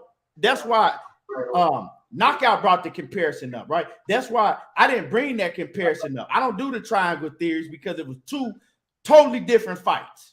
So you can't show me that fight that Keith Thurman dominated Mario Barrios every round, and then show me the Tank Davis fight when Tank Davis had a lot of trouble, but he ended up getting a knockout, and then say, yep, that proves that Tank Davis is going to knock out Keith Thurman. That's what y'all are doing, and it sounds silly. And not only that, Keith, look at it like this. He went up 7 more pounds. He's bigger, stronger. He's more at his natural weight than at 140. And he used 10-ounce gloves. That's a big factor, having more strength, not having to drain as much. And you get to eat. And you using 10-ounce gloves. They don't take none of that shit into consideration. They don't understand how when you're that big, right now, all of a sudden, Mario Barrios is just a guy that's coming up in weight, right? They ain't telling you how big he is. And now, right, him having to struggle to kill himself to make 140, right? If you had to ever make weight, you know that if you that big and doing what we seen him did, he was a lot weaker in them fights at 140. That's just a fact. When you losing all that weight like that, you're not as strong. So, I mean, but they'll say it's an excuse, not an excuse. It's just a fact. Canelo Andre Berto said it. Was Andre Berto full of shit when he just said in the interview, right, that Mario Barrios was killing himself? He said he seen it with his own eyes. He said that boy is killing himself trying to make that 140. So Andre Berto don't know what he's talking about neither, right? Y'all know more than what Andre Berto know. The perfect example is this, Keon. Is Canelo a stronger puncher now, or is he a stronger puncher when he was at 154? He's much stronger now. Exactly. It's much stronger after the cow nuts. I understand that part too, but I'm just saying most fighters, they stronger when they don't have to drain themselves down to fucking. That dude is taller than Keith Thurman, bro. That's why we saying that Jamal Charlo might be strong. He probably gonna be stronger at 168. Right. You know what I'm saying? But my man, he say, Mr. Steal Your Chin, he say, look at what the belt's doing for Devin. Coach, look at Devin as if he be the true champ for the belt he said, Coach, look at Devin as if he be the true champ for the belt. He said, what has Devin done? Let me answer that, and then I'm gonna let you answer that. He says, tell me Devin number, Coach. He said, oh shit, you can't. We know Tanks. Now let me say this real quick. Let me say number one in that weight class. Let me say this real quick. I gotta say this, right? When Devin won the belt, right? When he got that belt, he didn't have nobody on his resume. He didn't beat nobody for that belt, right? But since then, Devin has beat Linares, and to me, Devin has beat JoJo Diaz. That's better than what Tank got on his resume. That one fighter, and that's me. I think that JoJo Diaz could beat anybody that Tank got on his resume. Linares can beat anybody on Tank resume. Hey, look, so that's what he done since then. Hey, look, Linares will beat anybody on Tank resume. But appreciate my brother, Mr. Steal Your Chin. Hey, look, check it out. In my personal opinion, Devin should be recognized as the recognized champ at 135 because them unified titles keep changing hands. But the WBC title ain't went nowhere. And if he was to fight Kambosos tomorrow, and if he was to lose at Kambosos, that'd be considered an upset. So why is he recognized as the man at 135? Not only that, you got somebody who gave up their belt not to fight Devin. Hold on, not to fight Devin, but you got that same motherfucker calling Tank out for years. Now you tell me which one, who's scared of who? Because Devin, we got somebody named Vasil Lomachenko who's been calling Tank names since he fucking made it up there. And guess what Tank and them do? Ignore him, don't say nothing. We gonna wait him out, let him get old. Devin Haney wanted them fights, and that motherfucker didn't want no parts of Devin Haney. The franchise belt proved that.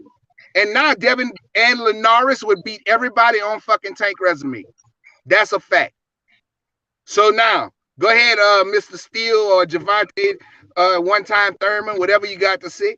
Now prove me wrong. Where did I not state a fact on all of that? There you go.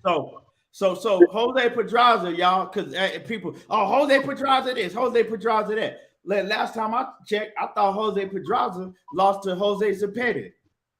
I thought Jose Pedraza got his ass beat by Jose Zepeda. So now y'all telling me that Jose Zepeda is a top elite A-level fighter then. I mean, because y'all keep bring Jose Pedraza. Well, he got beat by Jose Zepeda. Man, Devin, they need to put some respect on Devin's name. Devin is a recognized champ at 135. That, you know what I'm saying? That WBC title ain't went nowhere. That unified title has changed hands twice. No, two or three. It's twice or three times. Three times. Devin the WBC champion and call everybody out and nobody want to fight him. But everybody want to fight Tank. Everybody want to fight Tank. They don't want to fuck with Dev. And they get their biggest bag fucking with Dev. And none of them want to fight Devin. So what's the excuse on that one? I just want to know why Leonard Ellaby and Floyd Mayweather, why they not comfortable putting Tank in there with just anybody. Because we can see it. Let's just keep it 100. They're not comfortable putting Tank in there against just anybody. They moving him carefully. Why? You know, very carefully. It might be a little bit of the fact that, man, I gotta be honest, man. Tank a little bit of a lazy fighter. You know, they got to keep standing behind him in the ring. You ever notice that? He ain't real active. He picks the shots. Yeah, he'll sit there. He'll take unnecessary punches. You know what I'm saying? Floyd got to keep yelling at him from the front row. You're people. I mean, he's a good fighter, but he do unnecessary stuff. Like he a little lazy. Listen, I'm not taking nothing away from Javante's boxing ability. I'm not taking nothing away from, and he may be the best at 135. He may be that guy, but I'm tired of the shit that he's doing. I want to see it.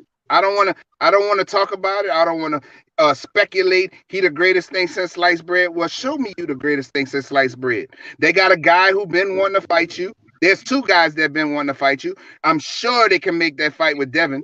I'm sure they can make that fight with Lomachenko. I'm sure they could. But for some reason, you keep on fighting the Eastside Cruisers, and now you're about to fight Rollins. So, but we supposed to respect that, and I'm supposed to be all giddy for Tank. Well, I'm a real boxing guy. I don't fuck around and be giddy behind bullshit fights. I don't. That's just me. Let me read this. Let me read this super chat, and I'm gonna get to Bodyworks Boxing with his comment. And Sheena said because boxing is a business. Okay. Let me read this comment. Henry Sale in that super chat. Salute. Coming through in that super chat. He says, "Hey, bro, you know boxing people gotta understand that Keith knows how to box. Everyone says he will get knocked out from this or from that." He says, but what if he outboxes everyone? What people gonna say? And I mean, I don't see him outboxing everybody in the top, at the welterweight. But I think we got to look at Keith Thurman and start looking at him and giving him credit for his boxing ability, right? Okay, he could box. He might not get you up out of there, but he an excellent boxer. He can move. He still got his legs. And with this new shape that he coming in, he could build on that. He might be able to build on that. But let me say this, right, real quick, because Mr. Bodyworks, he says, Key, the same reason why Dev hasn't fought off of the zone. Y'all just target TMT for in-house. Nah. So this is the thing, right? Everybody ain't screaming to fight Devin Haney. You dig what I'm saying? Devin Haney can't get a fight with any and everybody. Gervonta Tank Davis, he can get a fight with any and everybody, right? If his team is willing to work with any and every, he could get those fights. Everybody want to fight Tank. Everybody don't want to fight Devin Haney. You see what I'm saying? So you saying the same reason why Devin Haney ain't fought off of the zone? Well, have you heard anybody else offer Devin Haney contract to go and fight? No, you ain't seen Bob Arum offer him a contract to go over there and fight none of them. You ain't seen TMT Promotions, your boy Floyd Mayweather, Leonard Ellerbe offered Devin Haney to come fight Tank Davis. Actually, it came up and they said no. So that's a big deal. That's why. Everybody want to fight Tank. Everybody don't want to fight Devin. And like I said, if you ask me, I got Devin Haney. I got Tank Davis beating Devin Haney. I do. It's a 50-50 fight, but I do got Tank Davis beating him. But what did Bob Arum say? What did Bob Arum say? He said Devin Haney signed with the wrong promotion. So Bob Arum basically freezing him out because he didn't want to sign with him. I got Devin Haney over everybody at 135 until Shakur get there. Then that's a 50-50 for me. I got Devin over everybody at 135. Shakur and Devin is a future super fight. That's a chess match. That's a chess match all night right there. That's a fight I want to see more than Spence versus Crawford. Well, you gotta wait on that one. That's gonna be a while. What fight is that? Shakur versus Devin. Oh yeah, I would love to see that fight. I don't want to see. I ain't gonna lie. I think Shakur win that fight. I don't think none of them dudes from 130 to 135 can beat Shakur. That's just my opinion. You know what I'm saying? I actually see that fight at 47. Some years down the road, after Spence and them that moved up to 54, after he cleared it out, and the young boys come and take it over. But think about this. They went up there to go and take Mario Barrios' belt at 140, right? But then you got this other cat from New Orleans who's been calling this motherfucker out forever. And he keep telling, he wanted Adrian Broder, and he said they're not gonna put Tank in there with me because they know I'm gonna demolish him. You understand? And he done called Tank out 1,000 times, and that motherfucker ain't saying nothing. Coach, every Tank fan in this chat right now will tell you that Tank will beat the shit out of Regis Prograis. I heard him say it. I heard J.A. Dixon say it. I heard all of them say that Tank Davis would beat the shit out of Regis Prograis when they was talking about that. So like I said, if anybody want to bet that fight, I got Regis. I got Regis too. He not beating no Regis Prograis. Too strong for him. And punch very, very, very, very hard. And got quick ass hands and good feet. It's gonna be a demolish. They're not putting him in there with nobody at 140 that can crack like that. That got skills like that. They're not gonna. Well, coach, when they thought that Tank Davis was gonna be at 140, right? What was they all saying? He'll knock out Josh Taylor. So I mean, I can't really say nothing about the Keith Thurman because they told you when Tank was gonna knock out Josh Taylor at 140. That's why Josh Taylor beat shit out of Tank fans is radical, bro. They think that Tank is going, and I'm a Tank fan, but come on, man. They think Tank can do anything and everything possible. They were saying that he'll knock out Josh Taylor. Josh Taylor will beat the shit out of Tank. Straight up. Can't tell them that. Straight up. Josh Taylor will beat him up. And Regis will beat him up. Y'all talking that bullshit. Look at my boy J.A. Dixon. Look at J.A. Dixon. He says, fuck Regis. I'll bet both y'all Regis won't fight somebody already at 140. He said, he been trying to get fights at 140. He said he don't think he'll fight Matias. Call him out, and he started talking money, and he ain't no killer. Okay, well, he ain't no killer. But J.A., you didn't say nothing about how you was running around talking about that Tank was gonna knock out Josh Taylor. You were one of the ones talking about Tank was gonna knock out Josh Taylor. Put your money up when he fight Matias. Nobody want to fight Regis, just like Devin. They scared of that motherfucker because they know that's a problem. That's not a high. That's not gonna get no fun. Devin, they gonna get their biggest bag and they scared to fight him. Regis, he just out in the cold. Now he got to go across seas and fight because that motherfucker will beat the fuck out of most of these dudes that's out there at 140. And the fight with Josh Taylor could have went either way. If it would have been in the States, Regis might have won. So I thought Josh Taylor won the fight, but you know, Josh Taylor looked like he had it was over there in Josh Taylor's, backyard, and then it's a lot of circumstance surrounding that fight. But Josh Taylor looked like he had a baseball on his eye after that fight. He did.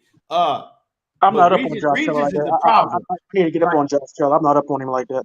Josh Taylor is a bad motherfucker. Fight. That's a bad motherfucker. Antonio McMillan says, he says Tank versus Shakur is a mega fight, not Haney versus Shakur. Even Shakur has said that's the biggest fight. And I agree with you, Antonio. And salute to my man Antonio McMillan in that super chat. Yeah, I would rather see Tank versus Shakur. Devin Haney versus Shakur is more of a chess match. I don't think it's as exciting as a Tank versus Shakur fight would be. But you're gonna see, a boxing person gonna see a high level of boxing fight, like high level boxing, definitely. You know what I'm saying? All three of them young cats need to fight though, because they in that age group. All three of them need to. They do. But the thing is, we probably would never see it. My man Dirty Red said Regis Rougarou will beat the dog shit out of Tank flat out. He said flat out. He says why Taylor don't want the pumpkin head again. Oops, I mean rematch. Yeah, he said Regis, and that's what I think. I fuck with Tank, but you talking about going to 140 and fucking with the Rougarou, Tank ain't fucking with him, bro. Tank ain't fucking with him. If that was the case, they would have made that fight. Hey, now, what if he dropped them belts and move up to 147 and take the mandatory against Terence? What'd you think of that fight? If Josh Taylor, how would he do against Terence Crawford? Yeah. Y'all saying he's bad and whatnot. I'm not up on it. I think that he'd give Terence Crawford a good fight, but I think that Terence, him moving up straight to 147, fighting Terence Crawford. I think that he will be competitive, but I think that Terence Crawford probably stop him late. Okay. Like I said, I'm not up on him like that. I think that's a hell of a fight, bro. To be honest with you, he got the height on Terence. He's long, he's strong, and he's melting down to 140. I think that it'll be a good fight. I ain't gonna say it's a 50-50 fight because Terence is a lot stronger than him right now at that weight. Terence done put the weight on the right way, and he's gotten so much stronger at 147 now. So I don't know if Josh will be able to handle the power just yet at that weight from Terence Crawford. But I think it'll be a very, very good fight. And it wouldn't surprise me if it'll be a war. It wouldn't surprise me if it was war. Not saying that he can beat Terence Crawford, but I think it'll be a war, bro. I don't think it was just, just walking there. He gonna just stop Josh Taylor like that. That motherfucker got heart too. That's what I like about him. He's a throwback dog ass fighter. Does he have a mandatory right now? Like, does he have a fight that he's going into right now, or he looking for an opponent? Josh Taylor. Nah, he got a fight coming up. I gotta look it up. I forgot who he's fighting, but he got a fight coming up. I agree to say because Terence ain't got no fight right now. Shoot that, man. Look, go ahead and knock him off right quick before they can't fight because Josh Taylor is with he's Top with Rank. Top Rank. They can't fight no more. They was gonna fight. That was the fight that they was gonna make, but Josh Taylor with Top Rank, so that shit off the table now. Body work. So and I'm about to wrap it up, but I want to say this, right? Body work says y'all biased, period. Now let me tell y'all how niggas be, right? He's saying we biased because we saying the opposite of what he's saying, right? So everything that he's saying is Tank can do this, Tank gonna beat him, Tank gonna beat him, Tank will beat him, Tank will move up and beat him, right? And if we say, well, nah, he needs to prove it to us, we biased, but he ain't biased. Make that make sense. We biased, but he ain't biased. Hey man, people hate the truth, bro. That's all it is to it. It's like that in life. People really hate when you speak facts. I mean, just look at Trump supporters. They fucking hate that the election was a free and fair election, and so it's just the way human beings are. You could tell a motherfucker down a list, and they can't deny it, and that the truth is this, and you explain it to them, they'll know that it's the fucking truth. You can back it up with facts. You can back it up with paperwork. You can do all of that. But when people got their mind made up, with they don't care about none of that shit. That's my fucking guy, and that's that. And that's just the way human beings are. He hasn't fought any great fighters at 135. It's just a fact. Now they can take it however they want. They can like it, they can lump it, they can sit on it and fucking spin it. It don't matter. It is what it is. Right. It's just the fact. We speaking fact. It ain't about bias or nothing. I'm a Tank Davis fan, but it is what it is. Antonio McMillan offering that super chat. Once again, he says Haney has to be very careful with his next move. He said they are boxing him in a similar, he says they boxing him in similar to Bud and Gary. He says the narrative will be that he don't sell and boring. Yeah, man, I don't like how they doing Haney. I don't like how they doing Haney. But so was I biased, y'all, when I said that I'm a huge Devin Haney fan, but I picked Gervonta Tank Davis to beat him? Coach, when I said that, I wasn't biased, though. They like that. I wasn't biased when I said that, though, right? Of course not. It is what it is, bro. Canelo fans the same way. You can't speak no facts, or they just totally ignore the fucking facts, and they just, because that's their guy. They're not boxing fans. They're fans of fighters, and that's just the way it is. My man Bodywork says Tank stops Barrios and Gamboa. Keith/Devin didn't. All right. I mean, okay. We and salute to Bodyworks once again. I mean, we okay. All right. We all knew that, but I don't know what that's supposed to be. Barrios was a heavier fighter, stronger fighter at 147, and they were using 8-ounce gloves when he fought Tank. So, okay. He still looked like he got hit with a sledgehammer about 30 times after the fight. So, I don't know what else they want. I just, what I'm saying, I gotta give credit. I'm gonna give credit to Tank, and I'm gonna give credit to Keith Thurman. Two separate fights. I'm not gonna put them against each other. You feel me? I'm not finna do that. I'm not gonna do the triangle theories and all of that, right? Well, with the glove thing, you got to blame Keith for not being on top of his business. What you mean? With the glove thing, because he kind of acted like that he was blindsided by it. That he was unaware that it was happening, so it was too late. Well, no, but see, the thing is, Terrence, it's a rule in Nevada that they have now. If you fighting at 147, right? Yeah, I There's understand. nothing that he could do. It was a rule that even if he had been like, it wasn't nothing he could do. You either sign off on it, right? And if he don't sign off on it, it's either it is what it is, or y'all don't fight. right? So he could have been like, okay, if we don't fight, you know what I'm saying? If he refused to sign off on 8-ounce gloves, well, the fight ain't going on. That's the only thing he could do. It wasn't nothing more than that he could do. A lot of people they didn't know about that rule that they have in Nevada for, you know, that weight division now. It's a fairly, I don't know if it's a new rule, but it's a rule that a lot of people are not familiar with. But it wasn't nothing he could do with. Now, what I'm saying is that when he spoke about it, he seemed to give off the energy that, you know what I'm saying, he found out last minute that what was going on. So obviously, like you said, it must be a new rule, and he got blindsided about it, you know what I'm saying, by the time it was too late to do anything about it. Right. So it's a rule that he didn't know about, but it's like, okay, well, shit, it's a rule for everybody.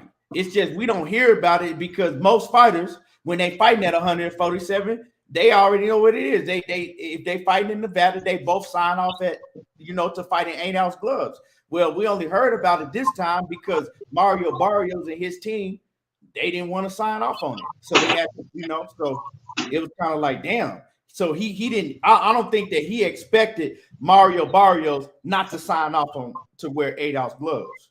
I don't think he expected that shit. Because don't do that.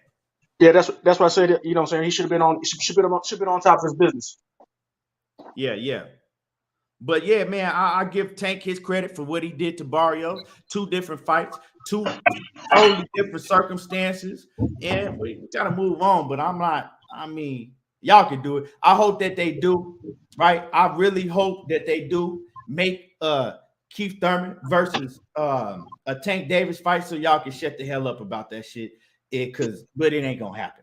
You know what I'm saying? It's not gonna happen. I know it's gonna be for the next 2-3 weeks, more probably longer than that. It's gonna be Tank Davis and Keith Thurman next. Niggas is gonna come out with stories and pretend that Tank Davis and Keith Thurman is in talks. That fight gonna happen, and man, I already know what it's gonna be.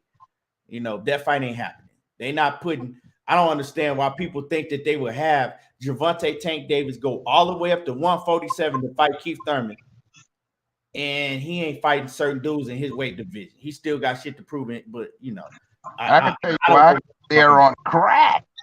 But I'm biased because I'm saying that, and I'm full of shit because I'm saying shit like that. But anyway, my man Henry Sale says Barrios went there to survive. I think, bro. But after a certain point, I think that he realized that he couldn't win the fight. But Barrios, man, he did what he did what he could do. He was just, you know, beat by a better man. I'm not gonna shit on him. But man, let me get y'all last words. I need to get up out of here. We've been on here for over 4 hours, man. My man Terrence Bailey, let me get your last words. Oh, hold on. Let me get my man Zenith. He in the super chat. Zenith say both Tank opponents was top 5 at 135. So how many top 135 pounders should Tank have to fight with only 2 fights at 135? I'm trying to understand the math. All right, okay, bet. If Eastside Cruz, if y'all was big Eastside Cruz fans at 135, right, before Tank fought him, salute to you there. And if y'all was, you know, real high on the 38-year-old Gamboa, you know, before Tank fought him, well, salute to you then. I'll let you have that one. But salute to Zenith.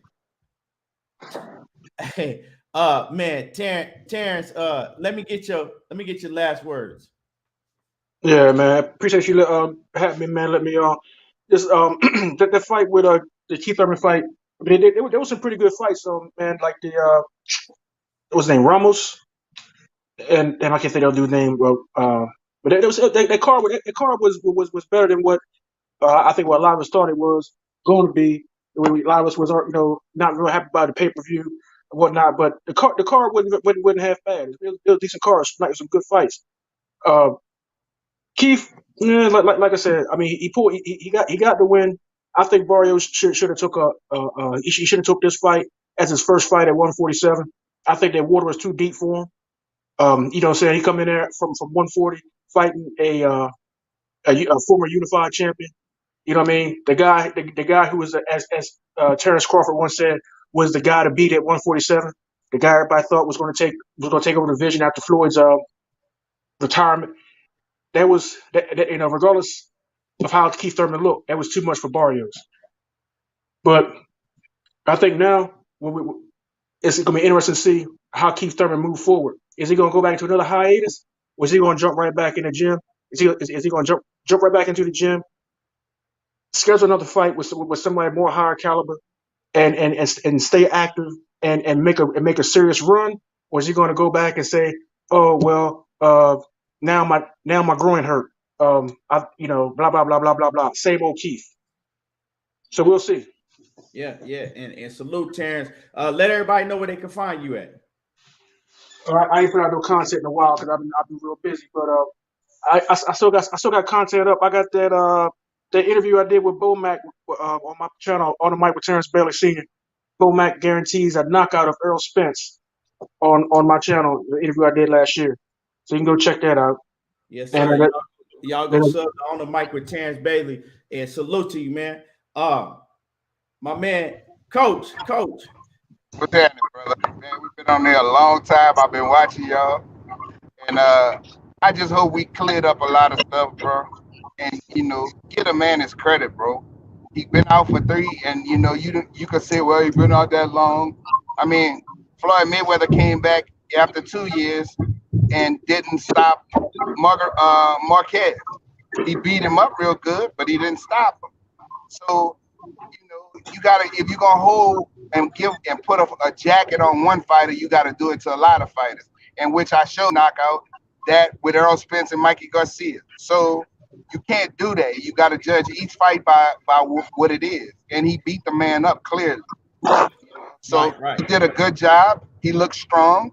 He's still something wrong with his body. He can't take it downstairs in the tacos, but it is what it is. But I'm gonna give him his credit because he performed well. He looked sharp. His legs look good. You know what I'm saying? He was throwing some hard shots. He hit him. His face reflected what he got, what he gave to him. So, you got to get a man his credit and not be so judgmental. But people don't like Keith's attitude and the way he talk and the way he is. So they hold that against him in the performance of his boxing. Just like you got people that Terence Crawford fans, they hold Errol Spence, he shit this and that, he didn't stop Mikey, this and that. And then you got Spence fans, super fans that's, man, Terence Crawford ain't do this, he fought this guy with, bro, go by performance and by performance. You can't just say all of this foolishness because each fight is different. Not everybody's gonna get knockout. But look at a guy's face. He really punished this dude. And Mario Barrios went into survival mode. He used more offense to survive than defense, but he was being very protective of himself. And it's a proof by him requiring Keith Thurman to wear 10-ounce gloves. He was protecting himself because he knew that he was dealing with a guy who could crack. And look at his face. That's the big thing. If those would have been 8-ounce gloves, I firmly believe that he would have got him out of there. That's just my opinion of me knowing this shit for a long time. So, it is what it is, and it's always a pleasure, bro. Because when I was in the background in the chat, bro, I had enough. So I had to come on and say something about that bullshit, bro. You know what I'm saying? Brother, be easy, bro. Yes, sir. Appreciate you, Coach. And to answer your question, Mr. Steal Your Chin, me, myself, personally, I didn't give Devin Haney no credit for going out there and beating Gamboa. I told Bill Haney personally, I said, man, I didn't want to see him fight Gamboa. For what? Gamboa was old and washed up to me. So when you saying y'all gave him credit for beating, no, I didn't. I just said he did what he was supposed to do. I ain't putting no sauce on him being beaten Gamboa. That shit didn't impress me. Let me say one more thing, bro. Let me say one more thing. I didn't want to see him fight Gamboa either. But the problem was it's so hard for Devin at that time to get fights. He's calling everybody out. Nobody want to step up to get a big bag. They get their biggest bag with Devin and Tank. But nobody wanted to step up and fight the man. You can't melt people and pour them in the ring. You know what I'm saying? And that's what people don't understand. Right. And salute to the Queen, Cassandra Mason says, great show. I appreciate you always. And, you know the crazy part about that? They quick to say Devin. They quick to say Devin ain't got no power, right? But then you don't want to fight him because you don't want to get the hell beat out of you for 12 rounds. Yeah, because yeah. because he ain't got no power. I said he gonna pepper your ass for 12 straight rounds, and you can't stop it. And you know you can't stop it. That's why you don't want to fight him. Yeah, so people don't like to fight, slick boxers that's gonna frustrate them and beat them for 12 rounds. That's just what it is. But man, I got to get up out of here. I appreciate everybody that tuned in. If y'all ain't hit the like button, smash on the like button. You know what I'm saying? Hit the like button. I appreciate all y'all. Y'all already know what it is. We back tomorrow. There you go, talking that boxing again, and I'm gone.